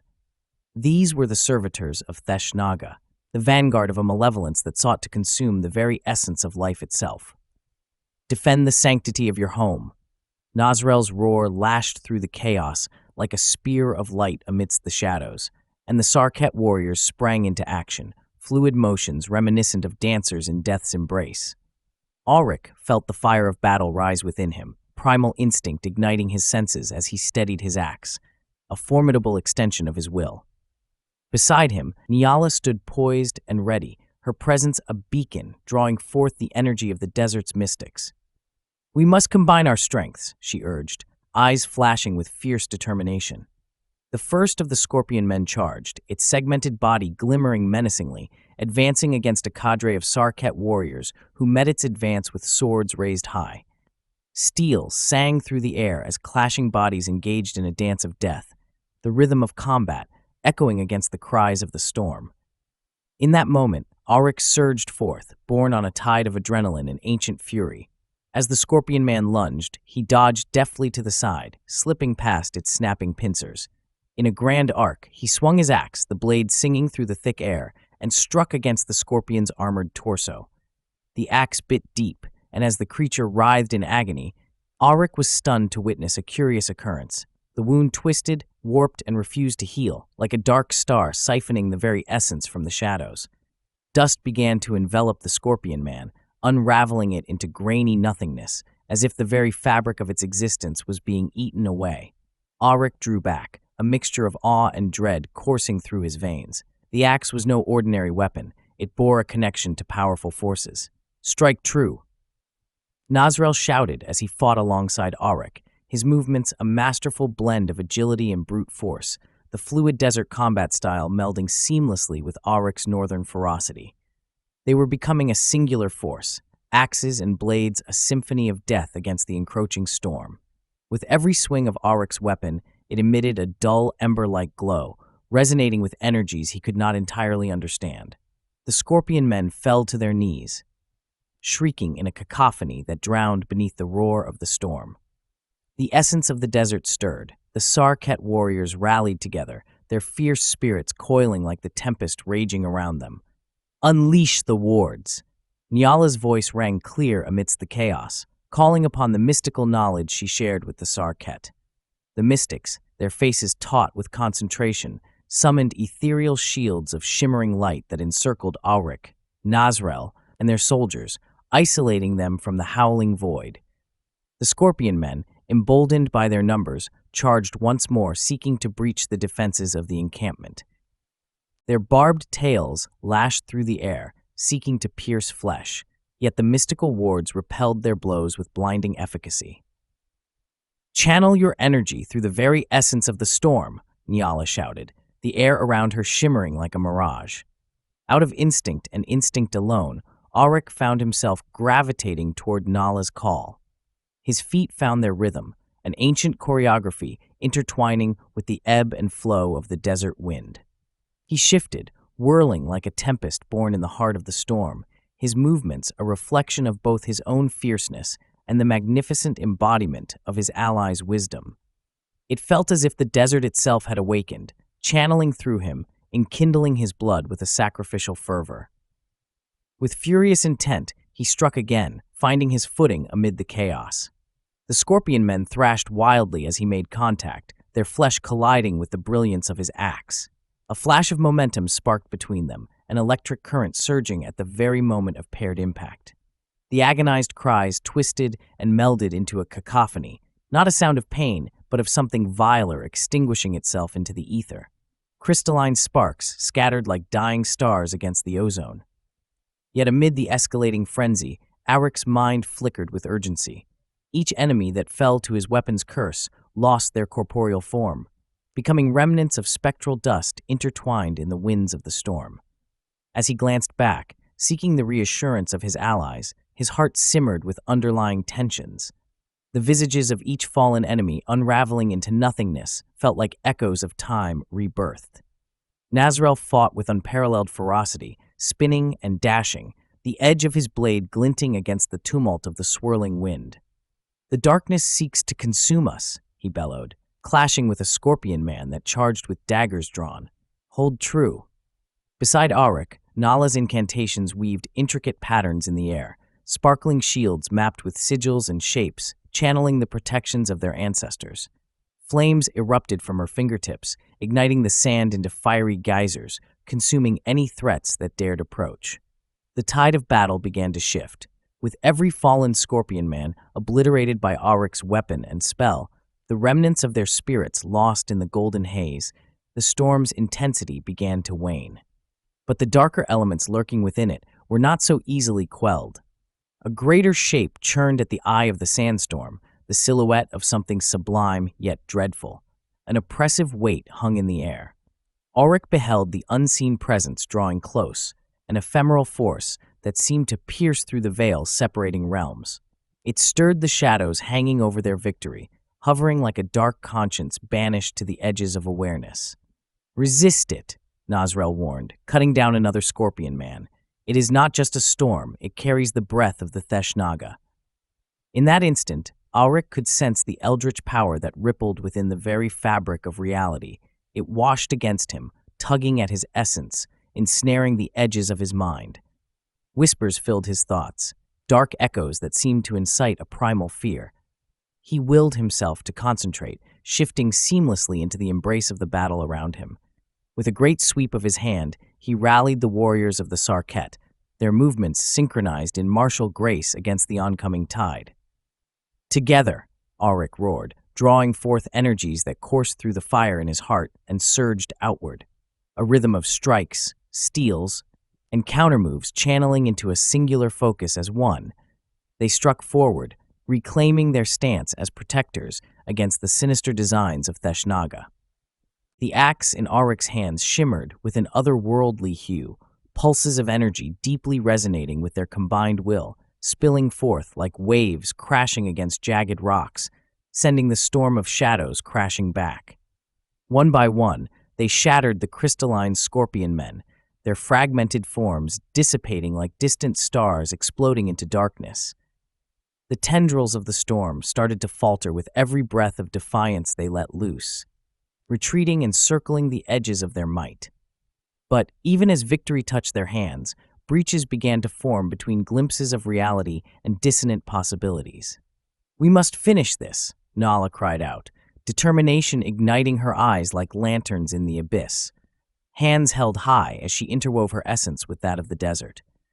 And with the crescendo of hostilities collapsing into silence, Aryke raced forward, his axe glinting a luminous arc against the dark currents. As battle met fury, a final strike compelled its terrible reckoning. The scorpion men before him broke apart, their mournful wails resonating like a low chant as they faded from existence, cascading into spirals of sand and dust before the onslaught of Aryke's will. And at that moment, as he descended into the embrace of the calamitous storm, he released all that he had in one glorious act of defiance, knowing that it was not just his fate teetering on the precipice of the abyss. The heavens above trembled with a rumble of steel and chaos as light pierced through the desolation, a brilliance that split the storm asunder, causing the scorpion men to implode into clusters of ethereal wisps, spiraling forth like retreating phantoms on the wind. With one final, wrenching shriek, the last scorpion man dissipated under the energies unleashed. The storm itself hesitated and shrunk, the darkness curling away with desperation, clawing at the remnants of its defeat. And as it did, Aryke stood alongside his new allies, bloodied yet unbowed, having emerged from the crucible forged in dread. Nazrel beheld Aryke with a newfound respect, eyes glittering with the sacred flames of a warrior who had faced the abyss and lived to tell the tale. "You have proven yourself." Around them, the sable winds began to die down, revealing a star-strewn sky as the Sarket gathered gracefully in the encampment. They formed a circle of reverence, honoring those who had defended the oasis against nightmarish foes. The flickering light from their fires illuminated grim faces, but also those that shared inception, the glimmer of hope coiling thicker than the shadows. Aryke stepped forwards at Nazrel's beckoning, the weight of his axe feeling lighter, his purpose renewed.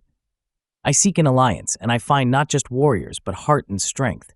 Together, we can oppose Theshnaga and bring forth an era without shadows." "Indeed." Nazrel nodded solemnly, acceptance glimmering in quiet strength. "With the power of your axe, the knowledge of our mystics, and the will of warriors woven together, we shall challenge the darkness. Let the Sarket join your coalition against Sathkorum. The warriors of the desert will stand with you." With that, they forged their bond, allies sworn in the face of the path laid before them.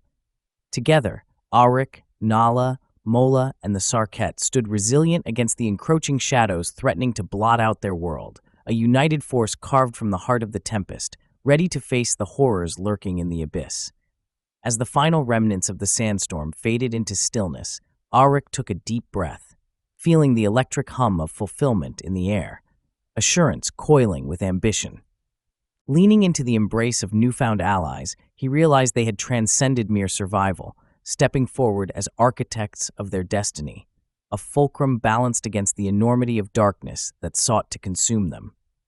He knew now that the journey was fraught with uncertainty, but whatever awaited them from the abyss, they would face it together, a tempest bound destined to carve their names into legends whispered in the winds of time.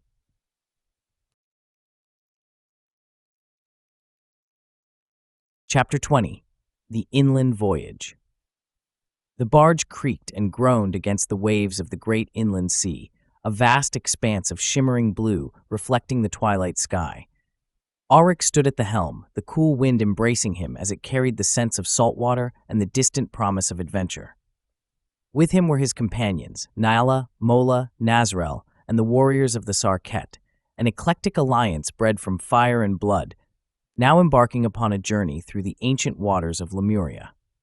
The great inland sea was no mere body of water. It was the lifeblood of the great realm, its depths concealing wonders and terrors alike.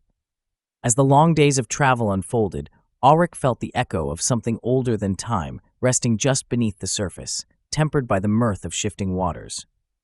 It called him, a whisper beyond the veil, enticing yet cautioning. He turned instead to observe their surroundings. What lay beyond the sloshing waves was a patchwork quilt of life and beauty, central Lemuria unfurling its diverse biomes like pages of a tome.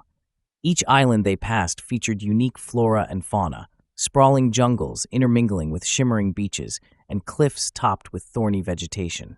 Aryke marveled at the kaleidoscope of life around them.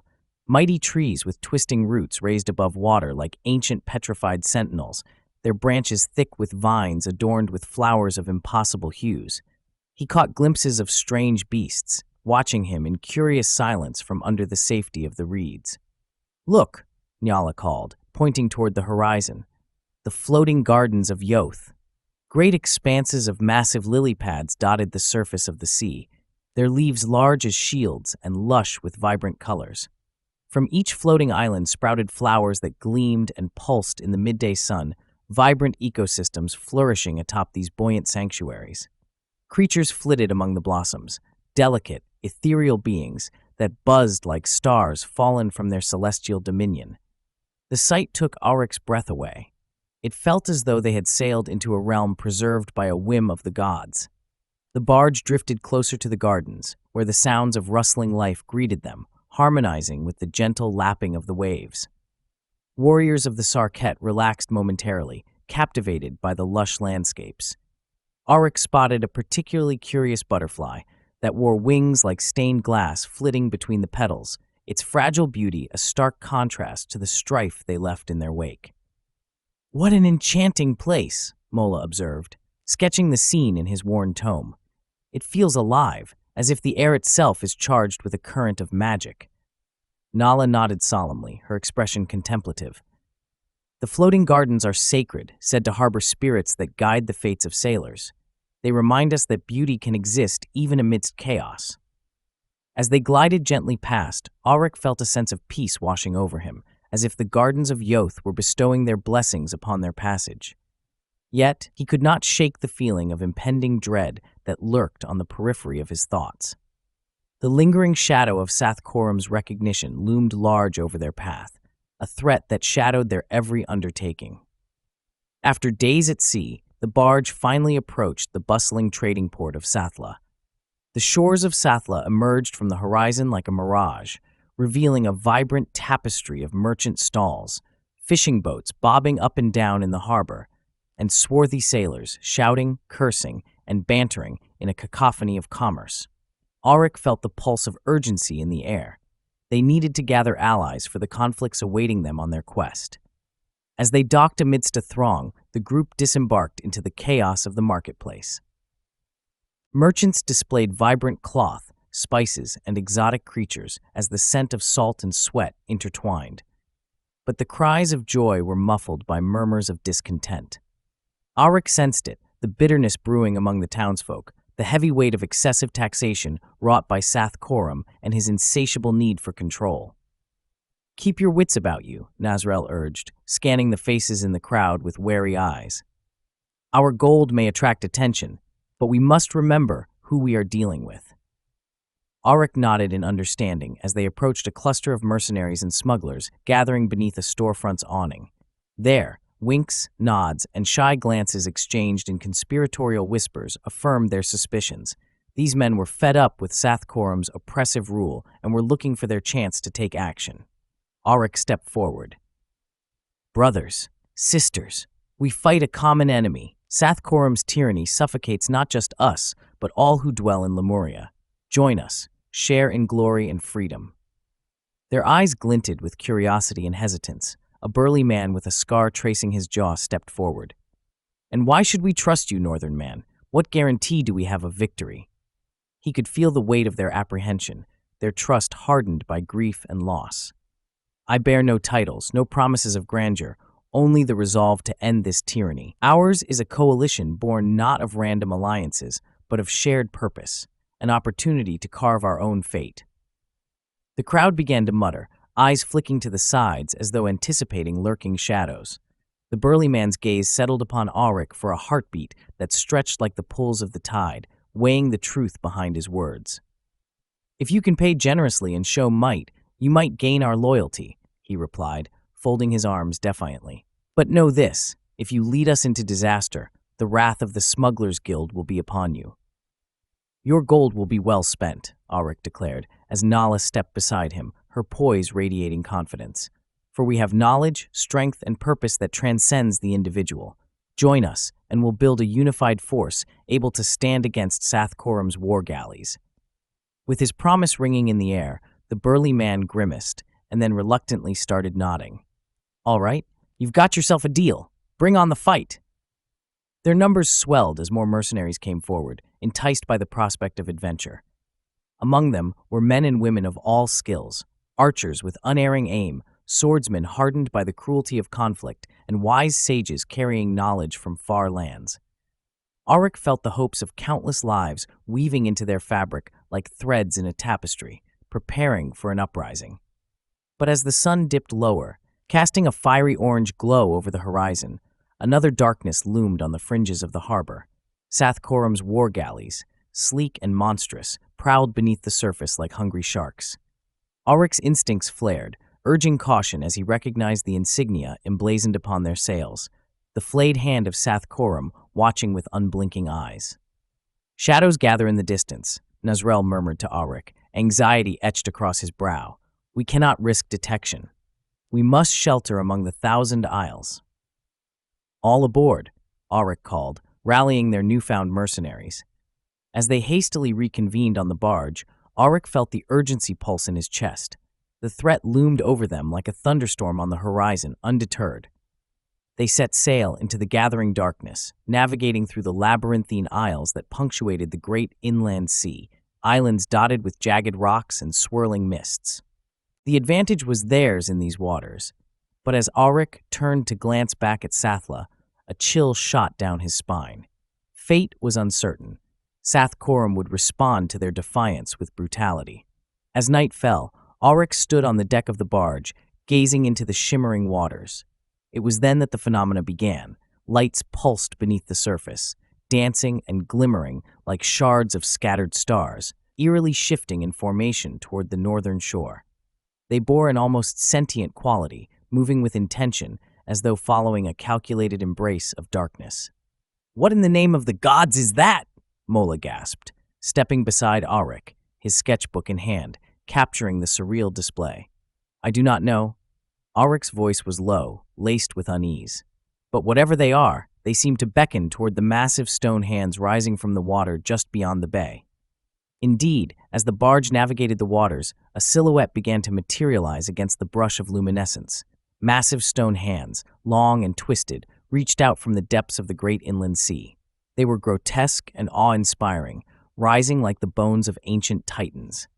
The sight sent shivers throughout Aryke's being, a presence that transcended time and space, draped in cosmic horror. "Do you feel that?" Nala asked, her voice trembling as she laid her hand against the railing of the barge. "It's as though they whisper forgotten secrets, tales of a realm long lost to the tide." Aryke's heart raced as that feeling coiled deeper within him, a mounting dread swelling against the buoyancy of companionship. "We cannot linger. Whatever force draws us toward them seeks to ensnare us in its grasp." "Ready the sails," Nazrel barked, his voice a clarion call, piercing through the swelling trepidation. The warriors of the Sarket and the mercenaries began gathering in frantic readiness, adrenaline coursing through their veins. But the lights grew brighter, pulsating rhythmically, synchronicity akin to a heartbeat emanating from the watery abyss, valley echoes that stole Aryke's breath. Something vast and primordial lay beneath, teasing the very fabric of reality, just out of reach. It felt like a siren's call, the dark urge to surrender to that which dwelt within the sunken horizon, spreading tendrils of fear through Aryke's veins. He shook his head, turning his gaze away from the mesmerizing sight, focusing instead on the night sky scattered with countless stars. As the barge slipped away from the ominous stone hands and the pulsing lights, Aryke rallied the hearts and minds around him, calling forth their courage. "We sail toward a greater purpose. The darkness will be met by flames of defiance and the reckoning of all who oppose us." And as the crew steered the barge towards safety, Aryke felt the weight of his comrades and newfound allies around him, their resolve intertwining like threads of fate, with the tide of destiny swirling beneath them, guiding their course toward the fight that lay ahead. The great inland sea whispered secrets against the hull, and Aryke understood that the world held many wonders and horrors within its embrace. He vowed to meet them all with the valor of a warrior unafraid, a heart kindled by fires brighter than any shadow that threatened to engulf them. This would only be the beginning of the journey they had yet to embark upon, a voyage through realms unknown, where the very fabric of reality rippled and quivered, testing their mettle against the forces lurking just beyond the veil. The inland voyage carried them toward their mysterious destiny, an uncharted horizon waiting to unfold. Chapter 21. Return to Talum. As the barge glided through the twilight waters of the great inland sea, Aryke felt the distant sigh of coastlines filled with the legacy of countless generations. The sun dipped toward the horizon, casting hues of crimson and gold across the sky, framing the silhouette of Talum, a haven of resilient spirits against the malign forces of Sath Coram. After days adrift, the village emerged with promising buoyancy, fortified by wooden palisades and towering watchtowers that clung to the time-worn hills. It was a hard-working resilience reflected in the steady hum of voices and the clang of hammers upon nails echoing among the newly built defenses.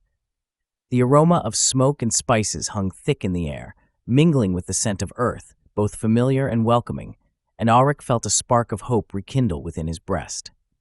As the barge docked, warriors from the coalition sprang into action, mingling with the prepared defenses. The Sarket warriors, battle-weary and resolute, disembarked alongside their newly recruited mercenaries, a tapestry of hardy souls woven into an alliance against the sea serpents of tyranny. Aryke stepped ashore, calling for his comrades. "Gather! We must meet Chief Matok and unite our efforts."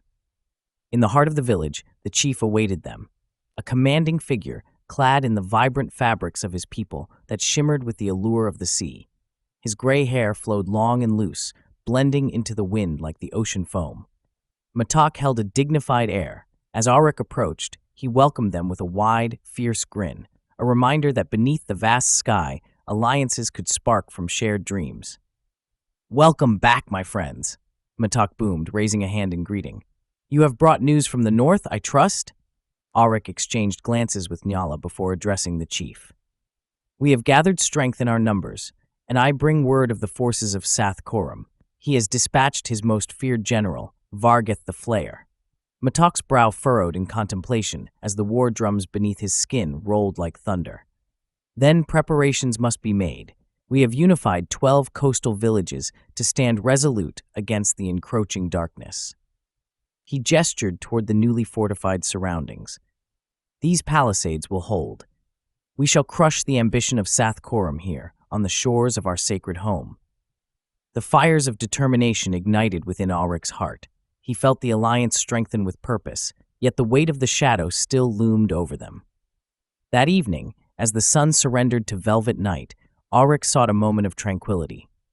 He walked into the embrace of twilight, where the land met the sea, the horizon blurred by hues of lavender and indigo. He found Nala seated on a mossy boulder, gazing out at the rippling waters.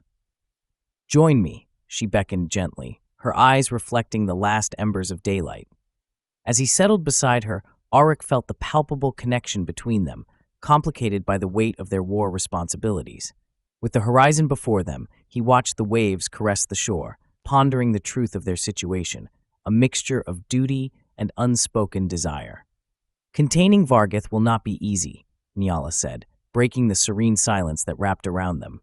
"He has commanded legions, and the terror that follows him is something of dark folklore.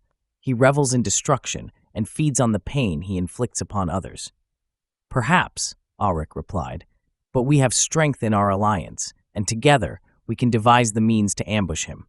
This is the moment we've planned for, the chance to turn the tide against our enemies."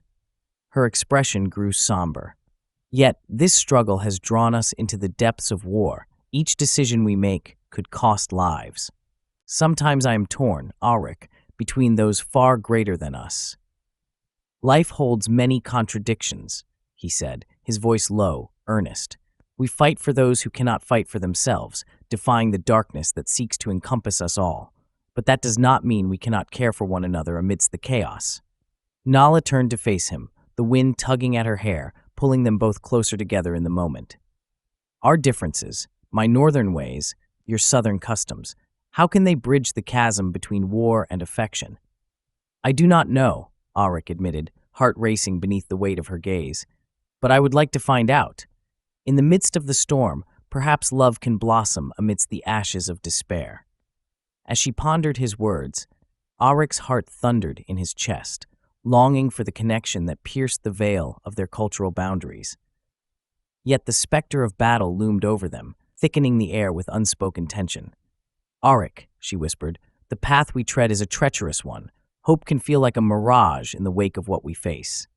"Hope endures," he replied, reaching to clasp her hands. "Even amidst despair, it is our light, what drives us forward. Together, we will face Vargheth and ensure that we write a tale of survival and triumph." Before responses could drift between them, a horn blew in the distance, severing their moment of stillness. Aryke's heart sank, and Nala sighed, pulling her hands from his grip. The urgency of their responsibilities flickered to life amid the encroaching darkness, like a candle defying the storm. The call summoned them back to the heart of Talam. Aryke rose, resolute, and moved back toward the village's inner sanctum, Nala falling into step beside him. The air hummed with a renewed sense of urgency as they joined Chief Matok and the assembled leaders, drawing closer together against the threat that gathered on the horizon. "Listen carefully." Matok's voice resonated through the cooling night air. "Our scouts report that Vargheth will march through the Emerald Valley. That narrow pass will serve as our battleground, an opportunity to ambush his legion." As Aryke listened, he envisioned the terrain around them, the emerald outcroppings providing natural barriers. They could harness the element of surprise and strike before Vargheth could detach his forces and mobilize against them. "Nova and Mira will lead the ambush," Nyala suggested, her gaze steady. "They are veteran hunters and know the terrain as if it were their own flesh." "Yes, they shall," Matok agreed decisively. "We will gather skilled archers and set traps along the path itself to ensure the foes cannot retreat. We place our confidence in the shade, a cloak for our approach." The assembled leaders discussed logistics in measured tones, as Aryke's mind whirred, piecing together plans and strategies against the looming dread of Vargheth the Flayer. The tales he had heard of this general woven from fear, tales of limbs severed and horrors unleashed, crept into his thoughts like a nest of vipers waiting to strike. However, dread was woven with an electrifying anticipation, the kind that master strategists felt before the thrill of combat was upon them. As plans solidified and arousal of intent took root, Aryke could not ignore the unyielding undercurrent of uncertainty. Each member of the coalition bore their own stories, sacrifices already embedded into the fabric of their beings. Aryke longed to protect them, yet each day of battle tested his resolve. "Tonight, we rest," Matok concluded as they prepared to disperse, the air thick with palpable determination. "Tomorrow, the dawn shall find us ready for the reckoning." Within the confines of Talam, Aryke felt a newfound camaraderie settle among the coalition warriors, a spirit forged from the raging fires of defiance. He still felt the magnetic pull of Nala's presence, a flame igniting within him that could neither be quelled nor forgotten. As darkness settled deeper around them, Aryke took one last glance at the horizon, where the sun had withdrawn into the embrace of night, and the crescent moon turned silver across the rippling waters of the Jade Coast. Whatever awaited them at the Emerald Valley would demand everything of them, their strength, their resolve, and perhaps the fragile thread of new affection blooming amidst the storm. But Aryke was resolute. He would stand firm against whatever emerged, facing both the monster summoned forth by Sath Korum and the intricate web of fate that had entwined their lives. No force in the world could extinguish the hope burning brighter than fear, and Aryke vowed to light the flame that others would follow, a beacon to guide them through the storm, armed with the strength they would forge in the infamy of battle.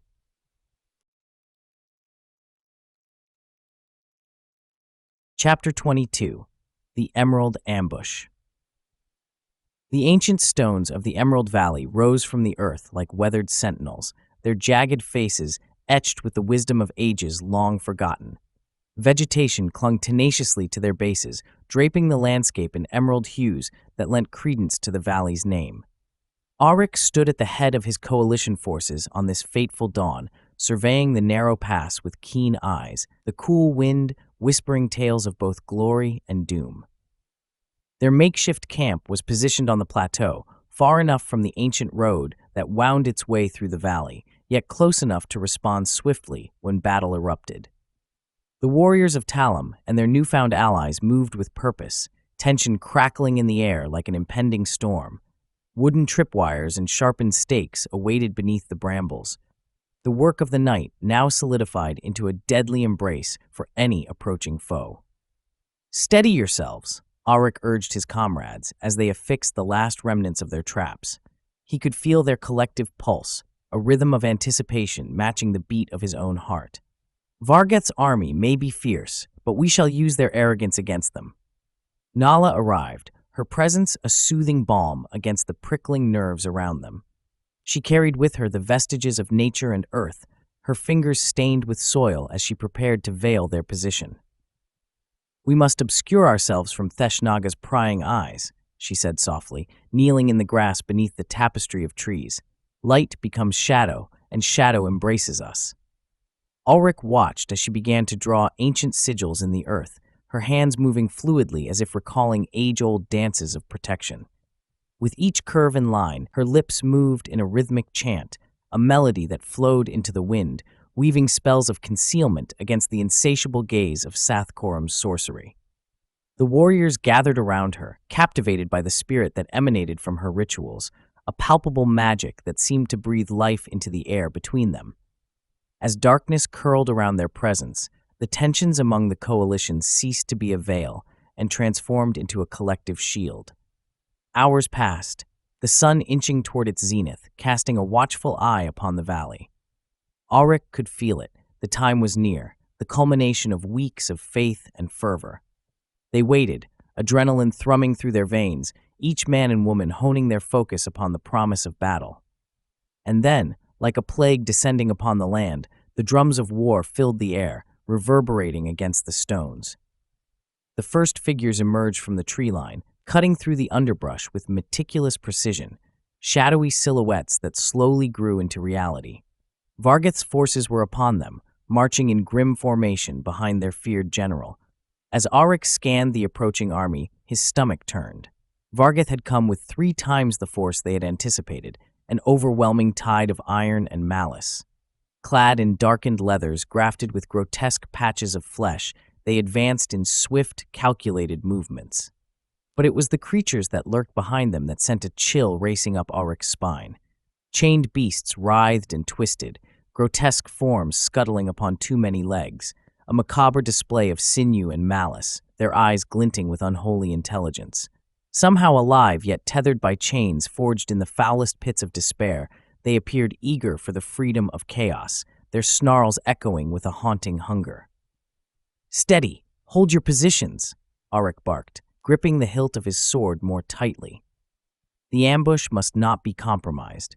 As though blessed by the gods, the sigils wrought by Nala's deft hands enshrouded them in a curtain of obscurity, disguising their numbers from Vargeth's gaze. The band of warriors took their hidden stations, spine straight against the stones, waiting for the signal that would unleash their vengeance. "Now," Aryke called as Vargeth's troops entered the choke point of the valley. With the ferocity born of desperation, the coalition sprang from concealment, spears flung and arrows loosed, striking true as the first wave of enemy combatants met the wrath of Talam's defenders. Shouts of fury blended with the thunderous crash of bodies colliding, a ballet of death that unfolded amidst the foliage. "Forward!" Aryke shouted again, surging into battle, the gleam of his sword shining with bright, indomitable will. He carved his way through the tides of chaos unleashed in a fury, feeling the exhilarating rush that coursed through him. The initial ambush had succeeded. Vargeth had been caught unprepared, his forces staggered by the fierce onslaught unleashed from the shadows. Yet victory was a capricious warden, a beacon that began to flicker as the tide of chaos unfurled. "No, down!" Nyala's voice rang out above the cacophonous din as the chains straining against the chained creatures snapped. What should have been a control over fear turned savagely against them. The beasts exploded into life, tearing free of their confines. In a cacophony of shrieks, they lunged toward friend and foe alike, tearing through flesh and committing havoc indiscriminately. The battlefield transformed into a whirlwind of terror. Aryke fought desperately, the chains clanging against his armor as the creatures vaulted toward him. He parried one beast with a deflection of his sword, feeling muscles rip and rend beneath flashing teeth. Fury stole over him as he dropped into a fluid dance of strikes, battling against the chaos until he heard a cold, sinister laugh echoing through the tumult. Pitiful insects. Vargoth emerged, a dark figure parting the chaos as he cut a path through his own men. His skin was a twisted canvas, marked by living tattoos that writhed and spiraled across his frame, dark ink shifting and morphing like a wicked serpent beneath the surface.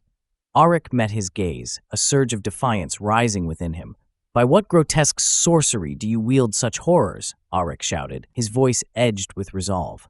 Vargoth's grin was that of a predator toying with wounded prey, his features twisted into a rictus of delight.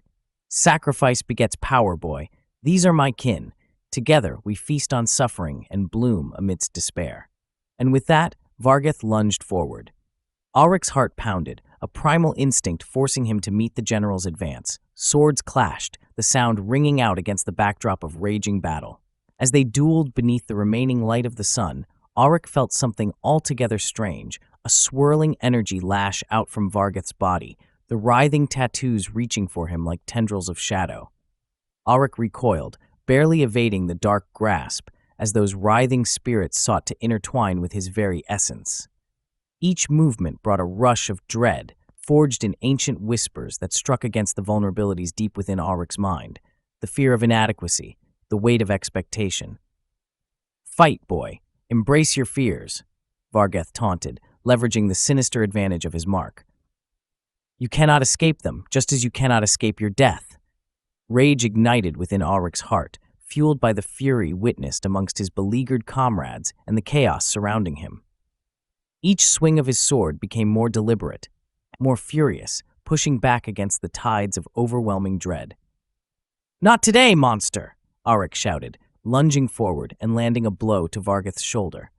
The general staggered back, but the tattoos on his skin recoiled and lengthened, stretching to ensnare Aryke once more.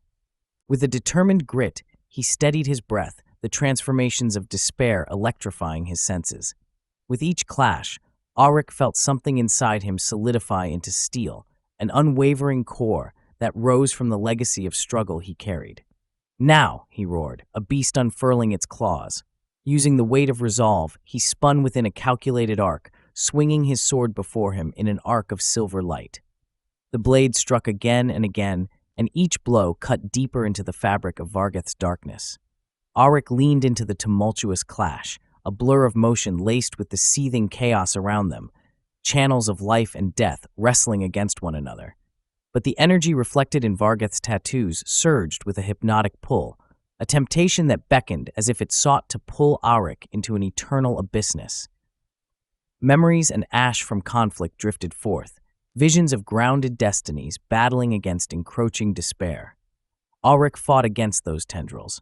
"I am not your vessel," he declared, ripping his chain free and severing the grasp that sought his mind.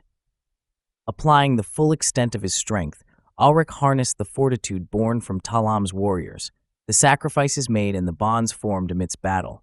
He struck true, finding his mark upon Vargoth's flesh. The tattooed skin writhed in protest and spurted blood, illuminating the fight between hope and despair. Yet the general was tenacious, his enraged chuckle edging close to madness. "Crush him!" he commanded his beasts, the released creatures dividing their attention, redirecting carnage across the battlefield. A flurry of claws and fangs erupted around Aryke, and moments became an eternity as chaos reignited. But within that chaos, Aryke found a singular focus, the lifeline of his comrades racing toward the horizon of victory against Vargoth's overwhelming force. "Together!" he bellowed, rallying his warriors and shooters, the fierce glint in each eye igniting the flames of unity. The roars of ferocity erupted as they surged forward, a wave poised against despair, fearless in the face of monstrous ambition. The embers of battle brightened in decisive momentum, the soldiers reclaiming their strength as they surrounded Vargoth, who now struggled against the encroaching spiral of fate. Aryke watched as the tides turned amid the chaos. The creatures writhed and howled, weaving towards the throes of betrayal as they began to lash against their master. "Stand firm!" Nyala's voice rang out like thunder, cutting through the maelstrom as she invoked the energy of the earth around them. The shadows fluctuated in her wake, redefining the space that seemed hopeless moments ago. With newfound vigor, Aryke struck, each blow resonating like a rallying cry, marking their resolve against the twisted darkness that dared to consume. The tide of battle erupted into jubilant defiance, and hope surged within him, igniting their connection and shattering the despair crafted by Vargheth. Together, they carved their place against the living nightmares forcefully conjured by Sathcorum, a surging amalgamation of life reclaimed through fierce resistance. As the clash grew ever more relentless, Aryke plunged toward Vargheth with the silver light of victory coiling beneath his sword. And in that moment, he understood the truth of his lineage. The strength of bonds forged in war would not allow him to falter. The way forward could only lead to liberation. Fate, it seemed, was no mere grand design, but a tapestry woven through trials. And as Aryke met the darkness head-on, he vowed to emerge victorious, from both the battle and the shadows of himself.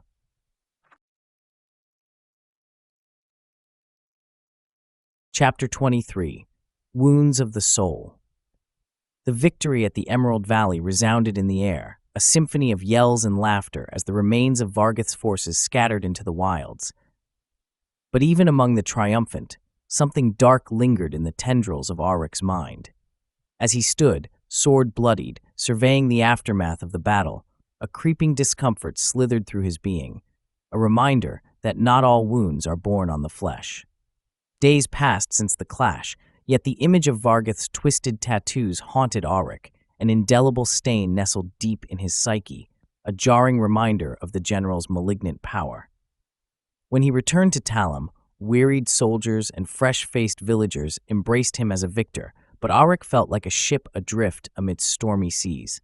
As he looked around the village, the colors seemed to bleed into one another, sounds transformed into dissonant echoes, and the lively celebrations became shadows devoid of warmth. As he stumbled toward his quarters, fatigue weighed heavily upon him. A feverish chill coursed through him, drawing moisture from the air. With each step, something wriggled beneath the surface of his skin, an intrusive awareness creeping into every corner of his consciousness. It was there, lurking. A tattoo that quivered alive across his left arm, pulsing ominously as if ceaselessly synchronized with the beat of his treacherous heart. "Are you well, Aryke?" came Nala's voice, breaking through the fog of his delirium. She stepped forward, warmth radiating from her presence, but even her light felt dim. Her brow furrowed with concern, her deep emerald eyes scanning him with an urgency that sent rippling tendrils of fear through his core. "No, not yet," he murmured, unable to muster more than strained whispers. He felt his body sway, unsteady, as unwelcome memories erupted in flashes, visions of swirling shadows, the cacophony of ancient sorcery, and the whisper of Lemurian chants cascading through the ages. It's the mark," he finally managed as he glanced down at the grim whirlpool of tattoos spreading up his arm like a serpent coiling to strike. "Let me see," Nala insisted, her voice firm but laced with compassion. Aryke nodded absently and extended his arm, revealing the nightmarish emblem that glittered with the essence of Vargheth. The patterns seemed to pulse back at her, as though animated by some insidious will. Her fingers brushed his skin, and a wave of heat radiated through Aryke, but the comfort of her touch was ephemeral. The tattoo twisted at her approach, responding to the intent of her presence, and a shudder racked Aryke's body. The fever clamped tighter around him, visions coiling up through the air. Seductive and alluring, dreams of lost Lemuria swept him away. He spoke, perhaps without realizing it, the ancient tongue flowing from his lips like an echo from another realm. "They came from the depths, the horrors of the Sea of Sorrow," he murmured, the language fluid, poetry entangled with pain. "The forgotten ones called to me. They tangled their roots into my flesh." "Aryke!" Nyala's voice cut through his reverie like a lifeline cast amid stormy seas. "Stay with me. We need to do something." She pressed her palm tighter against his arm, anchoring him to the present, her fingers warm against his feverish skin. In the gaze of her emerald eyes, an ancient resonance stirred within Aryke, and for a moment, he grasped the flickering essence of reality, shifting from visceral memory to the suffocating present. "What do we do?" he found himself asking, as if awakening from the depths of a dream. Nyala straightened, purpose illuminating her features. "You are infected, my love. We must cleanse your spirit and banish this dark gift from your flesh. Follow me." With a feeble smile acknowledging her determination, Aryke pushed himself up, wincing at the friction against his skin. This not a mere mark, but a wound to the soul.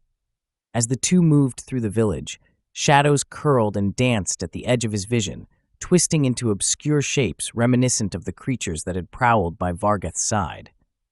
Aryke's heart raced, even as Nala guided him gently with fierce protective undertones. The path led them into the depths of the forest, the trees enshrined in the dusk of encroaching twilight, twisting branches forming a canopy that thickened above them. Aryke felt the cool earth beneath his feet, inhaling the scents of pine and damp foliage, yet everything faded, swamping his senses in gloom. At last, they broke through the undergrowth to reveal the sacred pools of Nashtala, a hidden sanctuary steeped in myth and whispered promises. The springs bubbled beneath the moonlight, twinkling with heat-laden vapors that beckoned like the soft embrace of a lover. The pools were renowned for their healing properties, steeped in songs composed by ancient tongues and honored by the hidden spirits of the land. However, this sacred ground felt burdened with weight, an energy swirling with unnameable cries, echoing through ages rife with skeletal memories. Aryke trembled, both from fever and the cold pinch seeping into the bones of his foreboding realization. In the recesses of the shadowy aura, he caught glimpses of the surreal horrors lurking at the edges of perception, ancient eyes observing with a hunger born from the abyss. "Take your place in the waters," Nala urged, her voice steady but laced with urgency. With her guidance, Aryke descended into the warm embrace of the pools, the liquid surrounding him both molten and chilling. He felt an immediate connection, a paradoxical tension that sought to overflow him. "All of me feels wrong," he whispered, staring down at his arm as the tattoo writhed hungrily. "It is not of this world," Nyala said softly. "It is an echo, a remnant of Vargeth and the clash that bound your essence to his." She began to move around the pool, her hands flickering through gestures of incantation, a ritual that wove around Aryke as ethereal sparks flickered gold. She knelt by the water's edge, arms raised as if invoking spirits, words of the ancients spilling from her lips. Aryke closed his eyes to focus on her voice, allowing it to cradle him, yearning to quell the tempest that brewed within him. Yet, images flooded back. Visions of long-forgotten civilizations rising and sinking, distant calls of Lovecraftian nightmares echoing through aeons. He gasped, visions of Lemuria cascading through his mind's eye, unspooling with fervor. "The citadel of lost whispers," he murmured in a trance, words pouring forth like a deluge. They hid beneath the waves, dancing in shadowed rites, flesh and ink merging upon the walls of agony. "Breathe, Aryke. Let it all flow through you," Nala instructed, her voice melding with the rhythm of the deep night as if she heard the whispers too. "Call upon the waters to purify." With each deep draught of warm fluid that lapped at his torso, Aryke felt another wave of strength. Waves of light began to pulse from Nyala, intertwining with the currents of energy spiraling through him. Their life forces reached toward one another, deliberately bridging the gap and drawing them both into a whirlpool free from fear. There was solace in her presence, an acceptance of the darkness that threatened to swallow him whole. As the night deepened, they wove a tapestry of invocations. Nyala's voice escalated in its fervor, and Aryke felt the fever rise, enveloping him in a haze. It pulled him deeper into a veil of visions. Landscapes swirled into the aqua depths, veiling memories both sweet and sour, shadowy pasts unraveling within him. "Take from me," he cried, lifting his arm above the waters, allowing the tattoo to writhe against the resonance of Nala's essence. It pulsed and strained, as if aware of her power that sought to disentangle it from his skin. All at once, the bond burst forth, a cyclone of mingled energies, streams of primal force colliding against the darkness, seeking to infect the purity of Aryke's soul. The corruption writhed violently, fighting against ventures into the healing embrace of the waters that sought to cleanse his very spirit. In this 3-day ritual of immersion, time melted into streams of clear visions, shadows laughing amidst the quiet echoes, yet amid the chaos, Nala remained steadfast. "Let us break this bond," she implored, her spirit bleeding into every syllable, a hymn of their unbroken connection, resonating deeper than flesh, a tether that transcended mortal bounds. The waters began to ripple violently, as though responding to each swell of Aryk's inner struggle, pushing him toward reclamation or dissolution. With each passing moment, he felt her spirit entwining more closely, a heartbeat against his own, a rhythm that formed a singular pulse. They entwined, momentarily suspended at the tide line between despair and rebirth. Beneath the surface, the tattoo festered like a living thing, clawing for dominance, feeding upon Aryk's despair. But if Nyala interjected, a flicker of her strength against the living ink, he could feel destiny twining, a conduit that transcended the ephemeral constraints that Vargoth imposed upon him. "Let the essence of the sacred pools guide you," Nyala urged, the water surrounding Aryk shimmering furiously with luminescence. "Release it. Banish the darkness tethered inside." With his final surge of will, Aryk focused on her voice, channeling her energy. He released his fear, pouring it out into the water, accompanied by the intoxicating weight of shared breaths, shared visions. The tattoo thrashed against him, but it found itself weak, the bond unraveling as Nala continued her chant, and Aryk pressed forward toward the light. His skin burned as the energies merged, escaping the dark tattoo that manifested lingering terror, sipping into the water beyond the veil. A rustle, an umbilical snap echoed as Yara whispered, "Together," and the spirals entwined. The tattoo erupted like a serpent uncoiling, dissolving into the effulgent waters. As Aryk fluttered into consciousness, a fathomless sigh escaped him, a release as his eyes slowly opened. He found himself back above the surface, cradled in the embrace of the pools, as the moonlight wrapped around the two of them. Nala knelt beside him, her spirit radiant, manifesting in the ripples surrounding her form. "It is over," she whispered, her eyes glowing with victory and relief after the unprecedented battle within. "You are free." With one last shudder, Aryk gazed down at his left arm. It was now bare, the mark of terror fully submerged within the cleansing embrace of the waters. He drew a deep breath, tasting the crisp night air and the warmth of connection between them. Vargoth's dark gift had been wrested away, the shadows scattered in the bright light of their shared strength. In that moment, Aryk understood something profound. The wounds of the soul could be healed through bonds forged in flames and darkness, light and shadow, guided by love. Together, they emerged from the sacred pools of Nashtala, warriors against the lurking horrors of cosmic despair. Their hearts were tempered through trials, and each whispered moment marked the connection of two souls overcoming darkness, forging defiance against the void.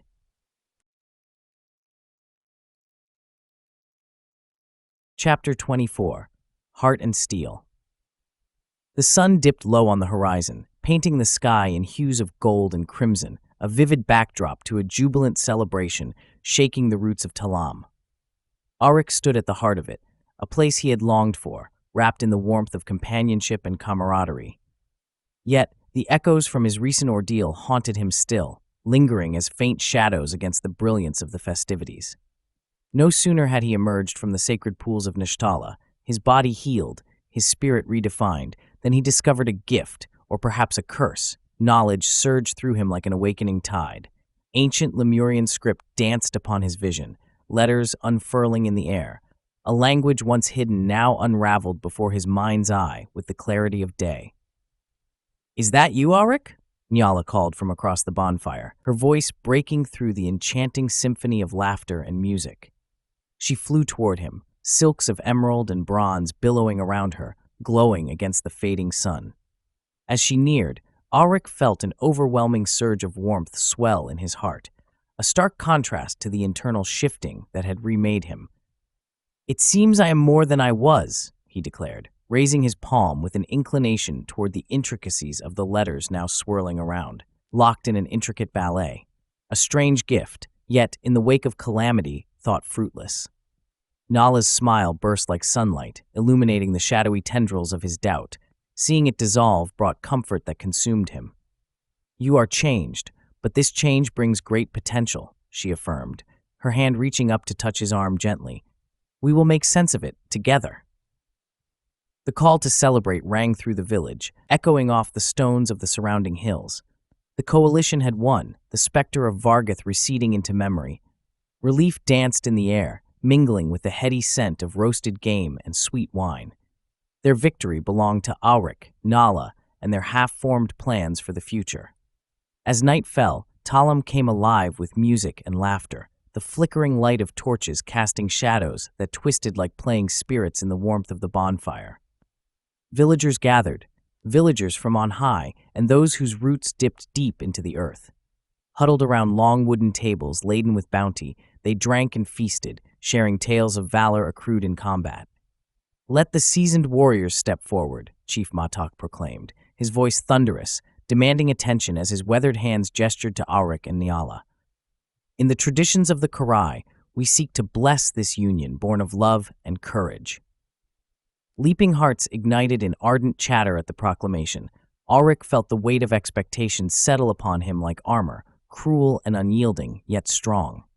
As the villagers gathered, Nala turned to him, an expression blooming across her face that was equal parts joy and uncertainty. In truth, he sensed moments converging upon a precipice. The flicker of torches illuminated Matok's seasoned visage as he stepped forward, wisdom and pride weaving through his rich robes. "Step forward, the children of Lemuria," the chief declared, voice booming with the weight of ancient power. "The blood of heroes flows within your veins, tempered in fire, born in the chaos of sorrow and pain. We summon the spirits of our ancestors, blessing this bond, uniting heart and steel." As Matok began to weave sacred symbols in the air, Aryke felt the gravity of the moment close in, piercing a sanctuary of his own making. The ancient scripts within him throbbed in resonance with Matok's words, and deep within him, Aryke could perceive restorative energies coursing from Nala. Their connection felt palpable, an essence brushing against the swirling aura that encapsulated the gathering. "Do you accept this union?" Matok began, the moment stretching infinitely. "Do you promise to honor one another, to build a future together and carry forth the legacy of Talam?" Aryke nodded, fire roaring in his heart. "Yes," he confirmed, his voice ringing clear amidst the bardic stringed instruments. "I vow to stand by Niala, to safeguard our people and embrace the burdens of the past to create a living future." The crowd cheered, the fervor boiling over like a burst dam, and Aryke felt a swell of thrill echoing in his chest. Yet, in the corner of his awareness existed the subtle whisper of dissent, a shrouded unease within the dim corners of the gathering, embodied in the frowns of some elders, their expressions tight-lipped and forged from untold age. "And you, Niala?" Matok turned toward her, waiting as time amplified the intensity of the moment. The villagers laid their eyes upon her as she stood in regal grace, exuberance shining through their unity. "I accept this bond, Chief, and I vow not just to Aryke, but to the spirit of Talam itself. I shall shield our home and cultivate life for its people," she declared, her voice unwavering as shadows briefly flickered against her radiant spirit. "I bless this bond," rang Matok's voice as he concluded the ritual. The night erupted in jubilation, a magical moment etching deep into their lives. Yet, even as their people sang and drank, Aryke could not help but notice the whispers trailing in their wake, faded murmurs emerging like the smoke from the bonfire. Elder Garruk, with his wild hair akin to a lion's mane, stood in the shadows as if reluctant to partake in the joyous moment. "Ah, but what of the bloodline? Do we embrace the dilution of our people's heritage?" one elder grumbled, the surrounding factions tarnishing the triumphant air. Aryke felt the tension, a darker gravity settling around the jubilant celebration, even as they cheered for him. "Let not the weight of blood define our worth." Nala's voice rose above the dissent. The defiance was woven within her, standing proud amidst doubt. "True bonds are forged not by blood alone, but by spirit. Our love strengthens the ties that bind Talam, enhances it. We will keep our heritage alive through our actions." But the undercurrent of unease clung tactlessly like spilled wine on cloth. Aryke felt the frustration within his heart, thinking of all he had witnessed in battle, the strength of their coalition, a tapestry woven by many hands. Yet would it be enough against the coming storm? As the festivities wore on through winds of laughter, Aryke felt an undeniable spark ignite from within, a glimmer of truth peeking through the veil of uncertainty. He thought of the knowledge gleaned from Vargoth's memories, The layout of Sathkorum's monstrous stronghold now folded beneath his gaze, etched clearly within the myriad symbols echoing beneath the surface of his consciousness. "I worry not alone for my people, but I also carry a gift," Aryke spoke boldly, drawing the attention of the crowd as he silenced the whispers like thunderclaps. This darkness will not fall unseen, for Varget's mind was a vast expanse, a reservoir of strategies and designs vital to the enemy's strength. I've glimpsed a fractured map of Sathkorum's mountain stronghold. Excitement sparked through the crowd as murmurs coursed in its wake. Curiosity fused with intrigue, eyes lighting up as the possibilities danced on the air. "Can you share this knowledge?" Matok pressed, leaning forward intently, the hope of their spirit weighing heavily on Aryke's words. "Yes," he said, his resolve hardening against the worry clouding his heart. "I can read the ancients as though they breathe in front of me. We must move swiftly. Sathkorum, the serpent of Theshnaga, will stop at nothing to reclaim his territory. There might not be much time left." As words flowed from Aryke with a clarity that infused vitality within each syllable, the crowd began embracing the concept of planning, marshaling strength for their defensive measures. But as fervor swelled and celebratory spirits echoed across Talam, a shadow lingered uneasily above. Like the ebon sky twisting shut, something loomed just beyond the edge of their consciousness. Suddenly, a horde of newcomers entered the village, refugees from the western forests, their faces grim, clothes tattered, hearts swamped by despair. The laughter quickly turned to silence, the vibrant aura dissolving into a tight coil of apprehension as the first one stepped forward, breathless and wild-eyed. "Theshnaga, he stirs for war," gasped the newcomer, voice breaking under the weight of dread. "Creatures unlike any before walk the forests. They bear poison, consuming all in their path, shadows from moons forgotten. We fled as our homes burned, unholy nightmares birthed through Theshnaga's dark magics." An electrifying shock coursed through the assembly like a blade of cold steel. The joy drained as words sunk in, touching fibers quickly unraveling the fabric of victory. Aryke felt an immeasurable freeze clutching his heart, while Nyala stepped closer beside him, concern etched across her features. "They are coming for us," Nala whispered, fingers entwining with his, as if imparting fragments of courage drawn from their bond. "We cannot ignore this threat. We must prepare to defend what we love." "Yes," Aryke's voice cut through the tension, echoing the oath he had just pledged in celebration. "Watchers in the dark shall no longer lurk unseen. We must gather those who decry fear, those who hold steel and spirit. The time to forge a grand alliance must begin." Elder voices murmured across the assembly, torn by their traditions and newfound alliances, united by blood yet bent by worry. But Aryke could see the spark igniting once more. The shadows could be chased away by the fires of their spirit. Thus, within the heart of Talam, the ties blending heart and steel were not merely those breathed from ancient rites, but were also forged through battle, heralding the feral edge of the cosmic horror simmering just beneath the surface. Echoing the teachings of ages long past, they prepared to face the oncoming storm, and together they would embark upon war.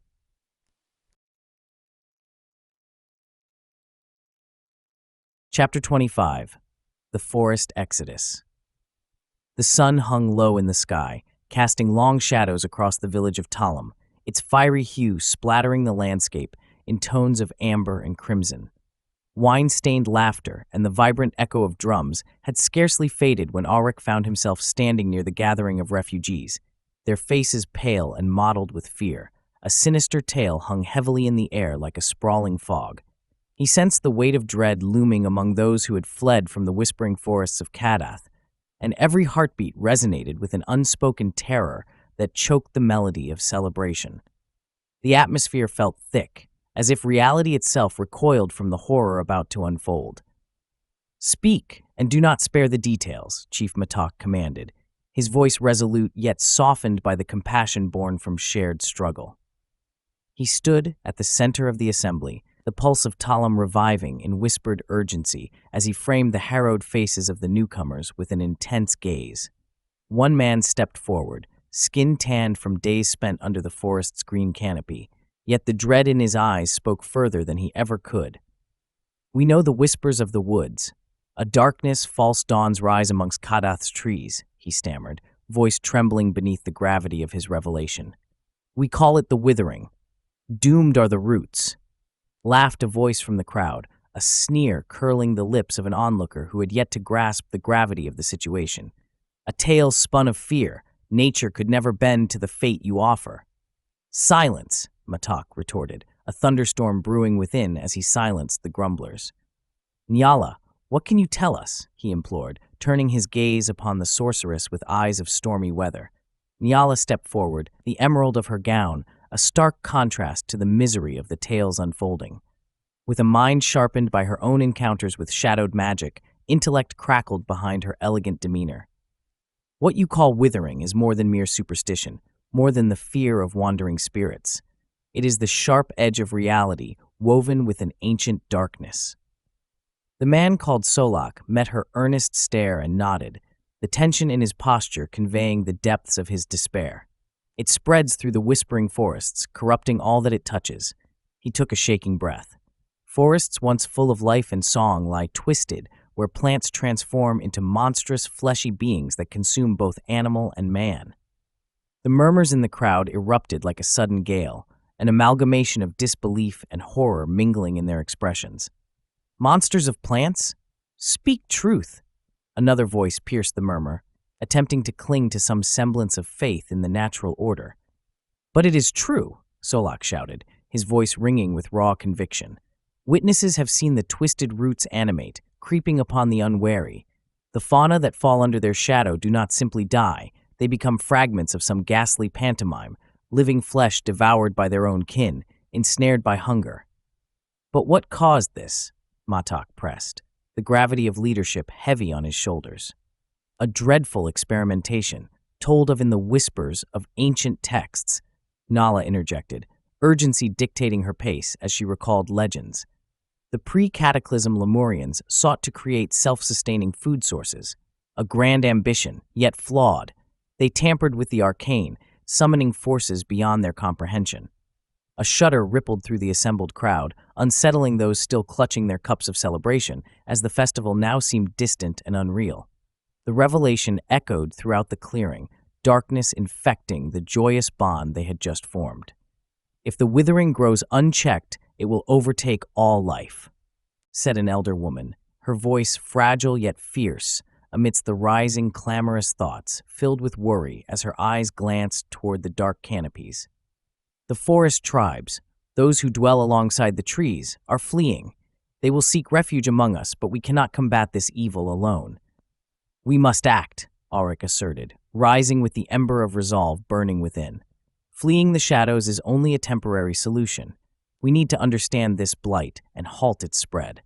I urge the Council to dispatch scouts westward to assess the threat, to gather the forest tribes burdened by this monstrous fate. Then we send scouts, swift and stealthy, ever aware of the creeping dread," Matak agreed, the assembly warming to the inquiry of strength rather than despair. "But we must also prepare for the worst." "Nyala?" Nala's brow furrowed beneath the weight of knowledge as she considered their predicament.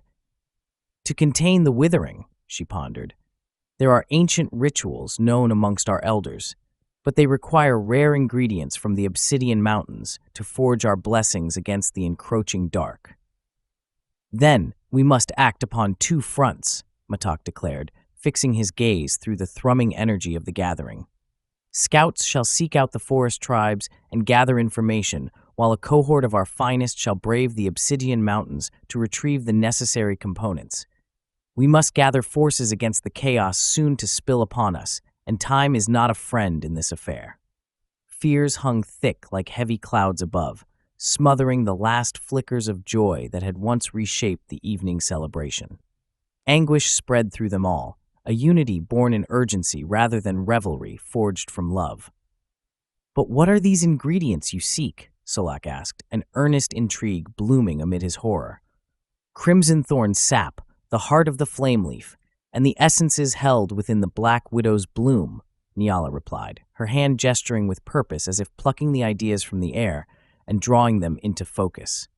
"Each carries properties that could bind the withering, rendering it inert. However, these ingredients lie shrouded in peril." The obsidian mountains are steeped in their own terrors, Elder Garrock warned, the creases in his weathered forehead tightening as he spoke.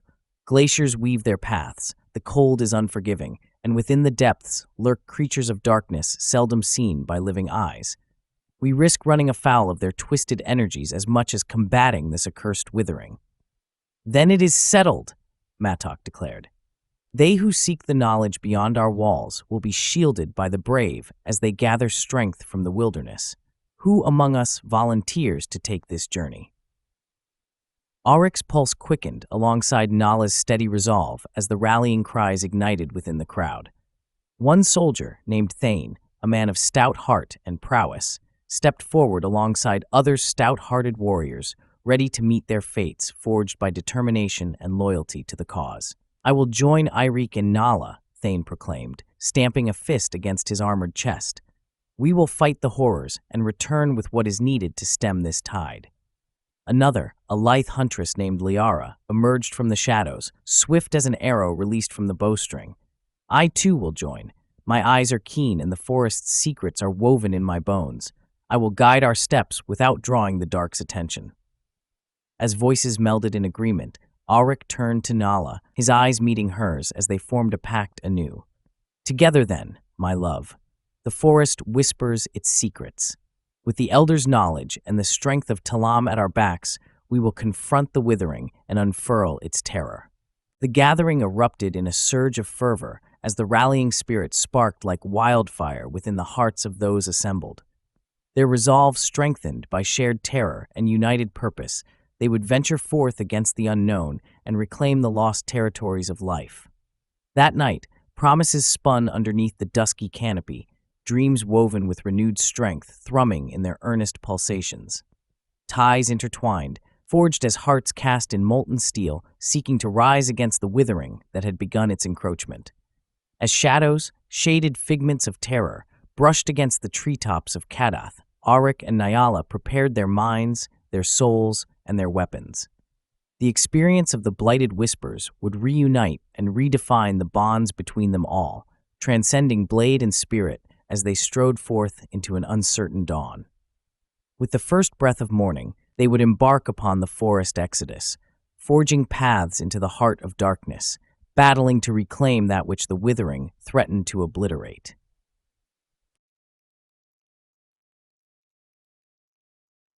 Chapter 26. The Mountain Path. A cool wind swept across the plateau known as the Stairlands, whispering through the craggy masses of the Obsidian Mountains, carrying with it a suggestive chill that raised goosebumps along Aryk's skin. The sun hung low, casting elongated shadows that danced beneath the towering statues lining the terraces, forgotten sentinels of ages past. Their once majestic forms, now bespoken only in sorrowful echoes of glory, long wrested from their grasp. "Those statues would tell tales if they could speak," Nyala murmured, squinting into the distance where the looming silhouettes of the mountains clawed at the sky. The warmth of her hand brushed against Aryk's arm, a tether that linked him back to reality, providing solace against the cold emptiness that loomed in their path. "Or tales of despair, perhaps," Aryk replied, eyeing the worn faces of those who walked with them.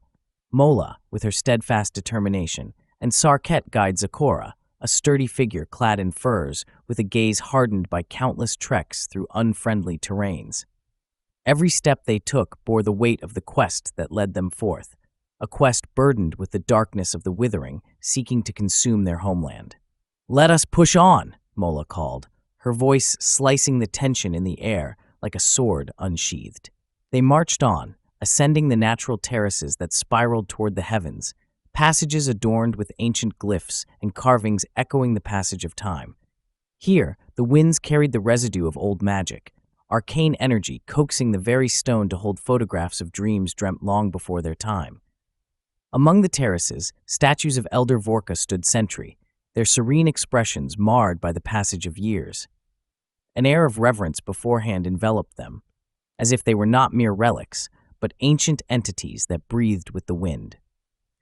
"Keep watch on the trails," Zakora advised, his gravelly voice cutting through the rhythm of their feet against the stone, "for the peaks hold secrets that could devour the unwary." The day's light continued to fade as the expedition wound its way through the treacherous steps, each carefully paced movement echoing their unyielding resolve amid the uncertainty haunting their minds. Aryke felt the vertigo of both anticipation and dread. The obelisks of the Vorka mountaineers promised refuge and strength, but lurking fears of what awaited them in those heights rose like the gnashing teeth of demons. As they ascended the final staircase toward a curve that crested higher elevations, Aryke froze. Emerging from behind the looming rock faces were figures he recognized, a group of Vorka mountaineers, clothed in hides and adorned with intricate beads and markings that swirled like the galaxies above them. Their gazes fell upon Aryke, and for a moment, confusion flickered within their intense expressions. "Who goes there?" One of the men broke from their ranks, his voice carrying authority and an undercurrent of tension. A long braid of hair brushed against his shoulders, binding together strands of gray and black. An elder, Aryke surmised. "The winds have brought forth a spirit-wearing flesh." Aryke stepped forward, raising his hands in a gesture of peace. "I am Aryke of Talam, a seeker of knowledge, and these are my companions. We tread this path out of dire necessity." "Say you are he, the prophesied Redeemer," an elder woman cried, her eyes alight with something unnameable. "It has come to pass. You wear the mantle allowed in the storm." A ripple of awe swept through the band of mountaineers as they drew nearer. Aryke, taken aback, met Nala's gaze, confusion etched in her brow as she silently questioned his role in their prophecy. "I am just a traveler," he managed, directing their burgeoning faith to the mist-shrouded peaks ahead. "We seek passage into the mountains to find the ingredients to combat a great evil known as the Withering. Our purpose is not to fulfill prophecies of old, but to save our home." Marok, the elder in front, stepped closer, eyes narrowing with scrutiny. "You tread upon troubled ground," he said gravely. "The shadows of Sathkorum's schemes hang heavy in both the sky above and the ground beneath. Darkness seeks to consume us, and the Great Ones stir in the heights." "What must we do?" Nala asked, her voice unwavering as she sought to anchor their position. A flicker of her magic surged within her fingertips, latent yet potent, ready to ward off calamity. "To journey forward, you must prove worthy. We Vorka appease those who dwell in the peaks with sacrifices. The stars align at moonrise, and this rendezvous holds promises of exchange. You will have entrance to the paths above if," Marok paused, his voice lower, "if you partake in our offering." Aryke's heart quickened as his mind wandered through the implications of this offering. "Offering?" he asked, horror mixing with curiosity. "What form does it take, and what sacrifices?" "That which holds life, beasts arranged in geometric patterns beneath the full moon," Marok explained, his intense gaze reflecting the rising moon that effervesced with an ethereal luminescence. 100 animals pacified, each aligned in the sacred shapes. We must honor them, and in return, we hope they quench the rage brewing above. Silence enveloped the group, the weight of moral question pressing heavily upon their hearts and minds. A pact woven with threads of darkness shadowed their thoughts. In the pursuit of light, could they relinquish the innocent? As dusk fell deeper and the shadows infused with twilight whispering secrets, Aryke turned to Nyala, her face clouded by concern. Could the ancient forces propitiated by their sacrifices have a deeper connection to the Withering? "I fear they might. Our journey cannot unravel without consequence," she murmured, fingers brushing against her gemstone pendant, an anchor tied to divine promises of protection cloaked in their journey. "Yet not to act is to doom ourselves," Mola declared, her fierce spirit igniting their conviction. "The people of Talam may wither beneath the might of Sathkorum if we neglect this burden. We must follow the Vorka. Perhaps we can discover alternative means to bypass this darkness," Aryke asserted. "But we must be deliberate in our actions. We tread upon a knife's edge where decisions may yield dread unforeseen." Accepting their fates, Aryke approached Marok. "We shall aid in your sacrificial rite," he voiced, sensing Nala's concern ignite like a flickering candle, but knew well that to negotiate life also teetered upon the threshold of treachery. "Then prepare," Marok responded, pulse quickening in anticipation. "We gather under the moonlight as the world twists beneath the weight of their eyes."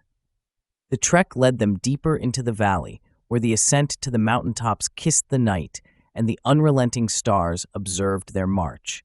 Stark and observant like the judges they were, they wove their way through cliffs that bore witness to ancient rifts, a trembling breath toward deeper darkness that awaited them.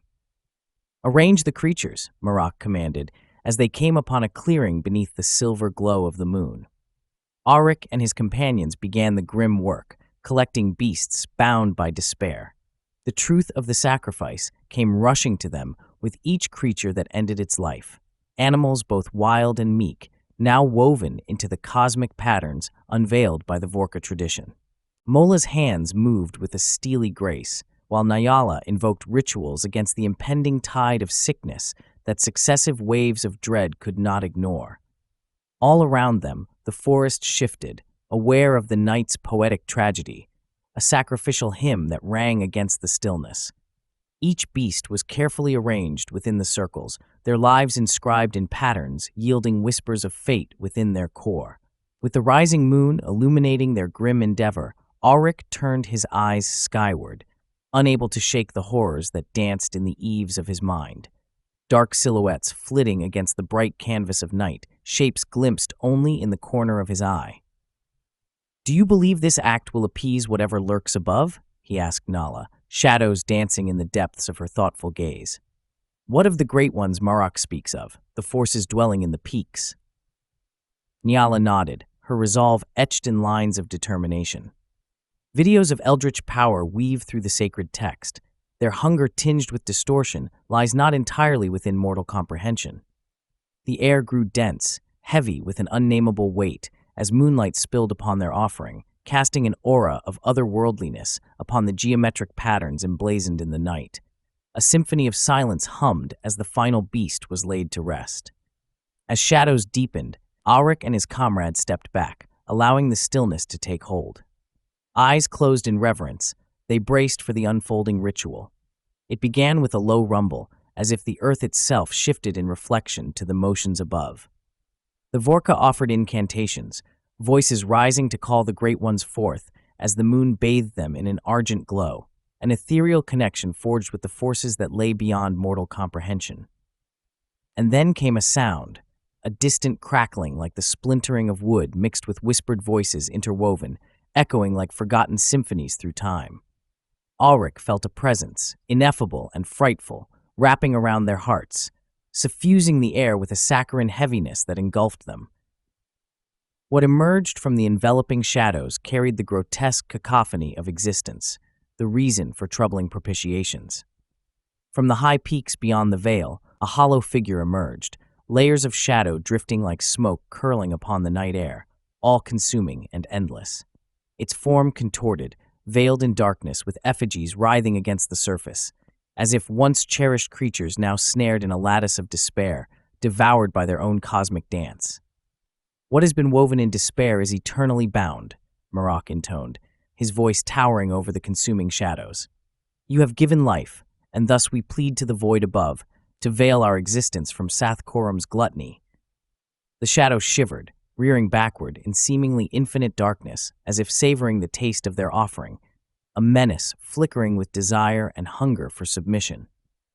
Then came the hunger-driven silence. The strange music of the divine mingled with a foreboding whisper, insidious and intoxicating as it coiled deep within their bones. In that moment, Aryke grasped the depth of their bargains, the delicate threads woven through every choice made. They gazed upon the otherworldly sight unfolding before them, a reflection of their tribulations and terror that dwelled just outside the edges of sanity. And there, in that solemn silence, as hope bled into fear, the veil separating them from the unknowable shimmered like a fragile wisp caught upon reckless winds, spiraling toward the yawning pit of fate, decisions entwined with both shadow and light, forging roads through the mountain path they had chosen. In that instant, Aryke's heart pulsed with realization. They were forging an uneasy alliance with darkness itself, but in the shadow's embrace, their courage must kindle a fire that would break through any night. Unwavering, they steeled themselves to confront whatever phantoms awaited in the ascent, guardians of the obsidian mountains that lay shrouded in their spectral watch.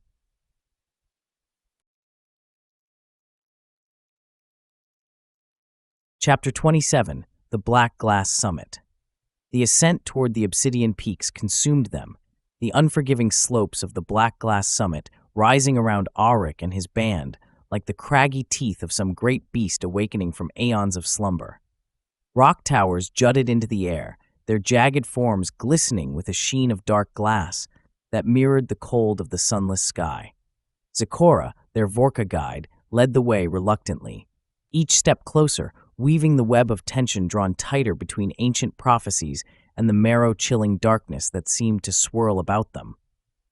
The air thinned strangely as they climbed, setting the world slightly out of joint. Aryke felt a curious dissonance, as if vulgar harmonies had supplanted the natural order of reality itself. Each breath came harder, the crisp, biting air fracturing perceptions, invoking patterns upon the mountain that hinted at the curvature of infinity.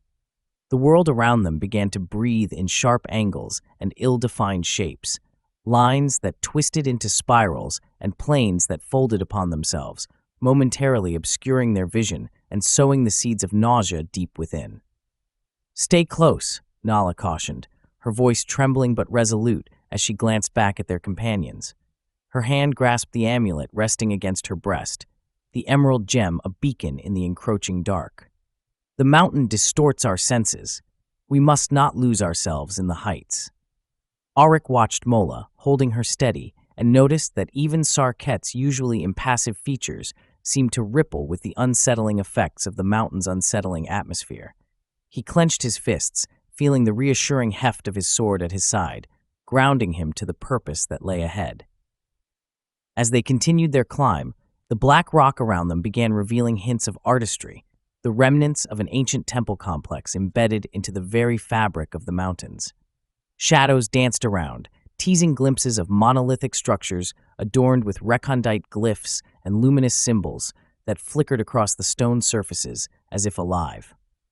The Vorka guides treated the temples with a solemnity betraying their connection to ancient wisdom and lingering fears, a reverence earned through countless generations. They reached a plateau where the ground flattened against the steep incline of the spire known as Dreamer's Spire, a lofty pinnacle rising vertically, cloaked in an aura of mystery and danger.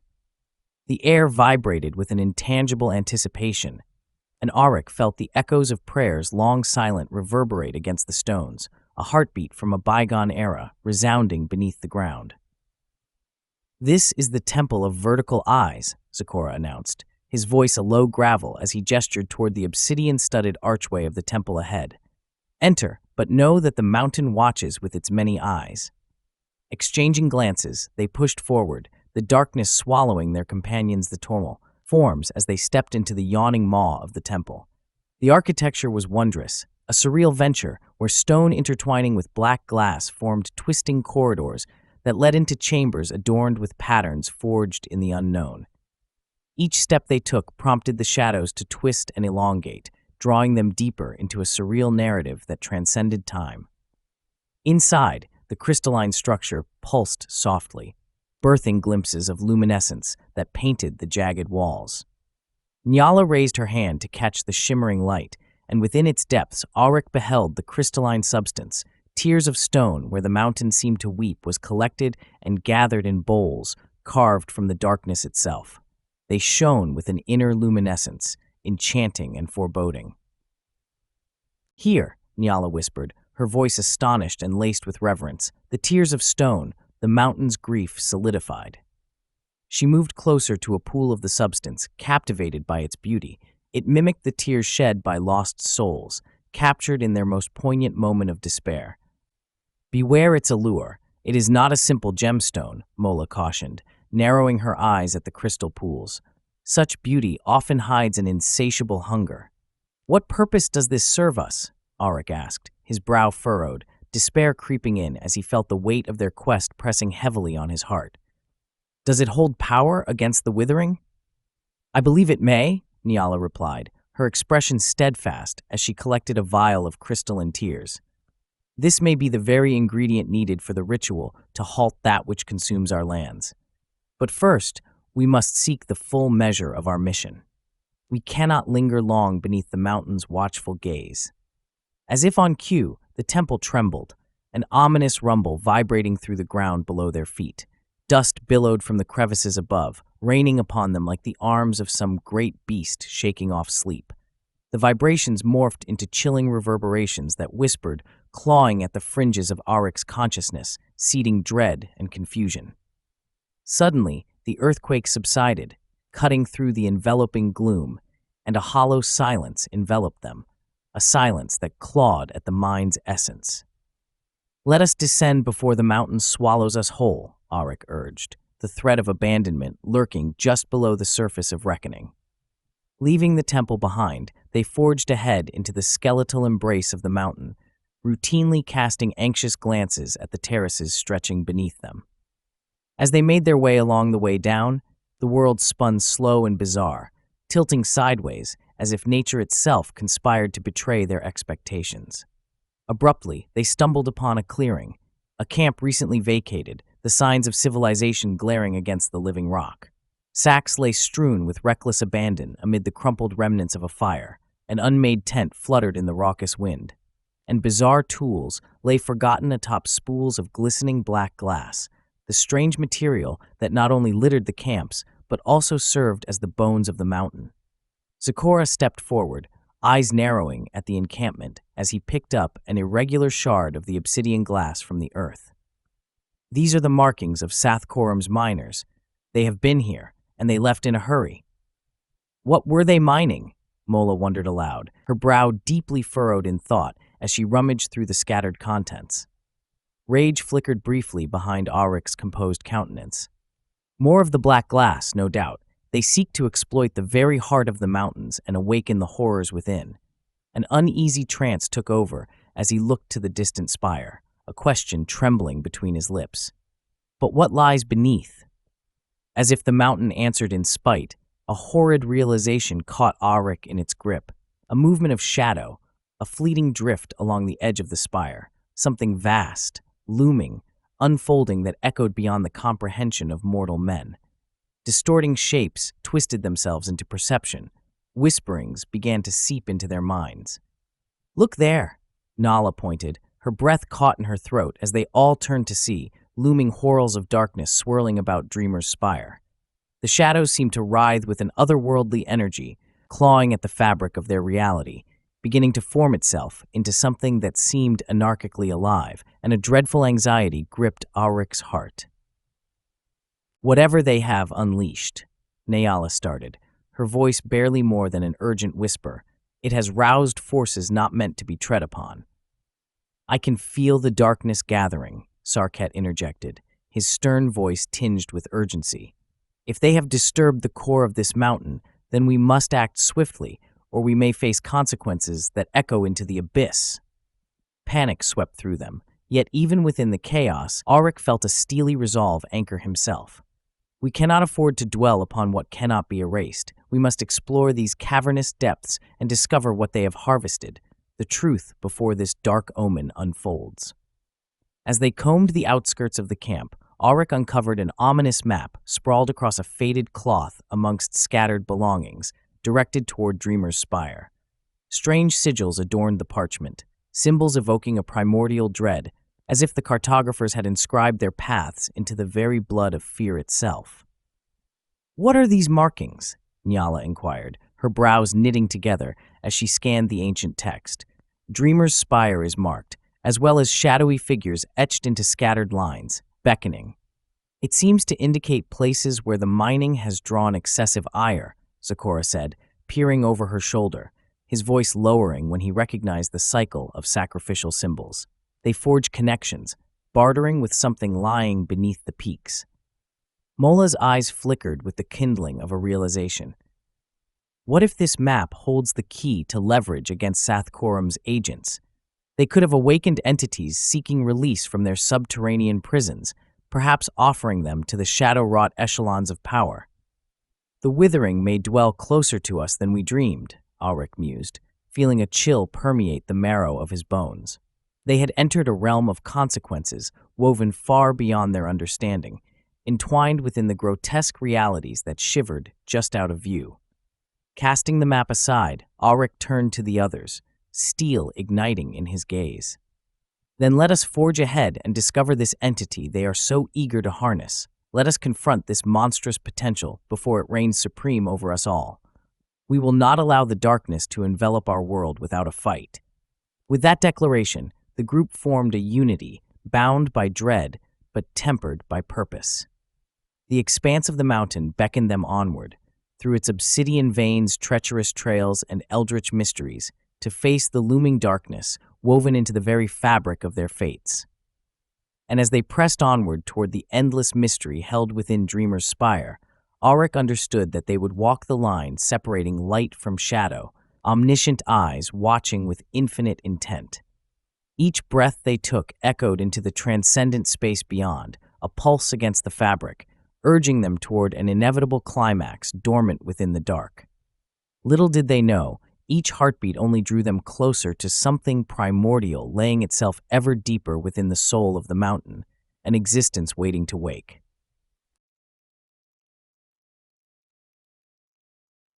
Chapter 28. Descent into Darkness.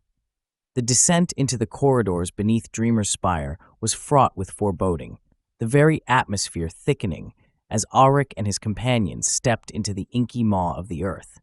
The darkness enveloped them, swallowing light as they descended the crumbling steps, emanating an ancient chill, grim reminders of forgotten eras whispering through the damp air, echoes of civilizations long since devoured by time and shadow. Aryke took a deep breath, a heady mix of anxiety and adrenaline swirling within him. The remnants of Sothkorum's mining operation lay scattered around them like bones from a forgotten feast, the pungent scent of rust and decay looming heavy. The Vorka guides trailed behind, their faces lined with unease, as if the darkness itself, clutching at the strings of their very souls, threatened to steal their resolve. "We follow their path," Nala announced, her voice firm yet barely reaching above a whisper. She lifted her emerald amulet, its glow flickering feebly. "There may be answers here, secrets buried beneath dreams and despair." The air thickened as they pressed deeper, each step highlighting the uncanny echoes of their presence. Primitive pictographs adorned the walls, ancient splashes of color telling tales that reached back to the dawn of civilization. Stylized figures danced alongside oddly shaped celestial bodies, landscapes filled with creatures that slipped quietly into the edges of sanity. Images of human-like forms merging with cosmic entities flared into sight, depicting rituals beyond comprehension, merging flesh with starfire under an alien sky. "That is no natural lineage," Zecora whispered, his brow furrowing at the depictions of intertwining forms. "These illustrations speak of profane unions, sacrificing their essence to lovers from the stars. Or perhaps seeking knowledge far beyond the limits of mortal men," Sarkett speculated, his voice matching the gravity of the situation. "What secrets were buried here that drove men to worship darkness?" Nyala moved ahead, drawn as if by a hidden thread towards the Earth's pulse, leading them deeper still. The tunnel twisted abruptly, widening into a massive chamber with ceilings unfathomably high, stretching into the abyss. Flickering shadows darted at the periphery of Aryke's vision, making him question the solidity of reality. The increasingly oppressive weight of the darkness cast specters of doubt into the fringes of his mind. Then came the first sign. The guttural howls reverberated through the air, a chilling confirmation that they were not alone in this subterranean tomb. Aryke reached instinctively for the hilt of his sword, tension surging through the group like an electric charge. "We are not alone," he said softly, glancing back at Mola and Zecora, eyes flaring with urgency. "Move carefully." As they ventured onward, the path shone faintly with crystalline minerals forming veins along the ground, a stark contrast to the velvety obsidian darkness around them. Stepping cautiously, their boots crunched against fragments of what looked like shattered glass intermingled with hardened earth, and finally, they escaped the claustrophobic path and entered the vast chamber. The vast expanse opened before them, revealing a lake of black liquid that shimmered with unfathomable depth. It reflected stars that should have no business existing in such a desolate expanse, a cosmic tableau that glimmered like black silk beneath ethereal light, active and vibrant despite the stifling gloom. "What sorcery is this?" Mola gasped, eyes wide as she took in the impossible reflection. The stars danced like liquid diamonds, riddled with equations and symbols that echoed across time and space, an alien symphony resonating with the very heartbeat of the universe. The lake reflects not only the heavens, but something beyond what the mortal eye can comprehend, Nyala breathed, entranced by the sight. Shadows danced at her feet, flickering with silent laughter, and she shivered as if the darkness were a sentient force, aware of their presence. At the center of the chamber loomed a stone pedestal of intricately woven black glass, empty, a forsaken point drawing their attention like an unspeakable horror. Aryke took a step forward, heart racing, the void pulling at the edges of his consciousness. This is where the obelisk once resided, he concluded, his voice a whisper beneath the heavy silence. But what became of it? As they drew closer, the site revealed itself with terrible clarity, gravestones encircling the pedestal, each twisted and grotesque, bearing witness to the macabre tales of Sathkorum's miners. Each body seemed to convey a silent scream, eternally frozen in impossible contortions, hands reaching helplessly skyward, while faces twisted in expressions of horror, forever ensnared by some dark fate. "What kind of death is this?" Mola gasped, eyes wide and horrified at the sight. "Look!" Zecora pointed toward a lifeless figure sprawled pitifully on the ground, an unfamiliar gloom clinging to its features. "This one. He still breathes." Rushing forward, Aryke knelt beside the figure, recognizing the garb of a miner from Sathkorum. Blood matted the man's clothes. His skin gleamed with an unnatural sheen, perspiration trickling from his forehead. The light from Nyala's amulet fell upon his features, revealing a man on the verge of death. A raw wound marred his side. "Talk to us, friend," Aryke implored, his voice brimming with urgency. "What happened here?" With great effort, the man turned his gaze toward Aryke, a wild light flashing in his feverish eyes. They dug too deep," he gasped, each word emerging with excruciating pain. "The obelisk, it hums, sings with voices that warp the mind and tear the flesh." "An obelisk?" Nyala echoed, horror creeping into her voice. "What do you mean?" "Of singing metal," the man continued, eyes widening as he fought to suppress convulsions threatening to overtake him. "It is an object of unimaginable death and power. We were told to harness it, to claim its song, but those who heard it, they became lost. We heard the call from the depths below, but it devoured us instead." "What do you mean?" Mola steadied him, urging him to continue despite the pain tearing at her heart. "What did you find?" "It was not merely an artifact of this world. It resonated with others, with something that awaited far beyond, resonances echoing the very fabric of existence. The real reason we were sent here, to extract its essence like parasites." "Did anyone escape?" Aryke pressed. "How many survived?" he gasped, and Aryke could see the mental struggle within the man's eyes surfacing, fear trembling like a fragile thread within him. "Only they are lost, twisted into madness, scattered too far by their own desires." Aryke exchanged anxious glances with his companions. "What must we do?" he asked, urgency seeping through his words as adrenaline surged within him, overpowering the depths of despair ensnaring them. "Leave, run far from this cursed place," he rasped, voice cracking around the sharp edges of decay. "Unless you wish to hear the song."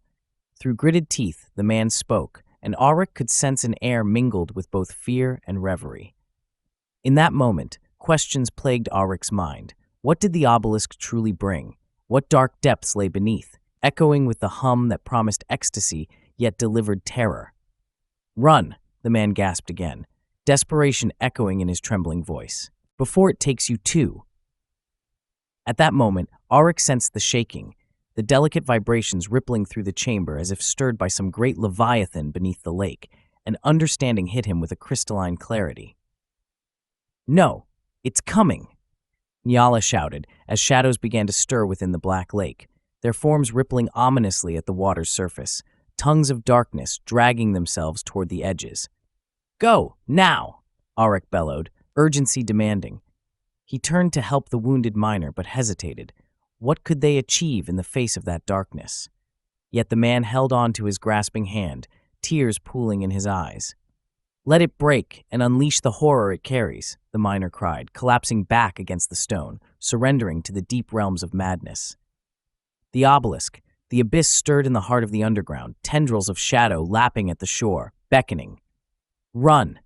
Aryke commanded, as he pulled Nala and Mola away from the abominable embrace. "We need to leave this place." The echoes of their hurried footsteps ricocheted off the walls, drawing closer to the exit of the chamber, the light of something truly primordial lurking behind them, something hungry awakened by their presence. The trembling of the walls surged as the lake bubbled, monstrous energies swirling beneath, as if the cosmos itself had been roused to feast upon their fears. As they fled, the sensation of being watched pressed down upon Aryke, an overwhelming awareness of ancient eyes fixated upon their escape. They turned back for a moment, and in that glimpse, he caught a sight so grotesque, so violated against the fabric of reality, he stumbled.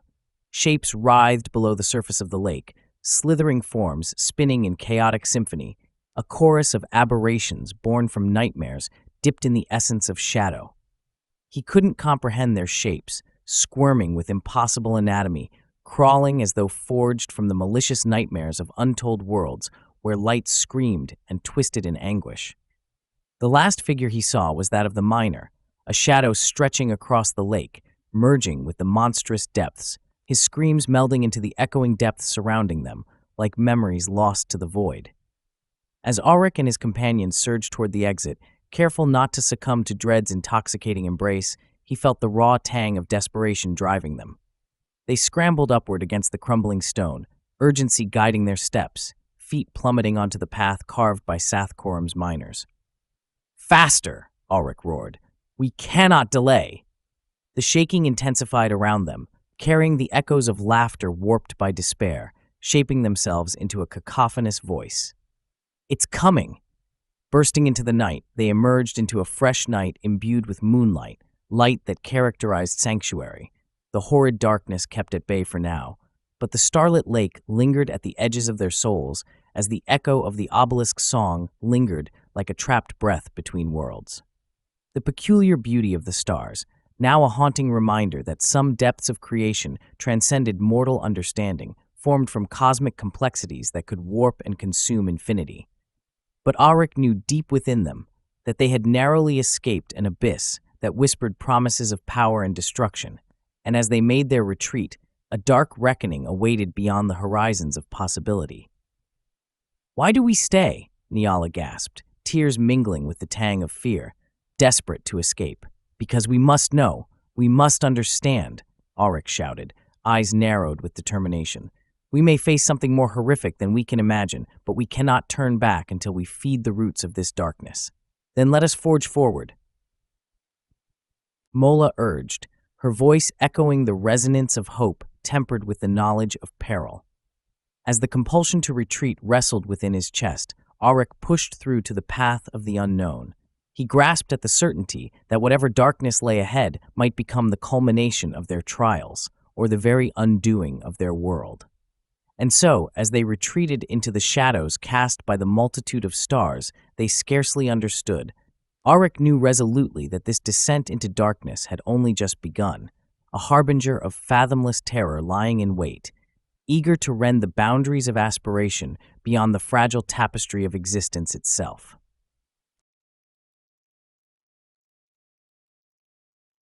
Chapter 29, Revelations in Stone.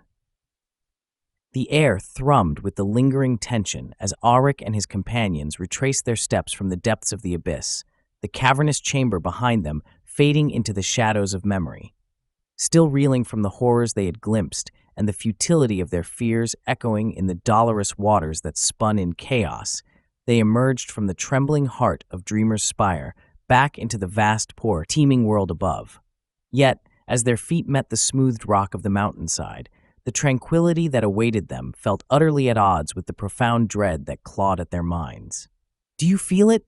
Niala whispered, her voice breaking the somber silence. The stillness. She stood at the mouth of the cave, surveying the surroundings with deepening concern as the sun hung precariously low in the sky, a sallow disk casting elongated shadows. Aryke nodded. The tranquility was unnatural, devoid of the usual symphony of rustling leaves and distant calls of creatures weaving through the dense foliage. It was as if the very heartbeat of the mountain had halted, as if the cosmic forces that had churned and trembled now held their breath, awaiting something. They made their way further from the cave, drawn to the inscriptions that beckoned from the stones along the mountain's face.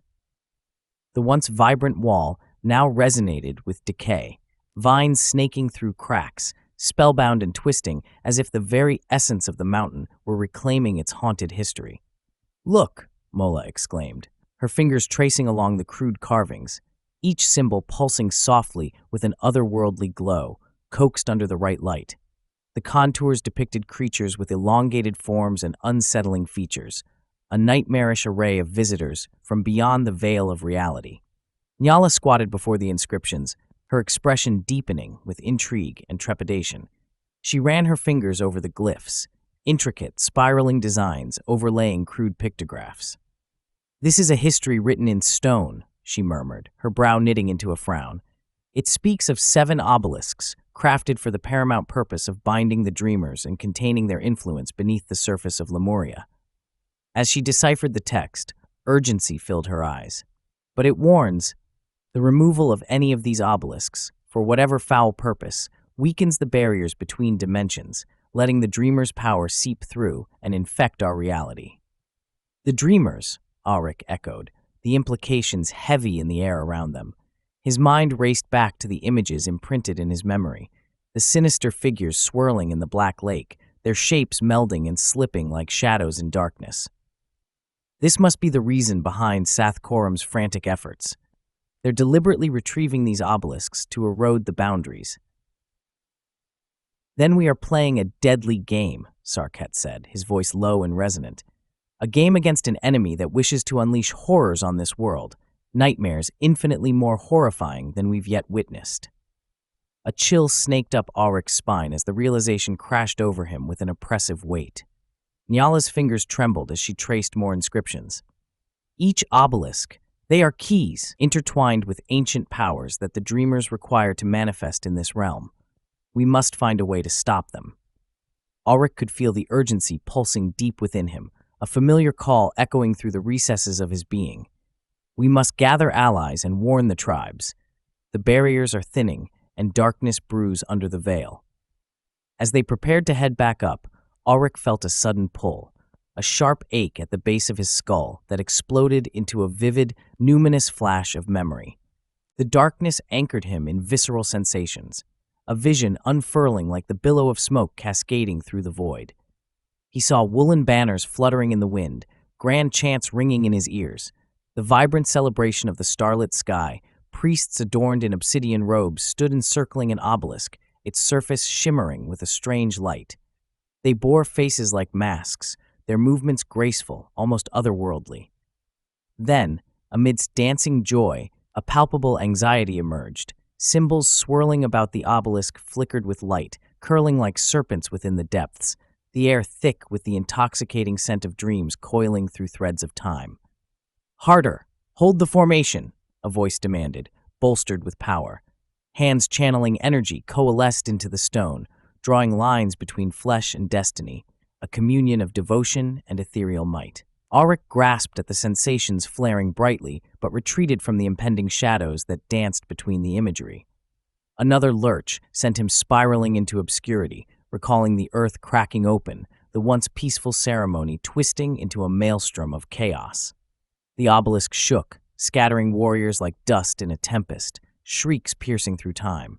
His heart raced, an undulating suffering etched upon their faces, shadows clawing forth from the dark, dreamers vying for entry into the world.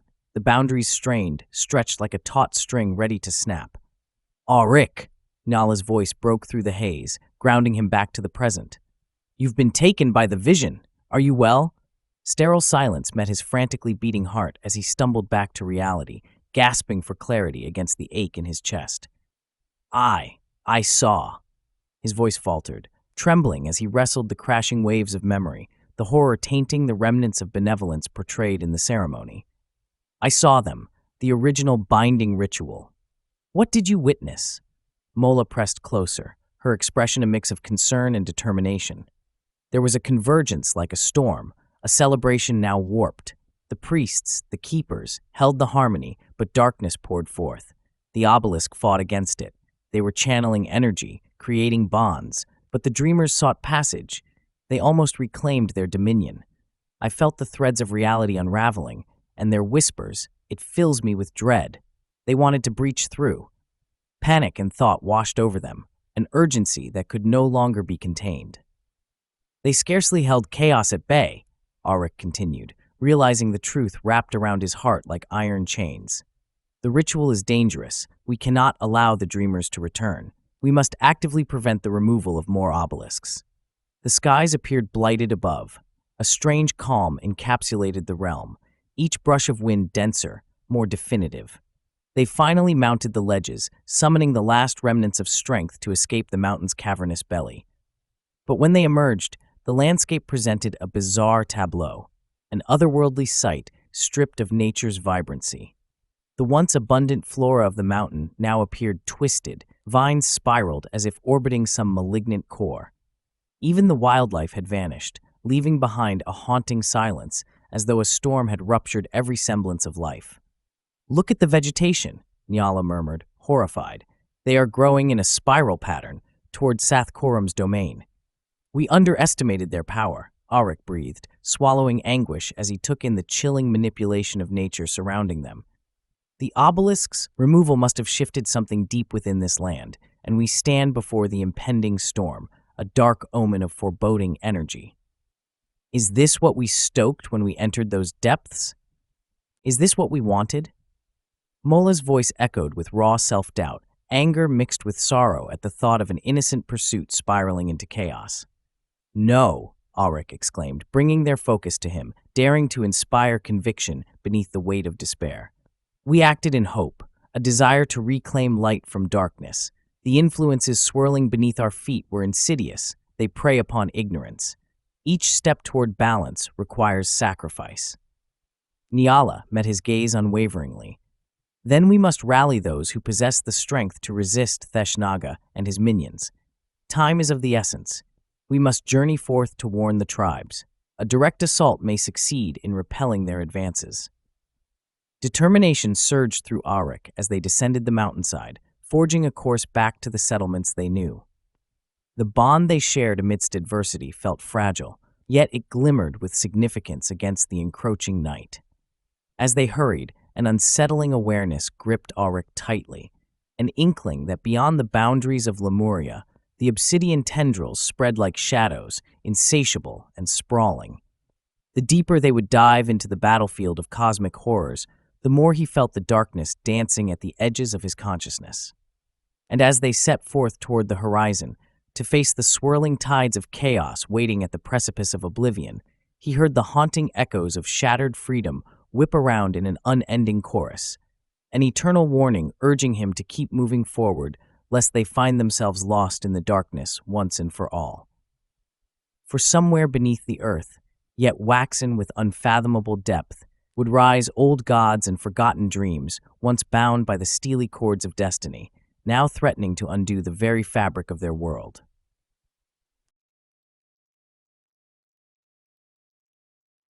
Chapter 30. Race Against Nightmares. The sun hung precariously in the sky, casting an unsettling pallor over the land as Aryke and his companions raced southward, their footfalls pounding against the earth like thunder. It was a journey wrought with urgency, an unyielding heartbeat driving them forward as the specters of horror loomed ever closer behind. Each successive mile unfolded a tapestry of unnerving phenomena. Reality itself bending and distorting beneath the weight of some unfathomable force. They ran through the realms of Lemuria, where rivers flowed absurdly upward, checked by gravity's often unyielding hand. Water that should have caressed the earth instead arced into the skies, defying nature with a gurgling laugh that chilled Aryke to his core. Nearby, he saw the wild creatures, once vibrant and full of life, now twisted into grotesque parodies of their former selves. Felines with eyes sprouting in unnatural profusion, the globes shimmering with an inner light, while great-horned sheep crashed comically through the shrubbery, bellowing in a tune that bore no resemblance to their natural calls. "Look!"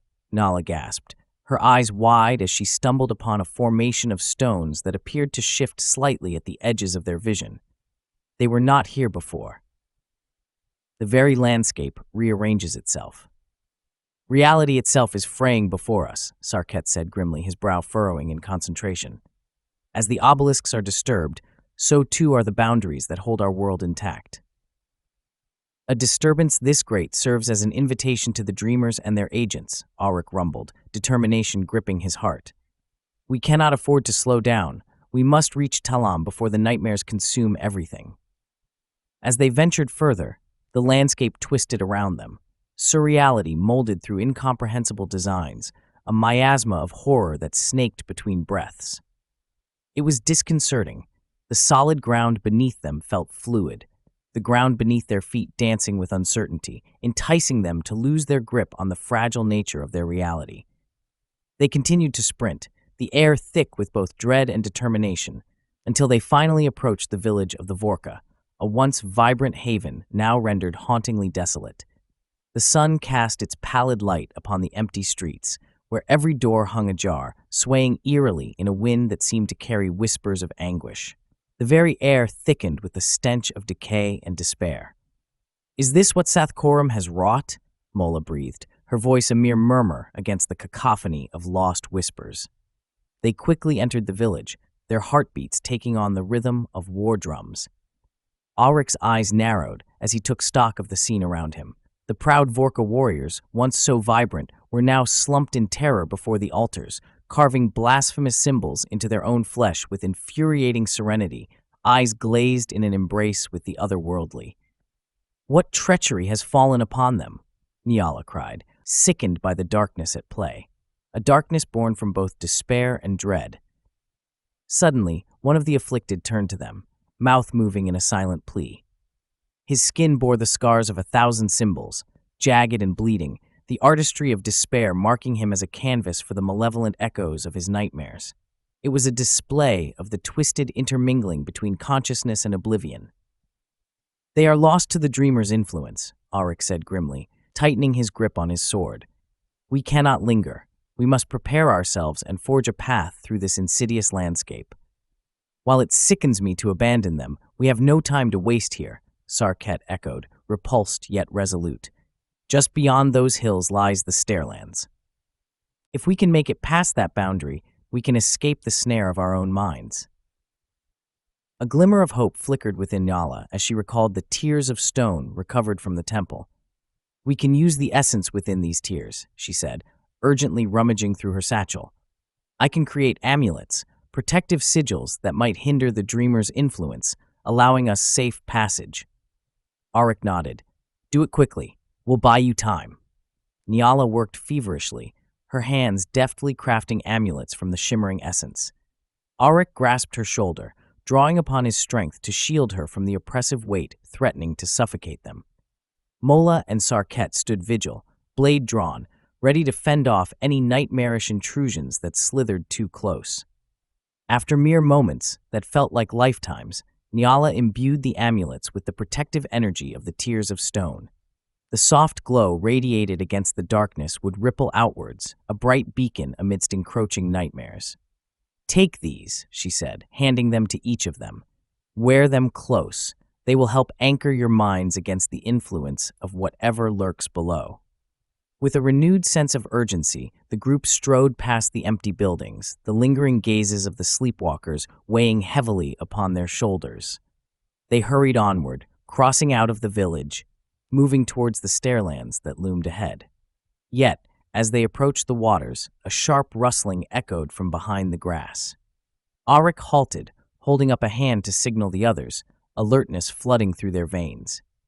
Through the underbrush, a party of the Karai emerged, their warriors proud and sinewy, their skin mottled in earthy tones. They moved with a grace that spoke of warriors long accustomed to navigating the raw wilderness of their homeland. The lead scout stepped forward, urgency etching lines onto his sun-weathered face. "You, Aryke and companions, we come bearing dire news." Dread unfurled within Aryke's heart, instincts flaring at the newcomer's approach, and he gestured them closer. "What news? Speak quickly." "Sathkorum's forces cannot be underestimated. They've launched a major offensive against our coalition villages."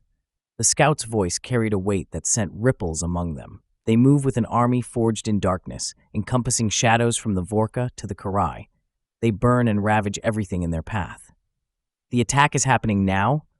Aryk's heart dropped as the implications crashed down upon them like thunder. We cannot allow this to continue. Indeed, the Karai scout replied, his brow furrowing. However, there is no hope of winning this fight without reinforcements. Your coalition stands on the brink of annihilation.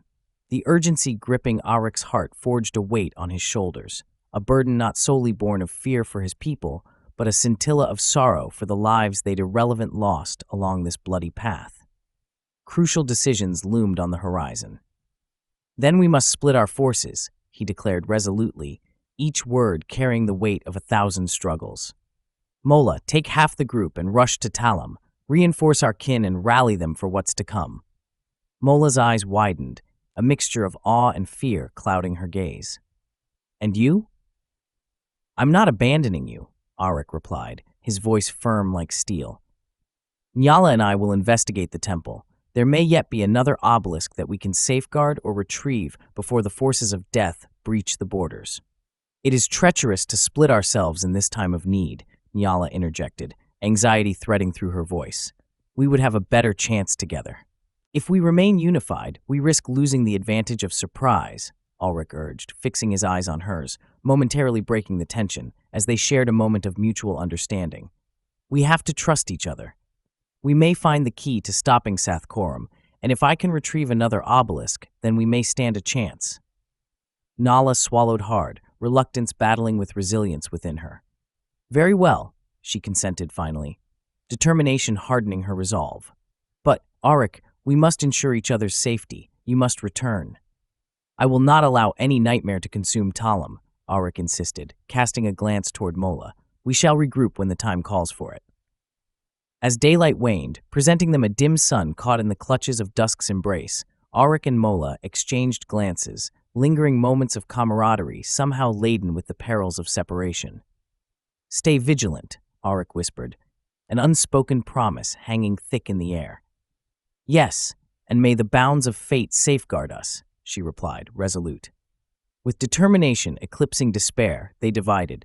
The expanse of the Sterlins broadened as Mola and her chosen comrades veered southward toward the sanctuary of Talam, while Aryk, Nala, and the Karai scout pressed forward unto the sepulchral terrain that lay ahead, the temple hiding secrets they dared not yet fathom.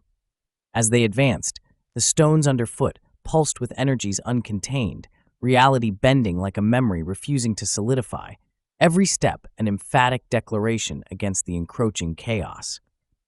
Aryk could already feel the shrieking whispers in his mind, a wailing sigh that threatened to engulf all within its churning depths.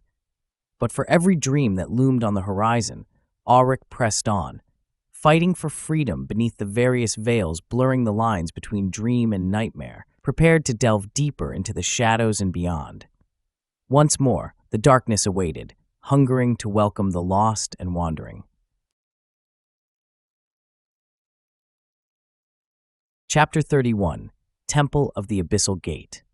The horizon was marked by the shifting hues of twilight as Aryk and Nyala forged through the labyrinthine clutches of the marshlands, each of their steps squelching in the oozing mire beneath. The air felt impossibly thick, closing in around them, an oppressive embrace marked with the mingled sense of decay and stagnant water. Shadows danced at the periphery of their vision, the relentless insects providing a maddening accompaniment to their descent into an ancient world long forgotten. Drawing nearer to the azurial ocean, Aryk could taste the brine on the wind, mingled with the fetid stench of the marsh.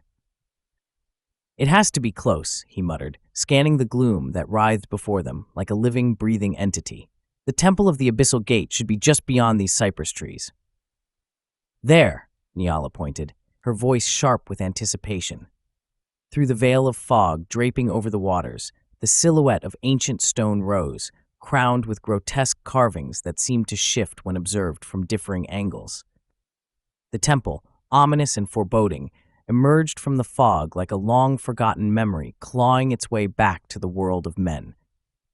I'd hoped I'd never see this place, Aryk replied, a chill knotting within him as they trudged towards the structure. The Temple of the Abyssal Gate loomed larger with every step, a reminder etched in despair, the remnants of bygone powers that had once threatened to breach reality itself. As they approached the entrance, gnarled roots seemed almost to writhe from the ground, snaking toward the stone, thick and invasive, as if seeking to claim the cursed structure back into the bosom of the earth. Aryke placed a hand on one of the weathered pillars, the surface slick with moss and moisture, tracing the grim designs that glinted in the fading light. Shadowy figures flitted across the carvings, depictions of serpentine beings coiled around nightmarish constellations, an obscured portend of doom. "Feel that?" Nyala murmured while unfurling her map, her eyes flitting nervously. "The air crackles with ancient energy here, a foreboding reminder of what lurks beneath these stones." "Indeed," Aryke replied, stepping inside the temple's cold embrace. The interior was vast and labyrinthine, the architectural elements an elaborate puzzle of cosmic mechanics, arcane symbols glimmering faintly along the walls, revealing astrological alignments once critical to navigating its depths. This must function as a complex lock, binding away that which lies beneath. He moved deeper into the temple, cautious yet determined, drawing upon the knowledge gleaned from their previous escapades. It all felt like an all-consuming prayer toward ominous constellations, and he could not shake the sensation that unseen eyes marked their every step. "This place, it speaks to me," Nyala breathed, her voice entranced as she traced the fading lines of geometry etched into the walls. Angular outlines twinkled like stars, shifting before her gaze like tumbling celestial bodies. Each symbol holds meaning, a celestial math ensuring the safety of this sacred ground. Then we must decode it. Aryke's voice echoed against polished stone, urgency pressing at his gut. Before Theshnaga's forces unveil the truth behind these wretched doors. They pressed on, discovering evidence of recent intrusion. Debris littered everywhere, shattered pottery and the blackened remnants of broken sigils. As they ventured deeper, the air grew chillier, a dampened echo wailing through the temple's hollow chambers, a chorus of forlorn souls, as if the very structure lamented its defilement by those who sought to unlock its mysteries. "Look," Nyala pointed with a tremor in her voice. A series of burnt incense lay scattered across an altar, twilight shadows outlining the silhouettes of grotesque, lipless faces, lowly acolytes of Theshnaga who had once knelt in reverence but succumbed to chaos. They attempted to breach the inner sanctum. Fools, Aryke spat, ire swelling within him. They did not heed the warnings inscribed here. They continued further, tracing their path through the twisting corridors until they neared the temple's heart. The topographical contours shifted in chaotic fashion, ominous yet enthralling. As they stepped into a cavernous chamber, Aryke felt the fabric of the air shift, heavy with the promise of revelation. There, standing sentinel, loomed the second obelisk, a towering monolith of crystalline stone, its surface ensconced in the haunting glow of phosphorescent energy. Veins of opalescent light pulsated rhythmically, echoing with the energy unleashed by its removed counterpart, an essence somehow both inviting and forbidding. "The obelisk," Nala breathed, her voice trembling with both fear and reverence as she reached toward it. "It remains intact." "I can feel it," Aryke whispered, drawn toward it as though by some primal force. A power thrumming just beneath the surface, yearning to scream. Nala approached cautiously, her fingers hovering mere inches from the pulsing surface of the obelisk. "It reacts to the absence of the other. This is dangerous. We cannot transport it without triggering catastrophic consequences." "Then we must reinforce its binding," Aryke said, determination coursing through him like fire. "Whatever evil Theshnaga intends to unleash cannot be allowed to pass through." "I need the tears of stone," Nyala replied, her heart racing as she reached for her satchel to retrieve the essence they had gathered. "This will allow me to perform the binding ritual, to fortify the obelisk against the encroaching nightmares." Aryke stood vigilant, his fingers flexing around his sword's hilt as Nyala set about her work. He felt a tremor in the earth, a quivering that echoed as though the temple itself were holding its breath in anticipation. The retrieved tears shimmered softly, inhaling the energy coursing through the obelisk, vivid colors dancing across its surface. "Focus, Nyala," he urged, his own heart racing to the rising cadence of time itself. "The obelisk is straining even now. Whatever is tethered to it, I know," she interrupted, battling against the frenetic pulse of the power she sought to channel. It is vital we anchor it to the stars. Its energy must be synchronized with the celestial alignments. As she began the intonations, ancient words sprung from her lips, weaving through the heavy air like tendrils of smoke. Aryke held his breath, the space thickening with an anticipatory tremor that echoed through the stone walls. The inscriptions illuminated in response, vibrant lines inching outward from the obelisk as if tending to its heart. Tremors ripped through the chamber as she spoke, energy converging around them, the obelisk responding to the ritual enacted before it. A halo of brilliant light erupted, flooding their surroundings with surreal brightness, momentarily casting away the shadows deep-rooted in the temple's sanctuary. "Do not falter," Aryke bellowed, grounding himself as waves of ancient horror crested around them, confronted by the visions of the lost. The figures of shattered dreams lingered in the periphery, a desperate yearning for release surging at the corners of his mind. Nyala's voice pierced through the grasp of shadow, each syllable resonating deep with vital undertones steeped in power. Around them, the energy twisted and surged as protective sigils painted themselves across the temple, the binding ritual casting a luminous web of safety, battling the encroaching darkness. Then, an anguished wail ripped through the chamber, echoing against the walls as the energy beckoning to the abyss howled in fury. Aryke glanced wildly around, fists clenching tighter. "We've angered them. Hold firm." "The obelisk is responding," Nyala cried, eyes alight with determination, even as she battled against the whirring energy drawing forth from the very ground. "We have to stabilize it." As she summoned forth the last tendrils of energy to complete the ritual, the air alive with a thunderous crescendo, Aryke felt the pressure coil around them, suffocating and intoxicating as if they stood upon the precipice of possibility and madness. "Fight against it, Nyala! Do not break!" With a final incantation, Nala thrust her hands forward, and at that moment, the obelisk erupted with a blinding radiance. All at once, the chamber was aglow, a luminescence washing over them, swathing away the shadows that had threatened to consume them whole. As suddenly as it had begun, the light waned, and silence fell amidst the temple's depths, a silence pregnant with a new weight. The obelisk pulsed rhythmically now, resonating with newfound strength, hushing the restless whispers of the abyss that had endured for eternity. Nala breathed heavily, sweat glistening on her brow as she sank back against the cold stone, the connection to the obelisk feeling fragile yet replenished.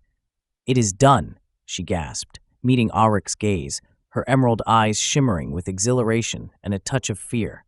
"We have strengthened its binding. Then together, we have defied fate, for now," Aryke said, relief flooding through him as he stepped closer, the glow of the obelisk reflecting in both their eyes, a beacon amidst the cosmic horror that threatened to invade their world. "Before the darkness reveals its true form," Nala replied, her voice steadying despite the whirlwind of emotions swirling within. Aryke nodded, knowing that their time here was far from over and that they must resolve the darkness threatening to rise and swallow them whole. With an unyielding spirit, he turned toward the temple entrance, the weight of responsibility a familiar burden upon his shoulders. Together, they ventured back into the night, a world shadowed by both their triumph and impending doom, knowing that each step forward brought them closer to the ultimate clash with nightmares that sought to breach their realm.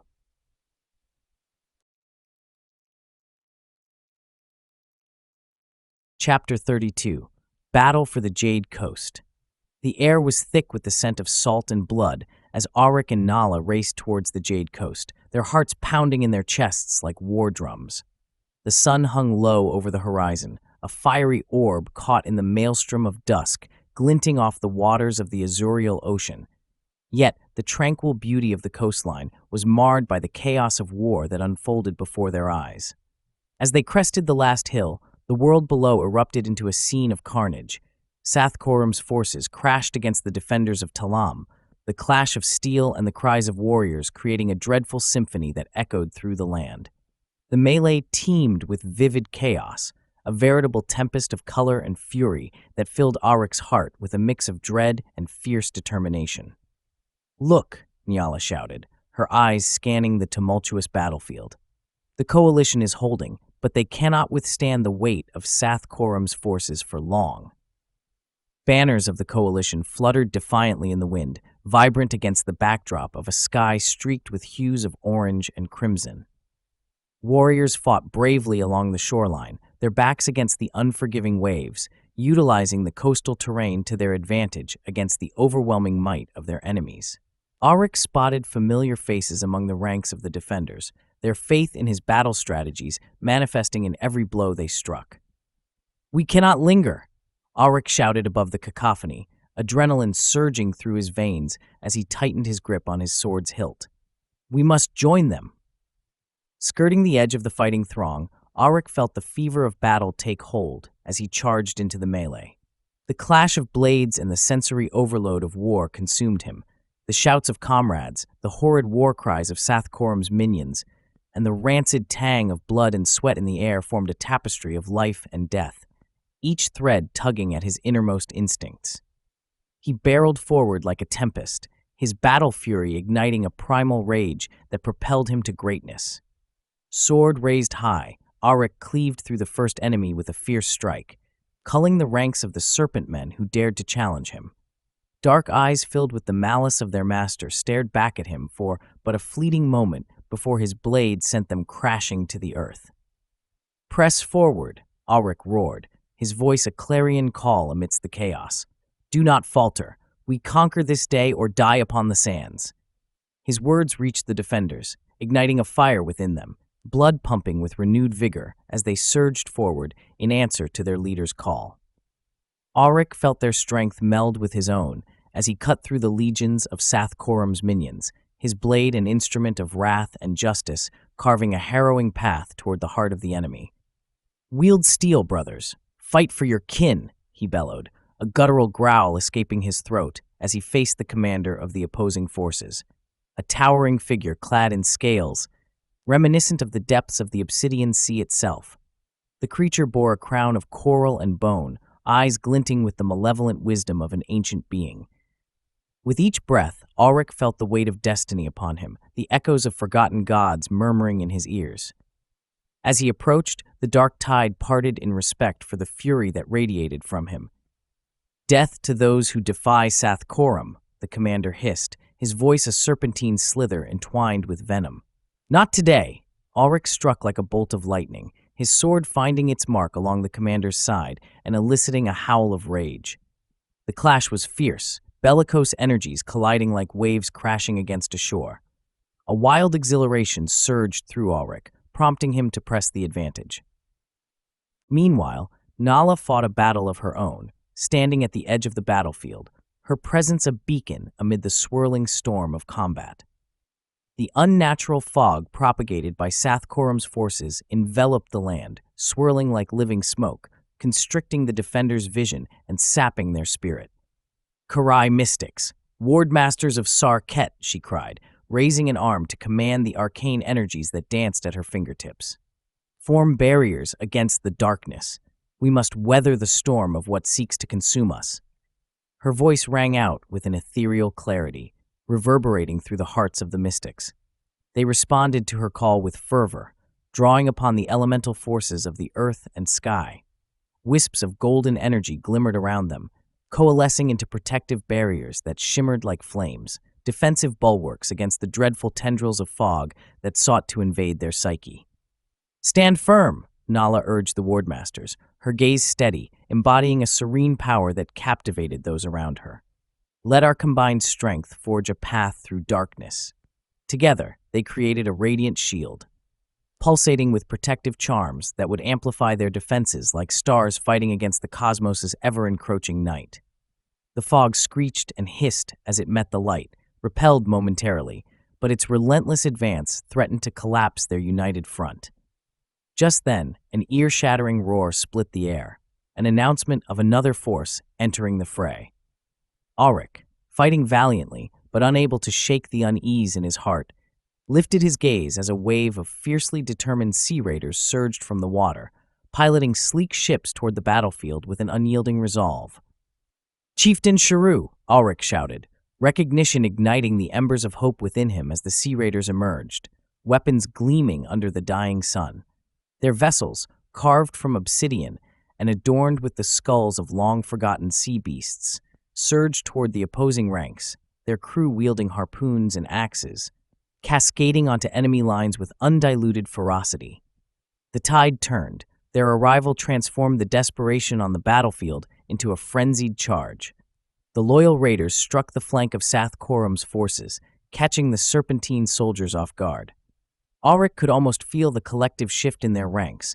The confidence of the coalition rekindled as the sea raiders widened the breach, forcing their foes back into the dark embrace of the jungle. Victory! Aryke roared, the battle fury surging to new heights as he rallied to meet the sudden change in the tides. He fought his way toward the commotion, shoulder to shoulder with the raiders, each clash reverberating through him with the weight of their combined efforts. Meanwhile, Nala's barriers aided the sea raiders, pushing back the enveloping fog in a serpentine struggle. The coalition forces leveraged this newfound energy, no longer content to play the part of the beleaguered. With disciplined strikes and thundering cries, they staggered Sath Korum's minions, forcing them to retreat, the serpents caught by surprise. As Aryke barreled through the enemy ranks toward their scaled commander, he could still feel the pulse of his allies at his back. He clawed his way through the thickest of the melee, momentarily catching glimpses of Nyala and the Karai wardmasters maintaining their protective barriers, fortifying the very essence of their collective will against the fog that threatened to engulf everything. But darkness does not yield easily. The horror within the fog began to converge, palpable coiling wisps filled with the loathsome whispers of demons long forgotten. The shadows writhed as if yearning to reclaim the land in Sath Korum's name. Relentless in their advance, a touch of suffocating despair brushed against Aryke's thoughts, and he shook his head violently to dispel it, determined to strike deeper into the encroaching heart of darkness. Drawing nearer to the scaled commander, Aryke unleashed a mighty growl that shamed the roar of the sea itself. The commander glared at him, a grotesque grin forming, revealing serrated teeth glistening with the blood of fallen warriors. "You think your reinforcements are enough to stave off the might of Sath Korum?" it taunted, advancing, unfazed by the coalition's rallying cry. "You are naught but blasphemous insects beneath our foot." The weight of fear threatened to drown Aryke, but he refused to yield. With a primal scream echoing through his throat, he surged forward, sword cutting a fierce arc. "No!" he roared, the fury of his ancestors erupting within him. "We are the tide that shall wash you away." Swords clashed, a resounding battle hymn that reverberated across the battlefield as Aryke pressed his advantage. He wheeled and thrust, weaving through the scales of his opponent, each strike a declaration supported by the heart of his warriors, each of whom fought fiercely against the encroaching dark. The tide continued to turn as the sea raiders pushed the flank, while Nyala's barriers, more resolute, contained the growing horror. "Abandon hope, all ye who enter here." It hissed in a cacophony of despair, yet they held firm, lodged deep in the sanctuary of unity forged through adversity. Finally, a decisive thrust from Aryke pierced the commander's defenses. The blade sank deep into its side. A terrible scream bellowed forth, a sound that merged both agony and disbelief. Aryke watched as time slowed, the world around him fading to a mere heartbeat as he savored the moment of triumph as the monster fell. "Push forward. Give no quarter." Nyala's voice rang above the tumult as Aryke staggered back, eyes wide in realization as he exchanged glances with her firm gaze. Victory glistened on the horizon, their enemies retreating into the embrace of the jungle, many falling prey to the traps that awaited. Shuru's sea raiders persisted against Sath Korum's battered remnants, driving them deeper into the wild, oblivion beckoning inexorably as the coalition fought valiantly on all fronts. Yet amidst the triumph, Aryke's heart darkened with foreboding. They had held their ground today, but Sath Korum's dark influence lingered with a promise that death blossomed at every threshold, a nightmare that had only just begun to unfurl. As the evening sky dimmed into the spectral cloak of night, Aryke turned to Nyala, their eyes locking, a silent vow exchanged for the battles still to come. They had prevailed, but shadows hung over them, and their fight against the cosmic horror had not yet reached its crescendo.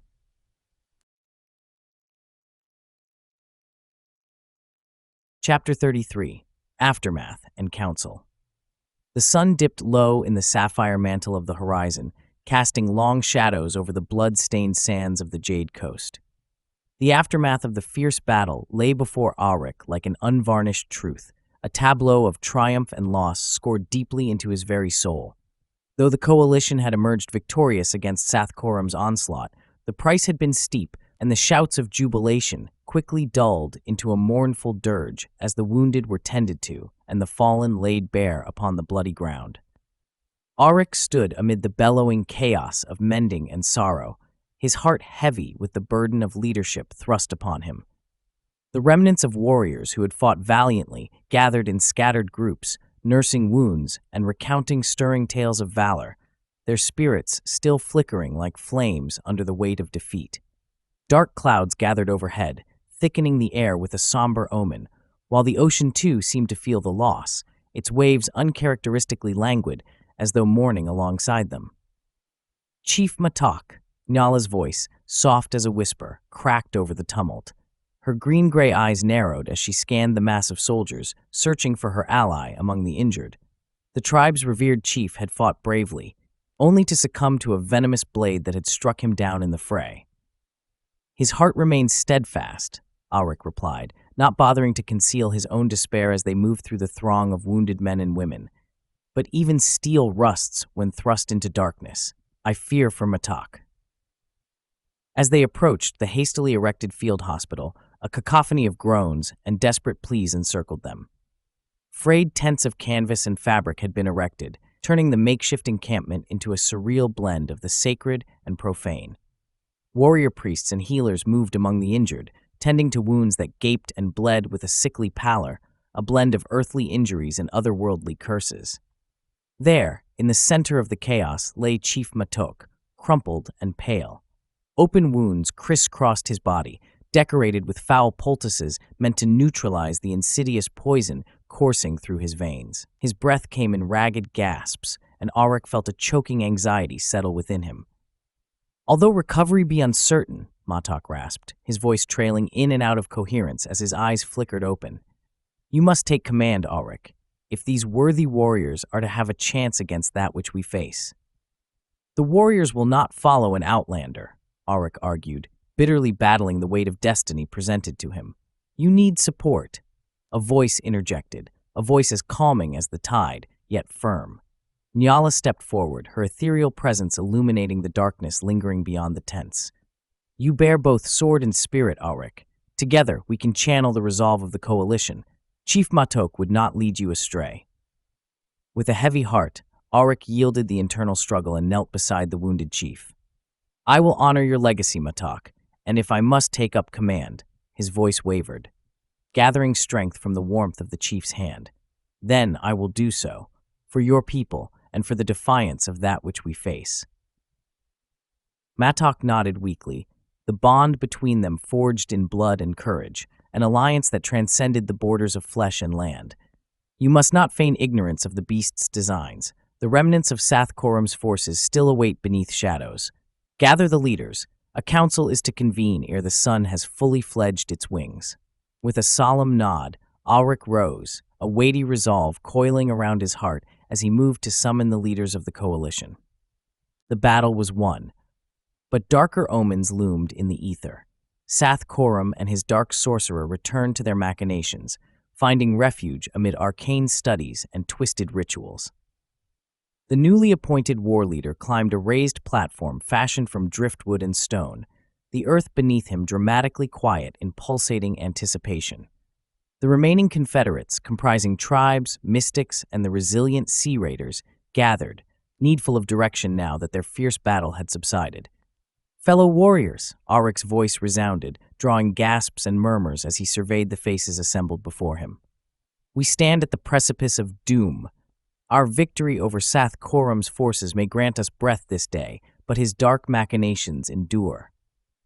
Nala stepped beside him, her heightening aura of assurity soothing the troubled murmurs of the crowd. The moment hung in the air, filled with unshed tears of grief, but also with strength drawn from shared purpose. Aryke sensed their eyes upon him, weighed down by expectations muddled with raw desperation. Chief Matok lays still among us, fighting against a poison birthed of treachery, he continued, his speech gaining fervor. We honor him and our fallen kin, yet our respite breeds no comfort, for Theshnaga play their hand well, reclaiming what we have sought to bind. The sweeping motion of Aryk's hand drew attention to the large canvas map spread across the planked platform. Dim, flickering torches encircled the makeshift war room, their fiery glow igniting influences of darkness, while illuminating maps emblazoned with intricate markings of their land. Symbolic placements indicating strengths, secrets, and threats. By intelligence gathered, he gestured to the elders and strategists surrounding him, we know that Theshnaga have reclaimed 5 of the 7 binding obelisks. Each one boasts unfathomable power, whispering promises of dominion and despair. The 6th lies secure in the Temple of the Abyssal Gate, deep within the marshlands. But the 7th, its location is shrouded in darkness, unknown even to the likeliest of sages. Whispers of disquiet reverberated throughout the crowd as realization descended. The forces of Sathkorum and Theshnaga held a significant balance in their favor, but Aryk pressed on, intensifying the fire in their hearts with his voice. Our foes seek to complete their dark ritual, a grotesque awakening foretold in stars long lost to our sight. If we allow them time, the bonds we forge today may break irrevocably, further thralled to their malign influence. The murmurs rose, agitated, as warriors considered their vulnerable positions, the weight of impending doom palpable like the day's fading light. Then our only course is to strike, bellowed a broad-shouldered sea raider, adorned with sea foam tattoos. To Shoth Sarnath! Raindrops of excitement drummed against the wood beneath them. We will not suffer these vile serpents to thrive further. We take the fight to them. Aye! The cry echoed as the coalition rallied to the resolve presented. An all-out assault would not come without heavy cost, but retreat meant the inevitability of oblivion. Fighting, however, must be tempered with wisdom, Nala said, stepping forward with an air of calm authority. There is little doubt our adversaries possess knowledge unhindered, their rituals cloaked in shadows. We must match their cunning with strategy, lest we become the fuel for their ambitions. At that moment, a shroud of disquiet veiled Aryk's thoughts, spiraling him into a different realm, a realm of cosmic knowledge, flecked with dread.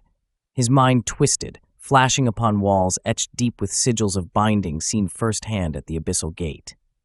The weight of the obelisks manifested in his gut as a warning singed by the scars of knowledge long past. He tapped the map, tracing a path toward Zoth Sarnath, where the great mountain loomed dark beyond the distant coastline. We cannot allow Sathkorum the luxury of time. Our numbers are limited. Intelligence points to the urgency of immediate action. We must mobilize our allies and capitalize on the discrepancy of their numbers while they gather. The coalition fell into a stuttered quiet, eyes filled with resolve united under hard ridges born from suffering and urgency. Then let us prepare, Nala declared, her presence swelling with fervor as the war council began to disband. Time is not on our side, and the shadows close in like predatory beasts. Rally your forces, and may our cries reach the heavens. We stand as one. As warriors began to disperse toward their respective factions, Aryk felt fire coursing through his veins anew. Though the weight of the world pressed harshly upon him, the audience with the council solidified his focus. Their combined resolve must prove steadfast, a bulwark against the oncoming darkness, regardless of the terror that seeped through the earth. We rejuvenate what the cosmos longs to extinguish, he bellowed one final time, the words bursting from his lips like shattered glass. Together, we will march upon Zoth Sarnath. Together, we become the tide that shadow cannot withstand. In silence, they disbanded, minds and hearts ignited with restless determination. Aryk turned to Nyala, a gravity shared between them, offering unsure support against the looming unknown. Can we truly stand against what waits in Zoth Sarnath, he asked, voice low and laced with lingering doubt. If we falter, we will become but whispers in time's relentless march. Her soothing gaze pinned his with intent. But our bond, fueled by those who fought and fell, shapes the spirit of our resolve. Let it guide us through the void. Together, they made their way back through the encampment, the glow of torches illuminating their path. a fragile light gripping tenuously against the encroaching dark. Victory had a cost entangled in blood and sacrifice, yet the tides of fate churned. Xoth Sarnath awaited, and the horror of Sath Coram would find no solace under the sun.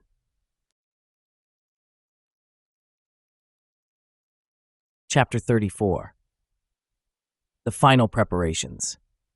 The horizon burned with the embers of twilight, streaking the canvas of the sky in fiery oranges and deep indigos, casting an ethereal glow upon the encampment of the coalition forces. The air buzzed with the electricity of urgency, a crucible of determination igniting hearts and minds as warriors gathered from every corner of the land. The obelisk had grown dangerously close to slipping from their grasp. Thus the preparations for the assault on Xoth Sarnath took on an intensity born of desperation. Aryke surveyed the scene laid before him. Men and women alike moved with tireless diligence, gathering weapons forged in the fires of their ancestors, salvaging supplies from the remnants of their last battle, and constructing siege engines that loomed large like ancient beasts, eager to break the gates of their foes. Timber splintered and groaned beneath the burden of iron. The rhythmic thud of hammers formed a battle song that filled the air, mingling with the salt and sweat of a camp gripped in the throes of warriors, readying for a final confrontation. "Aryke!" the voice rang out, sharp amidst the clamor. Nyala emerged from the throng, her glowing presence akin to moonlight piercing the darkness. In her arms, she cradled parchments of intricate markings, the early remnants of the divination ritual she had contemplated, yet one that carried the weight of the cosmos' most enigmatic truths. "I have prepared for the danger ahead," she said, her brow furrowed with the concentration that lingered in the air, a palpable energy weaving between them. "But I can divine only if we harness the strength of our combined essences." Aryke nodded. Together they were fated to walk paths intertwined. "Lead the way," he offered, and felt the familiar warmth of their bond as he followed her deep into a quieter space, a grove bordered by ancient trees with limbs that twisted towards the stars. Upon reaching a clearing, Nyala unfurled the aged scrolls, their deep ink swirling like shadows brought to life on the parchment. The air thickened with magical pressure as she began to chant in the melodic tongue of her people, the words weaving through the atmosphere and pulling it taut like a bowstring. Aryke stood sentinel, attuned to the energies gathering around them, each syllable filled with the echoes of an age long forgotten. With every utterance, a wind stirred through the clearing, vibrating with the resonance of hidden knowledge. It stirred the branches above, sending leaves spiraling into the air like darkened stars. Nyala's eyes glimmered as the incantation summoned forth a vision, a fragment of otherworldly knowledge known to the ancients. "Reveal to me the hidden secrets of Xoth Sarnath," Nyala chanted, her voice rising in urgency. "Show me the lost obelisk that stands withdrawn beneath the stone that graces the sky." As the final words fell from her lips, a shimmer of luminescence erupted from the scroll, casting jagged shadows that contorted grotesquely in the twilight. Aryke felt it then, the rift between worlds penetrating his mind, visions emerging like mirages, dark landscapes giving way to stone upon stone, weaving deeper into the heart of Xoth Sarnath. In that frail moment, Aryke grasped the weight of what they sought. The obelisk lay not among the mountains, nor within the marshlands, but buried beneath the very foundation of Xoth Sarnath. "It is there. The final obelisk lies cloaked in the earth," he whispered, dread filling his veins at the thought of what might guard it. As the vision began to fade, Nyala staggered backward and fell to her knees. The energy of cosmic horror had stained her soul, twisting and warping memories. "The mountain! It breathes," she gasped, the drumming of her heart reverberating in the stillness. "It is more than stone." Aryke knelt beside her, grounding her amidst swirling tendrils of darkness. "Together, we have forged this knowledge, Nyala. We will confront whatever awaits us, for our destinies are intertwined." After a few moments, Nyala nodded, the fire returning to her secure gaze as she gazed upon the scroll. "We must inform the council. I fear those who dwell below the mountain are a multitude. I sense a great disturbance flows through the veins of the earth." Reluctantly, Aryke guided her back through the encampment as warriors assembled into groups to finalize their preparations. The cacophony of metal and wood melded with the spirits of the air.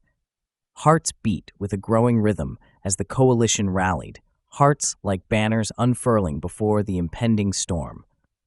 They were met with the leaders of the coalition as they reached the main assembly point, a clearing illuminated by torches that flickered like candles in the presence of something that dared threaten the light.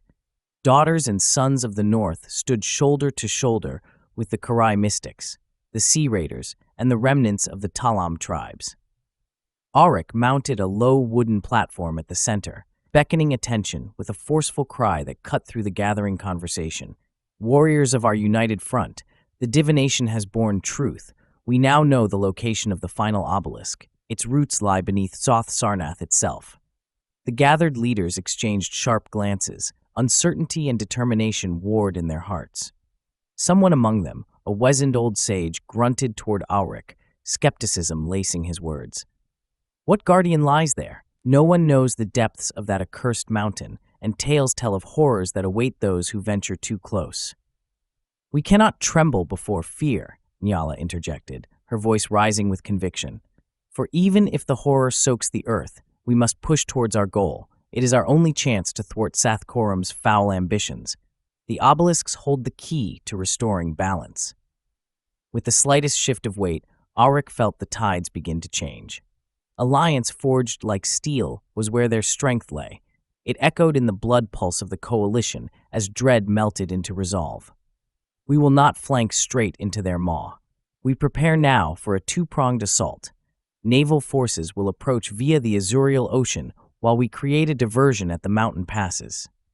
Murmurs of approval swept the assembly, hearts pounding with renewed fervor. Aryke looked upon his brothers and sisters in arms, the resolve burning fiercely.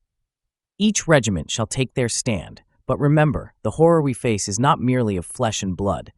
We will prepare for supernatural threats. Wards and protective talismans will be distributed among all warriors. At that, the wise Karai mystics produced small tokens of their arcane mastery, each imbued with lingering power, amulets clasped within fingertips, trembling with energy. Aryke watched as the bright trinkets twinkled ominously, their surfaces shimmering with an array of colors, mirroring the forces they would soon face. The assembly descended into focused hustle as warriors gathered their essentials, each forging their determined path toward inevitable conflict. Aryke marveled at how they moved together as spirit and flesh, souls merged into one united entity in the face of adversity. There was a fragility in that union, yet beneath it was the strength of ancestors inscribed into their blood, the resilience that would not falter. The pulsating tension of energy within the encampment persisted, building as the sun nestled itself below the horizon, surrendering the world to the cloak of night. Aryke and Nyala found a small refuge within the land, a secluded grove apart from the clamor where the whispering winds offered a reprieve. Tomorrow, we face the edifice of dread together, Aryke said, gripping her hand and feeling the tremor of both hope and fear entwined within her grasp. Our lives entwined beneath the shadows. It is only fitting that we bind our fates before we embark upon the precipice of this abyss. Nyala's eyes glimmered under the moonlight, each flicker sparking with the flame that defined her spirit. Then let us pledge beneath the witness of the stars, Aryke. Together we chart our course into the dark. They bid their solemn vows, their pact uniting northern tradition and Karai faith into something eternal. Words slipped through their lips, binding them in spirit with the gravity they shared. Nyala drew a circle upon the grass, embedding flowers and stones through which they would connect their spirits. Aryke felt warmth seep through his fingers, as if the very earth acknowledged their connection. By earth and sea, and with the watchful spirits of our kin, Aryke declared, the well of reverence wrapping itself around them. We are one to face the storm. May our hearts anchor our resolve, and our spirits guide us through the dark. By the sky and the whispers of our ancestors, Nyala added, her fingers entwined with his, resonating with a pulse that seemed to approach the very fabric of the universe. We shall defy the shadows and champion the light that seeks liberation through our united strength. The air crackled, a subtle affirmation coursing through the very essence of the world around them. They embraced tightly, binding their fates through embrace, forged in the echoes of their potential, even as the cosmos unfurled dark tendrils of malice from the looming Zoth Sarnath. In that sacred space, beneath the ever-watchful eyes of ancient celestial bodies, Aryke and Nyala whispered promises forged from both fear and hope, a testament to their bond as the night deepened around them. They would never stand alone, for the weight of the world rested upon their shoulders, and tomorrow would test the very metal of their souls.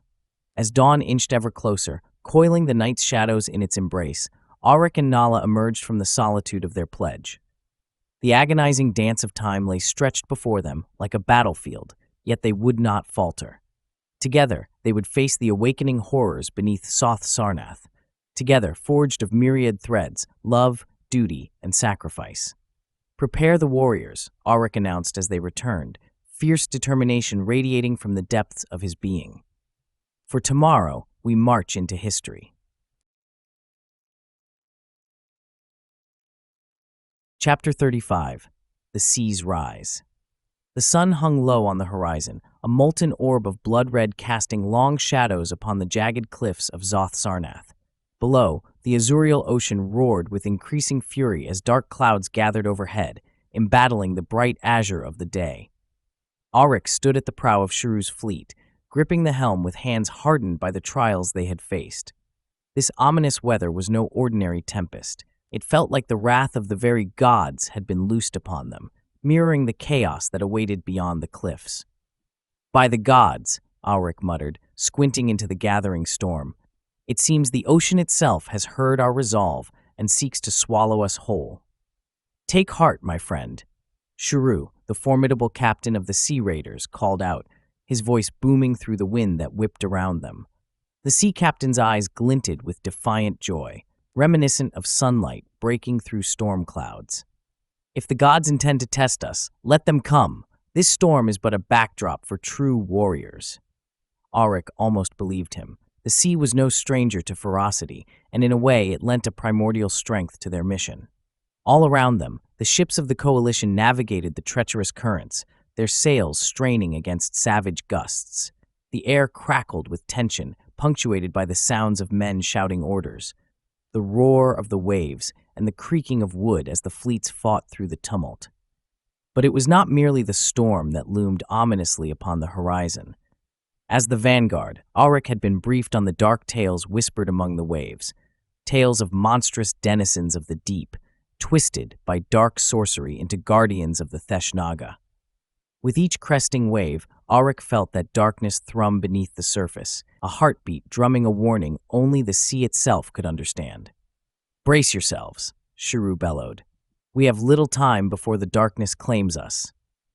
As if summoned by his words, the sea convulsed, releasing a thunderous roar. Massive bubbles surged upward, breaking the surface with the force of impending doom, while the swirling depths beneath churned violently, revealing the grotesque forms of sea creatures whose very existence ought to have been confined to the nightmares of the waking world.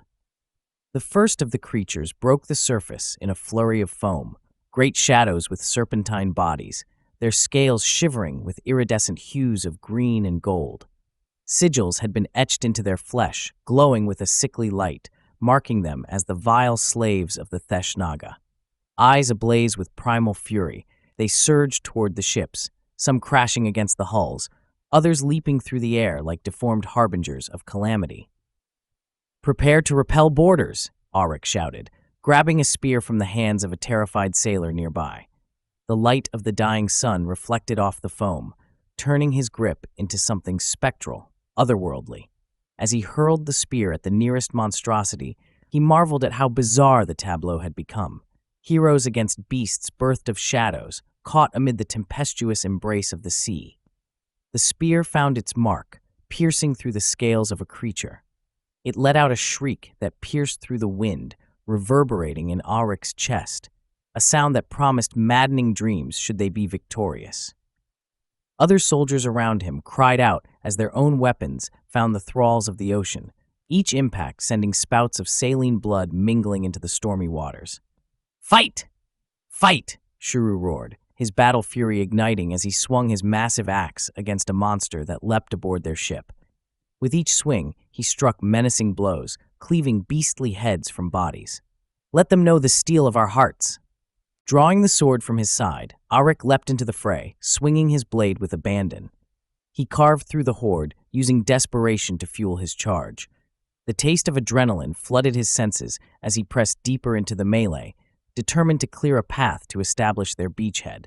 From the corner of his eye, Aryke caught sight of another ship in the coalition, the vessel helmed by Mola, whose fierce reputation preceded him.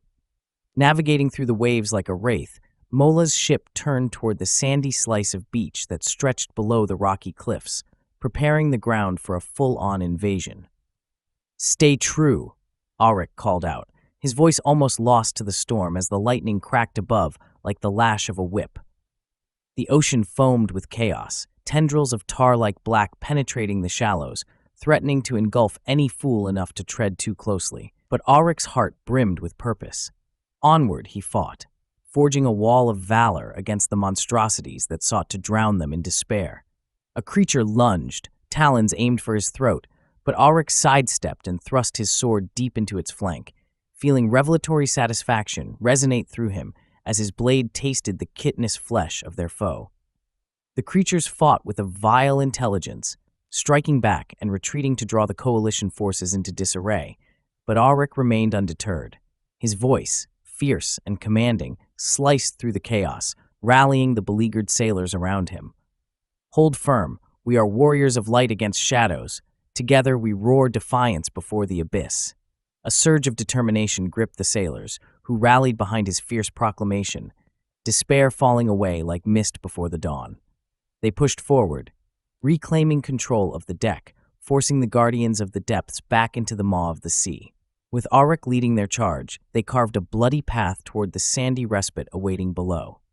At that moment, a twist of fate surged beneath Aryke's feet. The ocean swelled, frothing and rising impossibly, blocking their path to the beachhead. From below, unnatural bubbles rose, and Aryke's heart sank as the water began to churn almost frantically. "Fall back! Fall back!" He bellowed, but it was too late. The dark waters resisted their every advance, and an unseen leviathan stirred below, awakening in the tumult, racing through the depths. The very ocean seemed to scream, and a palpable dread settled over Aryke, sending icy flames racing up his spine. It was not merely a creature born of the abyss, it was something ancient, beyond understanding, an avatar of cosmic horror that lurked far deeper than man was meant to tread. "Shrew!" Aryke shouted, his voice cutting through the commotion. "Prepare the ships. We need to regroup. We cannot allow that abomination to thwart our passage."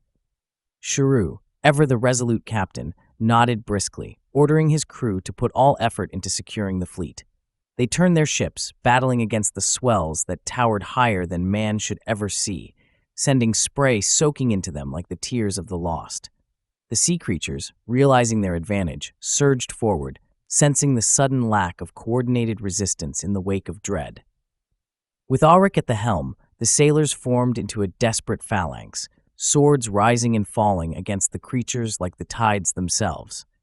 Wave after wave crashed against the hull as they fought to repulse the thralls of darkness. Yet even as they succeeded, Aryke remained aware of the growing tsunami upon them. The depths churned ceaselessly, releasing black clouds that writhed against the moonlight sky, drawing dark shapes out from the ocean floor itself. The first true horror arose, its grotesque form lumbering upward, sunken eyes gleaming beneath barnacled skin. It broke the surface with an almighty roar, an avatar of old elder gods risen from sleep, a serpent-like beast the color of midnight, and twice the size of their ships. "It cannot be," Aryke breathed, feeling raw terror unfurl in the pit of his stomach as he witnessed this abomination claiming dominion over the waters, thrall to the unspeakable desires of the Theshnaga. As the giant beast curled its body, waves crashing in violent ferocity, Aryke caught sight of something glimmering beneath the surface, a thrumming pulse of energy, the final binding obelisk. The knowledge of its existence surged through his mind, warning him of the deeper threads that connected Zoth Sarnath to the expanse of the Azurial Ocean. "We must not falter," he called out to his sailors, rallied by the resolve of a man destined to confront the impossible. "Take heart, for this day we will not yield.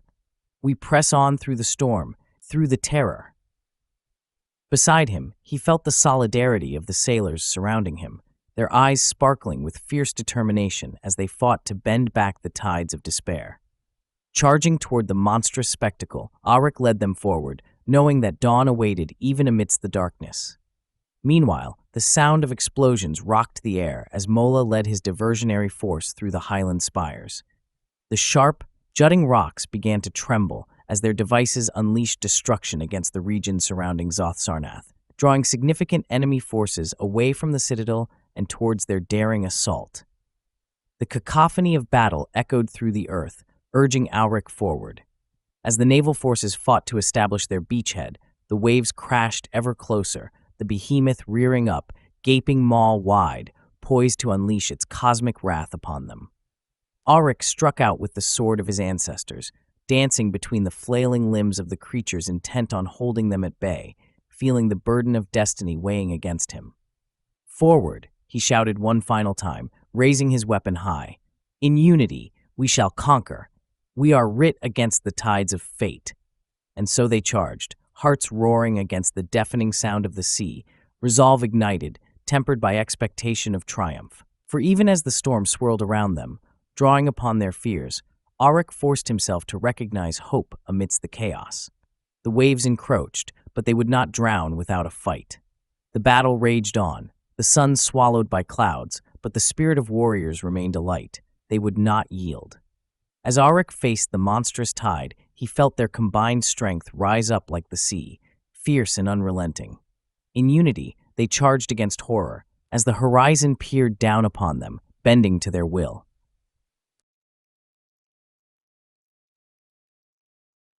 Chapter 36. The Ascent. The air was thick with salt and apprehension as Aryke stood at the hidden base of the sea cliff, a single flickering torch casting shadows across the rocky terrain. Above him loomed the twisted spires of Zoth Sarnath, shrouded in storm clouds that seemed to writhe in anticipation, as if the very fortress was aware of his intention to infiltrate. With the echoes of battle still ringing in his ears, Aryke could feel the urgency pressing upon him, the weight of destiny pulling him forth. "Are you ready?"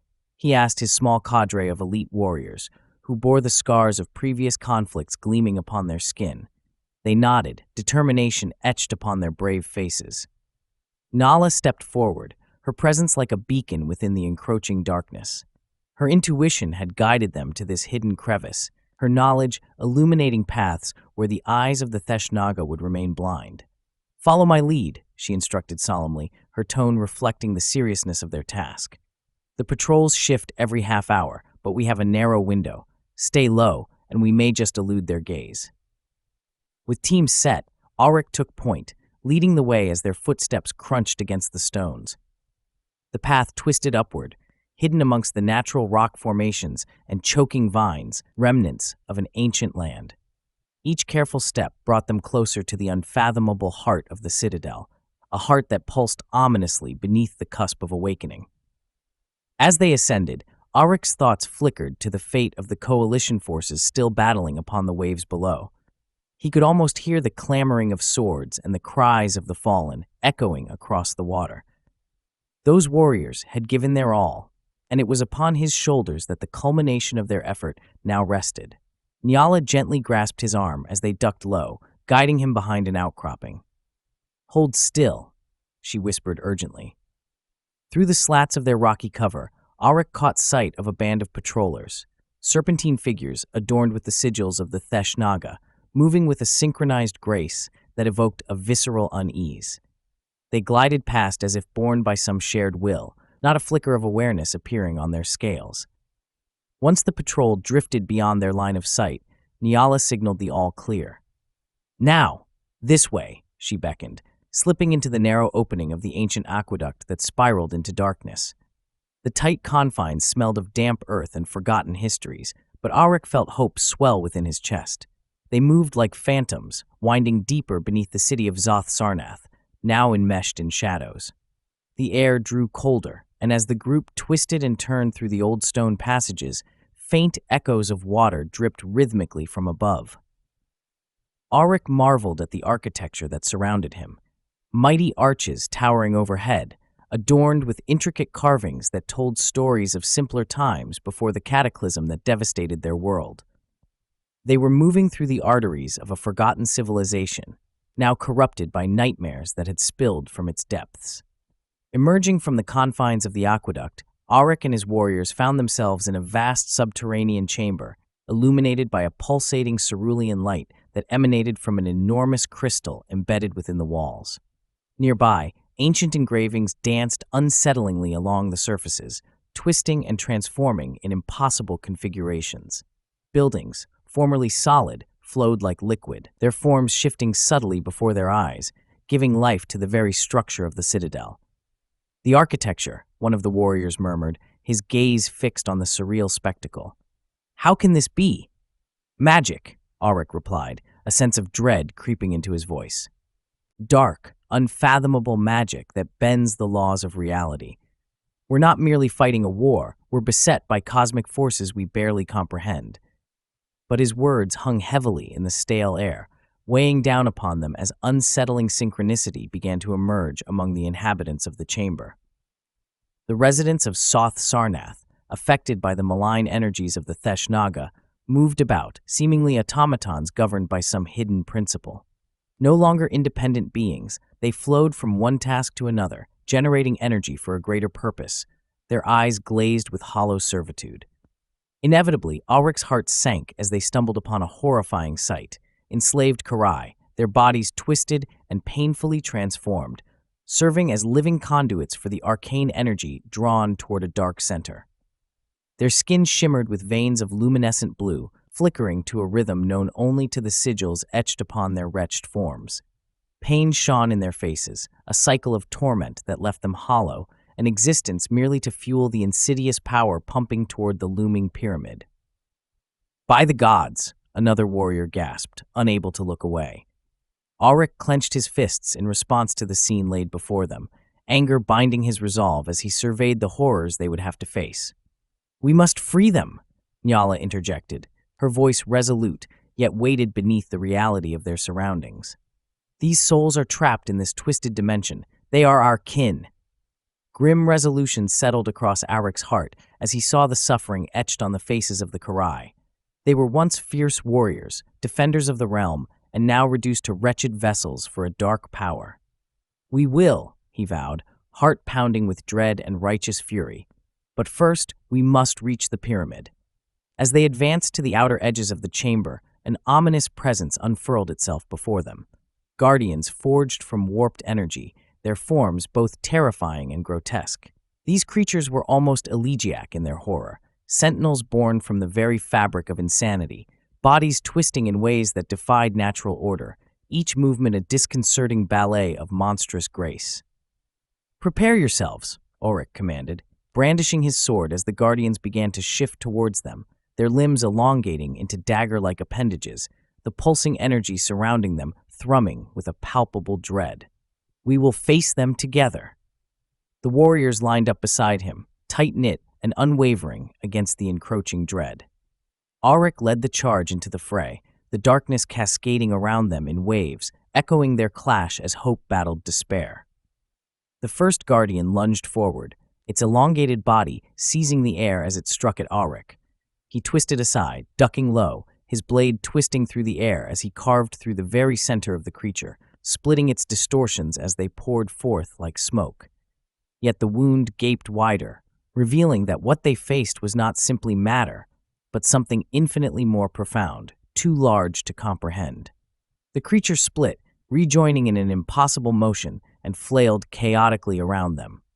Fighting through the cacophony and the nightmarish shapes that stretched and recomposed around him, Aryke roared into the fray, every swing filled with righteous fury, the solidness of his will unwinding the incomprehensible threads woven by the Theshnaga.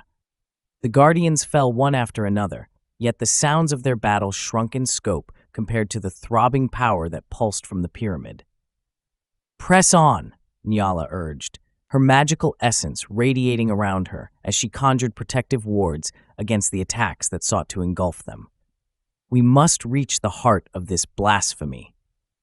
With urgency propelling them forward, they barreled through a rapidly shifting landscape, pushing back against the throes of horror as they approached the pyramid's base. This ancient structure towered over them, impossibly massive and adorned with glistening symbols that were both mesmerizing and terrifying. Reality itself seemed to bend and distort, the very air humming in anticipation. Aryk's heart raced as he felt the pull of the central power, an omnipresence that seemed to be aware of his intrusion, and a dark whisper wrapped around his mind, promising madness. He steeled himself against the encroaching tide of despair, focusing solely on the task at hand. "Here!" Ulrich shouted, pointing at an entrance leading into the very core of the pyramid. The air thickened with anticipation, each breath a reminder of their shared purpose and the stakes of their mission. As they ventured inside, the transformation of reality intensified, and the walls pulsated beneath their hands where once solid stone had become fluid. The very notion of direction wavered as the corridor twisted unnaturally, each corner seeming to lead them deeper into a place where cosmic horror thrived, unveiling the power that entrenched Soth Sarnath itself. They forged ahead, fear intertwining with hope as they sought the heart of the dark power, determined to dismantle the very foundations of Theshnaga's dominion, even if it meant confronting the truth they feared. With a final push, they arrived at an expansive chamber, filled with blinding light and a thrum of energy so potent it threatened to consume them entirely. The Karai lay scattered throughout, a web of exiled souls caught in a torrent of pain. "Reverse the flow," Ulrich bellowed, catching sight of the conduit spilling agony across the chamber. "We shall shatter their chains." And so, beneath the bending tide of reality, Ulrich prepared to unleash the fury of his people's spirit, stoking the fire in their hearts against the dark unknown that dared to ensnare them. He would unlock this chapter of fate, one forged in the bonds of resilience, and in the gathering shadows, he sensed a rising tide toward freedom, unrelenting in their grasp. With every ounce of strength they possessed, Ulrich and his warriors charged forward, ready to confront the horrors that awaited them, irrevocably changing the tide of fate as they prepared to bend the darkness into light.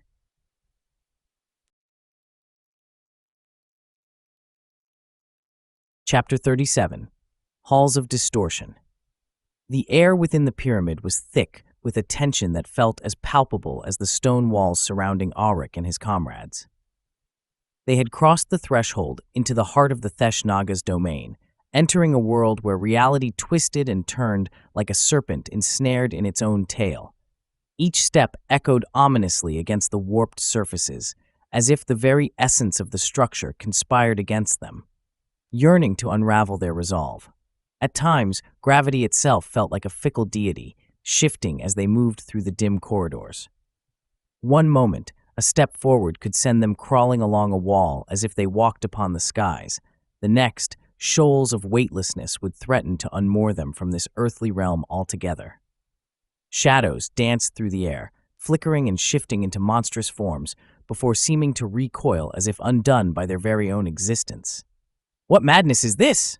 Nyala rasped, her voice trembling as they traversed a corridor that suddenly gleamed like polished obsidian, revealing impossible vistas that awaited beyond transparent walls. Ulrich gazed through the shifting barriers, his heart caught in a vice as he beheld worlds that defied logic, landscapes where vast ocean waves surged beneath swirling violet skies, and cities of magnificent architecture that seemed alive, breathing in harmony with the very cosmos. "Hold tightly to your senses," Aryke commanded, gritting his teeth against the sensation of unraveling. "These are illusions meant to confuse and enfeeble us." Yet as they pressed deeper, delineations of the real and unreal began to blur profoundly. The sinister grip of cosmic horror embraced them. He felt a presence lurking behind his thoughts, whispering secrets, foul truths from worlds steeped in madness. "Onward," he urged, his fists clenched at his sides. With every warped step, they edged closer to the inner sanctum of this mighty structure, yet dread coiled in the pit of his stomach. What awaited them beyond the veil of shifting chaos? It was then that they encountered him, Gronth, their former ally turned sentinel of the inner sanctum. Once a warrior mightier than most, he now stood grotesque and mutated, limbs grafted to his torso like some aberration designed by vile sorcery. His form pulsated with an unnatural glow, skin glimmering with hues of iridescent green and gold, an embodiment of the Theshnaga's perverse melding of flesh and essence. "Gronth," Aryke called, desperation lacing his voice. "Fight against these horrors. This is not who you are." The hybrid creature regarded him with hollow eyes, empty of recognition, limbs twisting in inappropriate angles as they rustled against each other with a metallic clang. A guttural growl escaped his lips, distorted and otherworldly, a sound that seemed to reverberate through the very walls, summoning echoes of the anguish he bore. "Only flesh remains," Gronth replied, his voice a twisted mockery of what it once was. "I am but a vessel for the Theshnaga's designs. You shall not pass." With a savage roar, he charged forward, limbs flailing as an array of twisted appendages sought to ensnare Aryke and his warriors. Aryke felt an involuntary chill race down his spine, but he summoned his fury, determination coursing through him as he entrenched himself in the throes of battle. "Form up," he bellowed, pulling his blade free from its sheath. "We shall make our stand against this horror." Gronth lunged with a speed that belied his monstrous form, swinging out with multiple limbs, each one glistening with the residue of some dark sorcery. Aryke ducked low, narrowly avoiding a pulse of fatally sharp claws as one of his companions struck at Gronth's side, connecting with a fierce blow that sent pain flickering across the creature's visage. Just for a moment, Aryke thought he caught a glimpse of the warrior Gronth once was, the friend he had fought beside in countless battles. But that nostalgia shattered in the next heartbeat as Gronth retaliated with a flurry of limbs, a grotesque symphony of violence that sought to overwhelm them. The warriors fought back fiercely, cutting through flesh that was no longer wholly joined, severing tendons while the creature writhed in pain, its call of anguish echoing through the stretching corridors. "Strike true," Nala shouted, her voice threading through the chaotic din. She conjured a blistering bolt of energy and sent it spiraling toward Gronth, the arcane power impacting against the mass of dark sinew and mutated bone. A shriek that resonated from the depths of despair echoed within the pyramid, yet even in that desperate moment, Aryke felt the flicker of struggle in Gronth's eyes.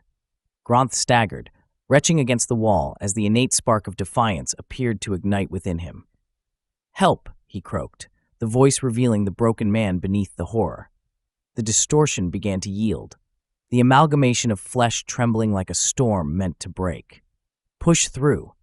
Aryke channeled his strength into a single strike, aiming for the heart of the creature, seeking not to slay, but to liberate.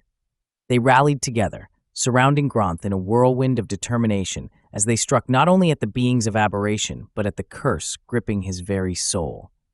In an explosive moment of will, they plunged their weapons into the core of Gronth's unsettling form. A grotesque explosion of shimmering flesh erupted, a blinding light unveiled against the tomb of horrors contained within the walls.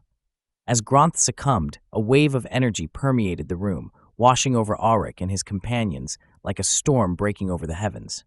Where Gronth had stood, now lay a myriad of limbs, the light illuminating what had once been.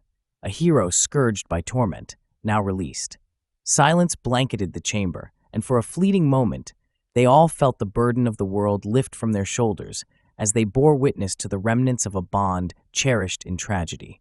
Nala stepped forward, tears streaming down with hope mingling in sorrow. "He fought with honor against evils far greater than we understand," she mourned. "We must carry his spirit forward. Our war is not over." Steeling themselves for the journey ahead, they ventured further into the labyrinthine halls, an unwieldy expanse that twisted like the thoughts of an unhinged mind, chambers reveling in grotesque displays of parchment-like remnants that adorned the walls. It was then they discovered the remnants of experiments performed by the Theshnaga, disturbingly crafted chambers where humanoid figures lay intertwined with pale strands of silken energy. It was a grotesque amalgam of human subjects and fragments of dreamer essence, flesh fused and warped, deprived of autonomy, trapped in a limbo of torment. "By the gods," Aryke gasped, fury igniting within him as he witnessed the wretched forms thrumming helplessly, eyes wide but filled with an absence of life, flickering without absolution. This was the cost of the Theshnaga's insatiable lust for power and control, a blasphemy that distorted dreams, twisting them into horror. As they moved through the chambers, horror collided with fury in Aryke's heart, a fervor urging him forward.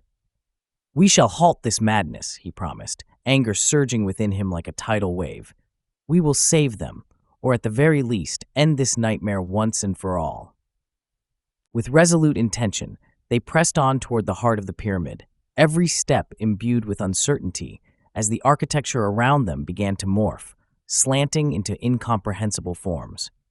Something within the air shifted, a palpable transformation akin to the bending of time itself, and moments began to stutter, recollections slipping through fingers like grains of sand. Time fractured, splintering around them like shards of glass, revealing futures glimpsed through veils of uncertainty. Past actions replayed, mortal coils weaving in and out of sync. Aryke stumbled as he saw echoes of himself fighting Gronth, again, and again, as if they were both trapped in a cyclical torment from which escape was impossible. "Stand firm," Nala cried out, her voice cutting through the haze of confusion. "We must not let the shadows consume us. This is the Theshnaga's ritual. Each moment they stretch, we allow them to gain power." But the very air thickened with unseen energies, each breath drawing them deeper into a chasm of despair. The walls glimmered, morphing into translucent veils, where the expansive worlds beyond blurred into shifting landscapes, and the very fabric of their reality began to dance within anticipation. "Stay focused," Aryke called, forcing himself to breathe. Thoughts came unbidden, the memories of battles lost, of friends fallen under the weight of despair. Shadows clung to his soul like a dripping veil of night. But with every rational thought, the intensity of that darkness began to wane. With iron resolve, Aryke clenched his fists and led his companions toward a massive door, prominent within the distorting chaos. It pulsed like a heartbeat, quivering in reaction to their presence. A low hum reverberated through the air, signaling that the apex of the Theshnaga's ritual awaited beyond, an intersection of fate where their destinies hung. "We push through, brothers and sisters," Aryke shouted, focusing on unity, a beacon amidst the tumult of horrors that yawned before them. "Whatever awaits us, we shall face it as one." It was then he understood. This palace of distortion was not solely a prison of nightmares, but also a gate, a portal between realms wherein they faced their greatest fears and their highest hopes. With one powerful gesture, Aryke thrust open the door, leading his companions into the maelstrom beyond. Together, they stepped into the unknown, ready to unravel the convoluted tapestry of Theshnaga's dark designs. For they were heroes bound by purpose, forged in camaraderie, fighting against the inexorable tide of predestination that sought to claim them all. The true battle lay ahead, and there was no turning back. Each moment carried weight beyond measure, and they prepared to confront the dread unfolding before them, the tipping point of their fates, as they plummeted deep into the halls of distortion, the very heart of the cosmic struggle between light and shadow.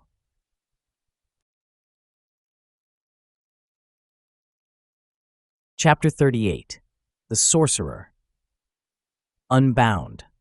A cacophony of sound and fury awaited Aryke and his weary companions as they breached the veil of the central chamber within the pyramid, a vast expanse illuminated by a spectral glow, the air taut with arcane energy. Before them loomed the Theshnaga, crowned with a diadem of writhing serpents and resplendent arcana pulsating from the very fabric of his being. His lower body had been grotesquely transformed into a mass of undulating tentacles, each movement reminiscent of a predatory creature gearing to strike. In the heart of this warped sanctum, a complex mandala laid sprawled across the obsidian floor, its patterns formed by the 6 obelisks they had painstakingly recovered. Each obelisk glimmered with a throbbing essence, dark and alluring, channeling energies that resonated with ancient malevolence. Above them, a 7th obelisk rose from the depths of the stone, a colossus of glimmering power suspended in a web of energy fields, each flicker of light echoing whispers of forgotten nightmares. "Stop him!" Aryke roared, driving his companions forth, urgency fueling his every breath. "We must not allow this abomination to proceed." The Theshnaga turned, his luminous eyes burning with an ancient fervor, surviving through eons, a predatory intelligence alight with dark purpose. "Foolish mortals," he hissed, an unsettling melody woven within his voice, as though a chorus of hidden beings sang with every syllable. "You know not the gifts that lie in wait. Conquest is not my aim, but ascension, an evolution into the realms beyond. The release of the dreamers shall transform the worthy among you into beings of godlike power." "Your madness knows no bounds," Nyala shot back, her brow furrowed in defiance. "You would unmake the very souls of the innocent to fuel your insatiable ambition." "Silence!" the Theshnaga growled, tendrils flaring in agitation. As he spoke, he extended his arms, and the air crackled, thick with energies spiraling toward the seventh obelisk. Aryke could feel the pulse of the ritual synchronizing with the heartbeats of his fellow warriors, an elemental dread that coursed through him, tightening his resolve. "Prepare yourselves," Aryke shouted, drawing his sword, its gleaming edge fueled by the memories of the bonds they had forged, the sacrifices made, and the comrades lost in the fires of battle. "We fight not only for ourselves, but for the souls trapped within this horror." As the words left his lips, the atmosphere behind the Theshnaga rippled. From shadows caressed by the flickering light, grotesque forms emerged, guardians summoned from realms beyond time and sanity, their geometrical shapes disorienting to behold. Bodies twisted in impossibilities, an interplay of angles and lines that defied the rules of nature, each entity writhing with an intrinsic malevolence that threatened to shatter the fragile fabric of Aryke's mind. "Beware!" Nyala cried, her voice echoing through the chamber. "They will rend the very sanity from our souls." Dread coiled within Aryke's gut, clashing violently with the fire of determination blaring through his veins.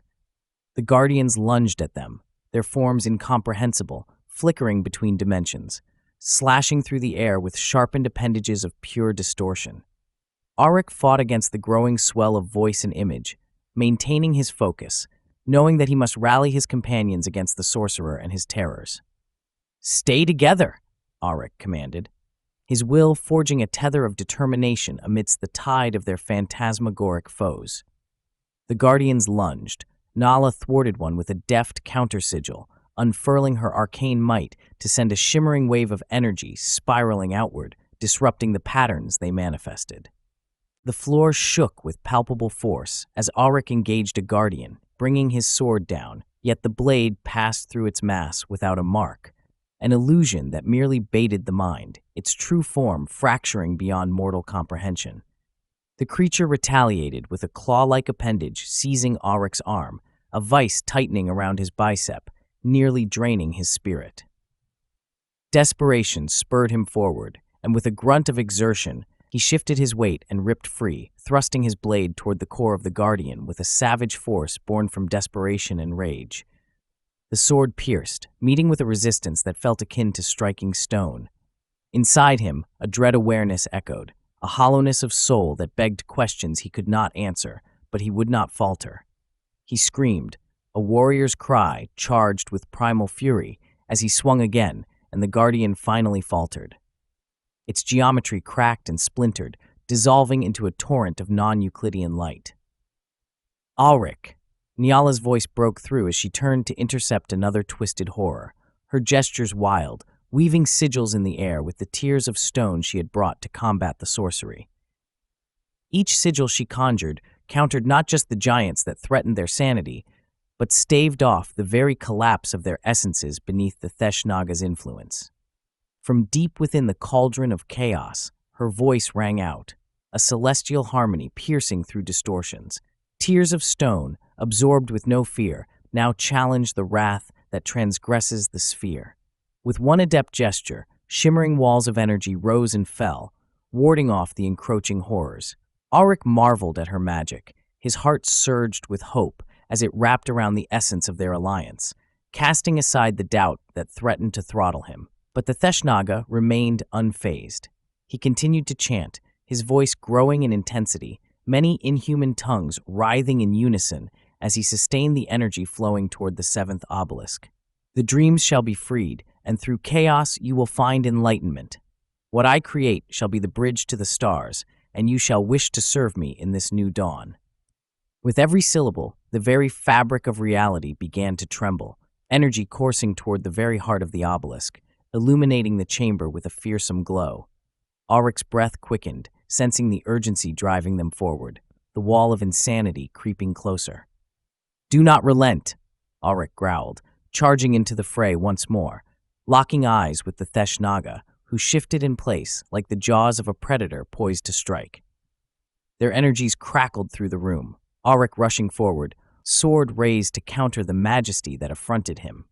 "You will not succeed today, fiend," he spat, pushing through the distortion reeling around him. He felt the echoes of the dreamers calling out to him through the fabric of the void, demanding liberation from the terror that sought to unmake their existence. As Aryk lunged toward Theshnaga, the sorcerer twisted, and tendrils lashed out, striking with the wrath of a storm. They grappled and clashed, Aryk lost in a tempest of unnatural energies. It was a battlefield where gasps of horror twined with bursts of clarity, a blurring line of light and shadow that felt poised to drive him into the depths of insanity. Meanwhile, Nala fought with fervor, her counter-sigils pushing against the pull of the Theshnaga's summoning ritual, each sigil climbing higher, fueling the fight against the darkness entangled in her fate. "I can hold him. You must reach the obelisk," she shouted, the glimmer of determination burning in her eyes. "It cannot fall into his grasp." Aryk shouted back, but he felt the weight of the shadows tugging at her, claws of entropy that sought to ensnare and consume. In that moment, he glimpsed victory, an understanding that every dreamer caught in the web deserved liberation. With a bellow that resonated within the very walls of the chamber, he broke free from his opponent's grip and surged forward. Swinging his sword at the sorcerer, with a strength channeled from the rapturous spirits trapped within the obelisks, he felt the weight of their sacrifice coursing through him. The two collided at the base of the seventh obelisk, energy swirling as Aryk turned every emotion into steel, every passion into focus. He thrust forward, aiming for the heart of the Theshnaga, but the sorcerer countered, utilizing the energy of his own summoned guardians, a wicked grin upon his maw.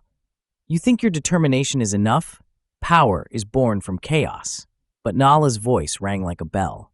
"The power we wield is forged through unity, courage, and sacrifice." With hands clapping together, she completed an intricate sigil, her tears mixing with the energies around her. In that moment of clarity, she drew upon the remnants of strength, amplifying Aryk's blade just as it was about to find its mark. Time seemed to stutter, the world around them pulsating with energy, guided by the hands of fate. The sword met flesh. An explosion of pure light erupted, tearing through darkness.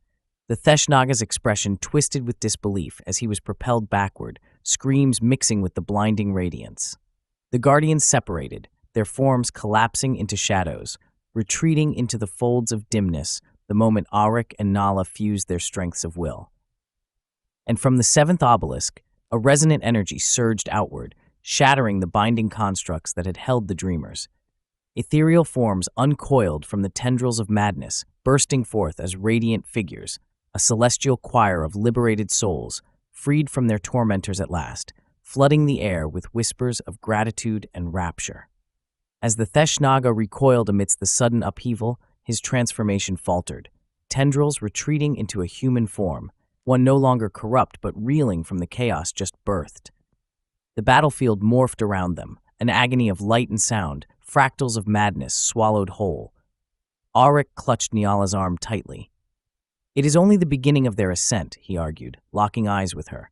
"We must see it through. We cannot abandon them now." "Together, then," she whispered, eyes alight with fervor.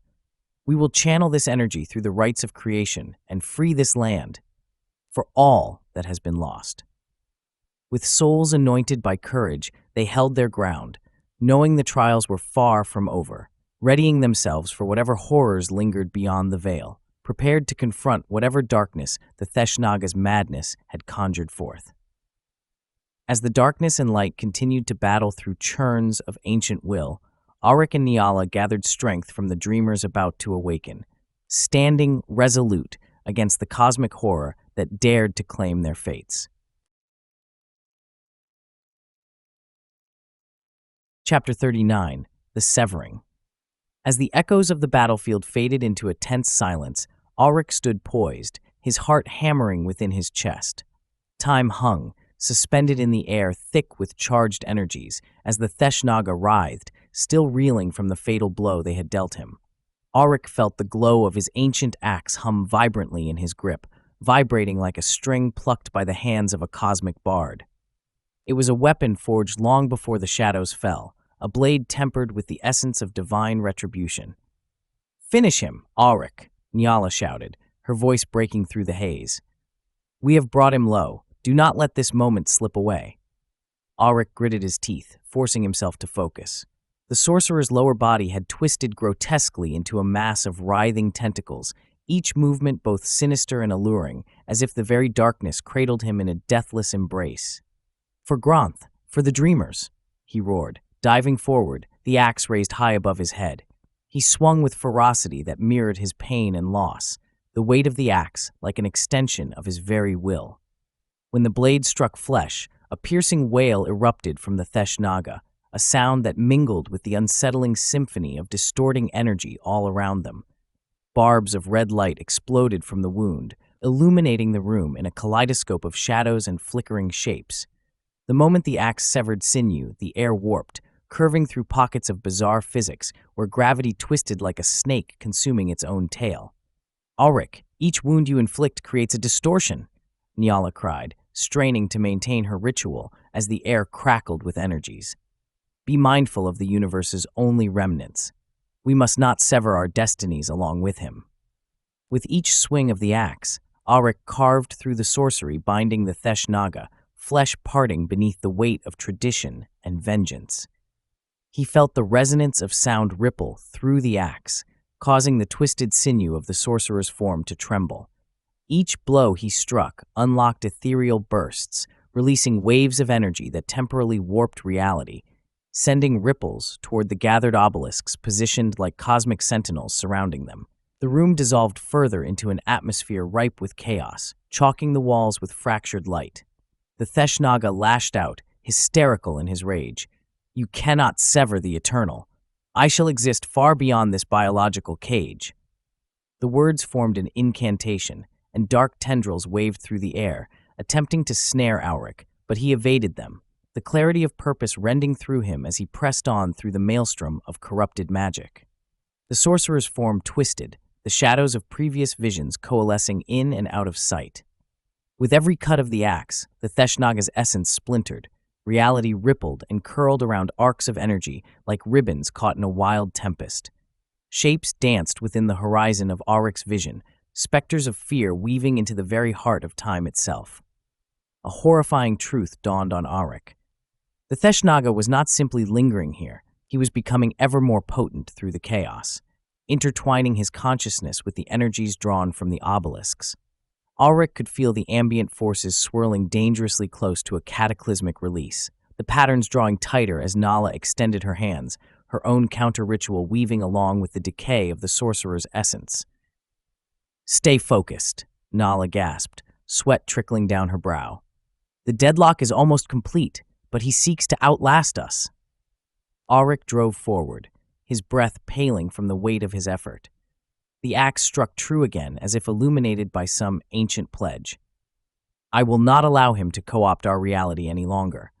He growled, channeling all his tension into the blade as he brought it down for the final blow.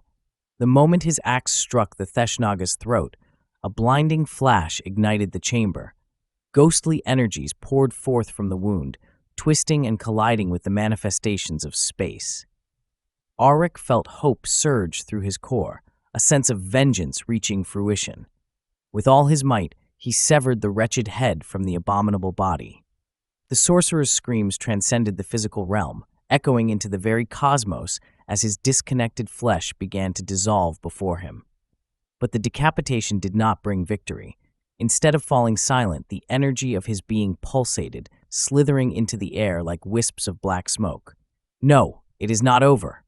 The remnants of the Theshnaga roared, a ghostly visage lingering in the spiraling energies, held captive in the patterns formed by the obelisks.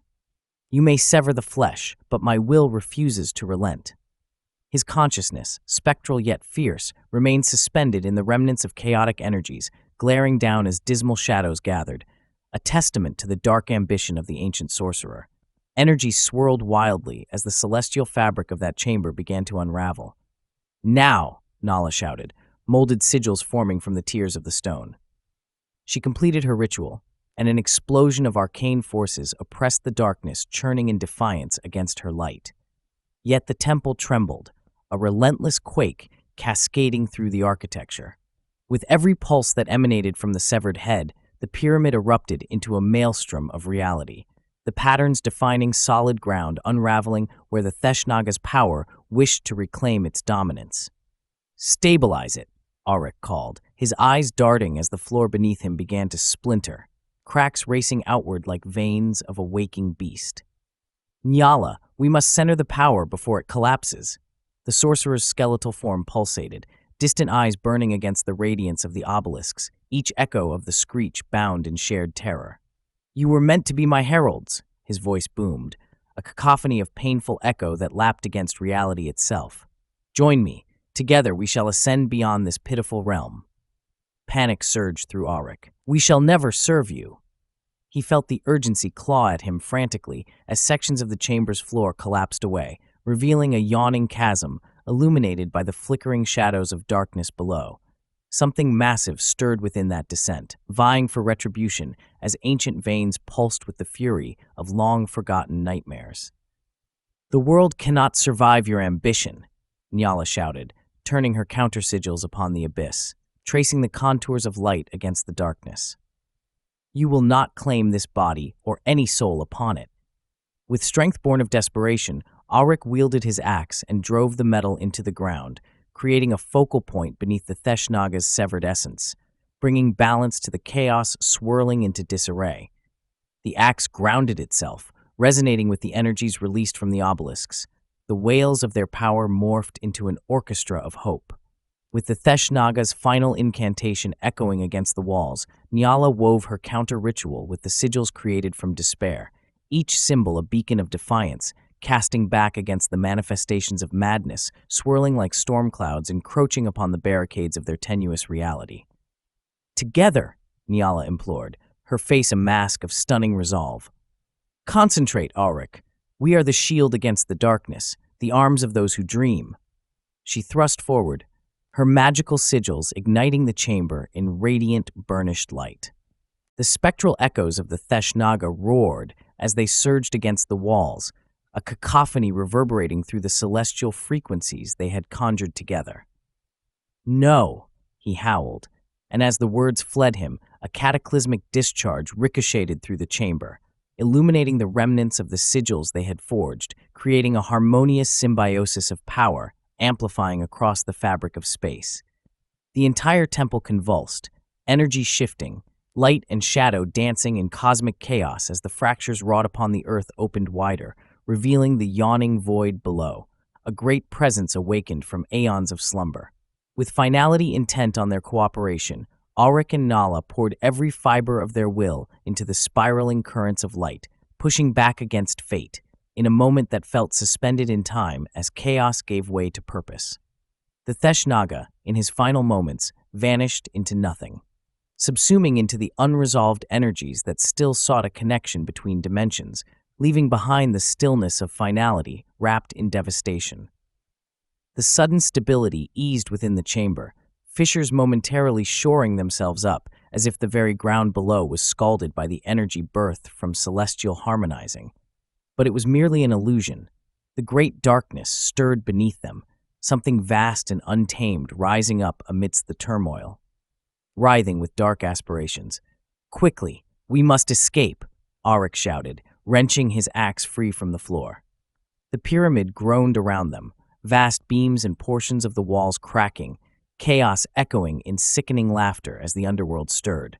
The ground heaved, sections of stone flooring collapsing and revealing the abyss below, a churning darkness that seemed to beckon, threatening to swallow them whole.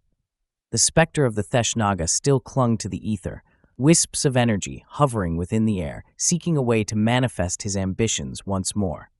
Aryke felt the pull of desperation at his core.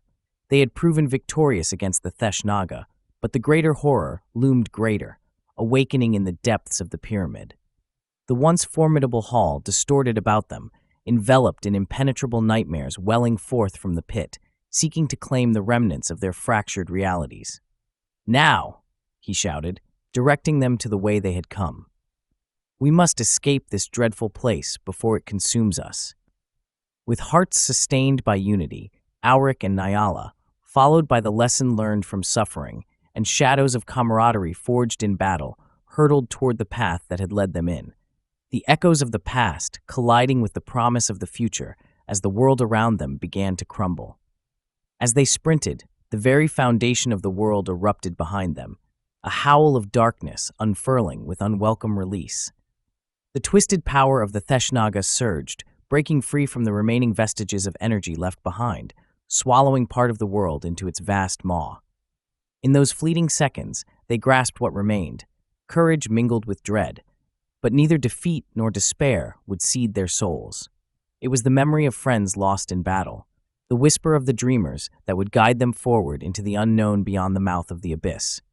Together, they ran, united as one against a veil thinned by the shadows of ancient truths, broken only by the light of their mutual fire. As their legs pounded against the trembling stone, the darkness rumbled behind them, furious and insatiable, beckoning them toward an uncertain fate. Determined, they leaped through the crumbling entrance, a life preserved, a history unbound, the rising dawn ever so close at hand. Chapter 40. Tides of Rebirth. The ground shuddered beneath Aryke's feet as he and Nyala hurtled toward the exit of the collapsing pyramid, the cacophony of crumbling stone and echoing chaos wrapping around them like a hellish shroud. They were mere moments away from the abyss unfurling behind them when a chilling shout fractured through the tumult, silencing the tumultuous sounds of destruction. "Stop!" thundered a voice that was more command than mere entreaty, reverberating through the air like a gathering storm. Aryke skidded to a halt, his breath hitching in his chest as he turned. Before them, emerging from the dust and confusion, stood Sathkorum, the once mighty warlord now transformed into something far more lethal. His physique had grown, stretching and bulging with unnatural sinew that twitched and writhed beneath his skin. Aryke's heart pounded as he felt an oppressive weight radiating from the man, a weight that threatened to crush him beneath its presence. Sathkorum's eyes, once merely cruel, now glinted with a malevolent light. "What sorcery has this been?" Aryke spat, gripping the hilt of his axe tightly, instincts slashing at the edges of his sanity. Sathkorum had tasted the elixirs concocted by the Theshnaga, and the darkness that bolstered his strength seeped into the very earth beneath them. Sathkorum's laugh was a deep thunder, reverberating within the ruins. "Fool, you think you can escape the wrath of the Theshnaga? I have been remade, stronger, faster, and you shall fall before me." He lunged, propelled by a lethal grace that belied the bulk of his form, striking at Aryke with a ferocity that blurred the edges of reality. The sinews of his limbs moved as if sculpted from living stone. The two clashed, Aryke's axe meeting the thunderous descent of Sathkorum's fists. The impact sent shockwaves of force rippling through the air, rattling the very foundation of the crumbling chamber around them. With every blow exchanged, Aryke could feel cracks forming along the edges of the space, destroying aged walls and revealing the violent churn of the azurial ocean far below. "Push through," Aryke growled, sweat trickling down his brow as he responded with calculated determination. He parried another blow, the gleam of his axe nearly humming with a deadly energy drawn from the earth itself. He struck back with a tireless ferocity, channeling all his training and pain into his movements, a dance of life and death amid the ruins. Sathkorum swung again, this time with an unnatural swiftness, catching Aryke off guard. The blow impacted his shoulder, sending him into a wide arc, veering dangerously close to the edge of the pyramid's summit. "You cannot hope to defy me. I will crush you, and when I do, the power of the abyss shall be mine alone." Pushing through the haze of impacts, Aryke's mind spun chaotically. Within him surged the memories of all he fought for, the ghostly remnants of dreamers, the bonds forged in battle.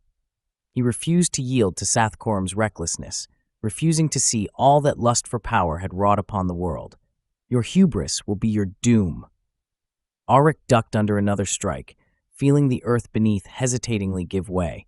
A thunderous crash echoed, time stretching as though heaven itself conspired against him. He spun low, sweeping his axe in a wide arc toward Sathkorum's legs, but met only air. Then he saw her, Nyala, a silhouette against the shimmering distortion of energies, working desperately at the base of the seventh obelisk. Finish him, Aryke. I can stabilize the obelisk, but I need time. Her voice cut through the fog of battle, igniting Aryke's resolve. Time is something this warlord does not seem to value. Aryke grumbled through clenched teeth, feeling his skin prickle from the burst of energy coursing through the air, the world around them trembling as the battle raged. With newfound ferocity, Aryke surged at Sathkorum, using the warlord's momentum against him. He sidestepped a savage strike and felt the sharp wind whip past him as he launched through the space, his axe blurring toward the now exposed flank of the warlord. The strike rent the air, and for a moment, time hung on the edge of a knife. Insignificant wretch, Sathkorum gasped, twisting at unnatural angles and spinning from the blow. He retaliated with a sweeping motion that struck Aryke's midsection, sending him staggering back, his breath pushed from his lungs like a hymn of the damned. You will be consumed by your failures. But Aryke wouldn't relent. With every ounce of grit remaining in him, he pushed forward, reaching for the heart of the battlefield. He could feel the winds of fate curling, the threads of power from the obelisks whispering against the fabric of his will. Enough, Aryke roared, drawing strength from the very earth that had birthed him. He lunged once more, axe raised high, swinging with the full might of ancestral wrath. The blow struck solidly against Sathkorum's shoulder, teeth-gritting bone meeting tempered steel, an explosion echoing forth as energy blasted outward, sending a surge of confusion through the air. The warlord's expression twisted with shock and rage as he stumbled, his limbs no longer holding the same vitality that had surged through him, but now beginning to gleam with unnatural fissures, like the crumbling dust of shattered crystal. Sathkorum staggered, the elixirs of the Theshnaga devouring him from within, each wound fattening the seeds of his demise. What have you done? The warlord's voice trembled as his body began to splinter, crystalline dust trickling through his fingers like fragmented dreams in the face of fire. I've merely done what you were too blind to recognize, Aryke hissed. Justice and strength entwined cannot be vanquished by mere ambition. He charged again, dodging Sathkorum's final deadly blow, cutting through the shattered remnants of the warlord's fortitude. As Aryke plunged the axe into Sathkorum's heart with a decisive blow, the warlord's form began to crumble, an aurora of iridescent light exploding along the edges as the power coiling around him sought to consume itself. No, the abyss, he wailed, the crystalline dust escaping into the winds, dispersing through the air like an ephemeral sigh lost within the vastness of the cosmic sea. The towering figure collapsed, transforming into a shower of crystalline dust that drifted against the air, his essence mingling with the storm, a testament to the twisted ambition of one who could never comprehend his frail mortality. Aryke stood breathless for several heartbeats. Watching the warlord was lost to the void and the tide of his own hubris. Finish the ritual, Nala, Aryke shouted, turning back toward the seventh obelisk. But as he did, the ground began to tremble beneath him once more, the chaos refusing to relent in the face of their small victories. Nyala, her brow furrowed in determination, was weaving her magic with a fervor that Aryke had never witnessed before.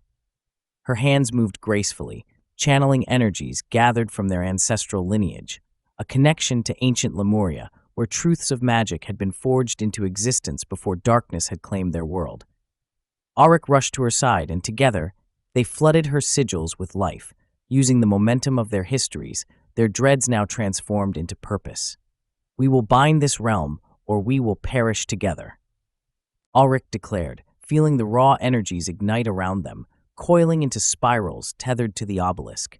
The air shimmered, and Nala seemed wrapped in her own golden cocoon, every sigil fluid and swift, drawing upon land and sky alike to reinforce the patterns that sought to harmonize the chaos. The obelisk began to glow, a blue light thrumming within, rising and resonating, drowning out the encroaching darkness that threatened to rise from the crevices of the pyramid's folds. And yet, the earth beneath them resonated, plucked strings of fate vibrating to the pull of the abyss as shadows grew restless, uncoiling to reveal their repulsive forms beneath the cracks and crevices of the stone. Nearby, a vast darkness began to roil, bubbling into being, a reminder of horrors long dormant, threatening to crawl forth in vengeance and reclaim what they believed was rightfully theirs. "There is no time," Aryke warned, feeling the pressure mount around them. A wave of cold shadow swept forth, echoing Sathkorum's lingering defeat, eager to consume all light. "Trust in the bond," Nala shouted back, her eyes fierce with the glow of ancient magic. "We can do this."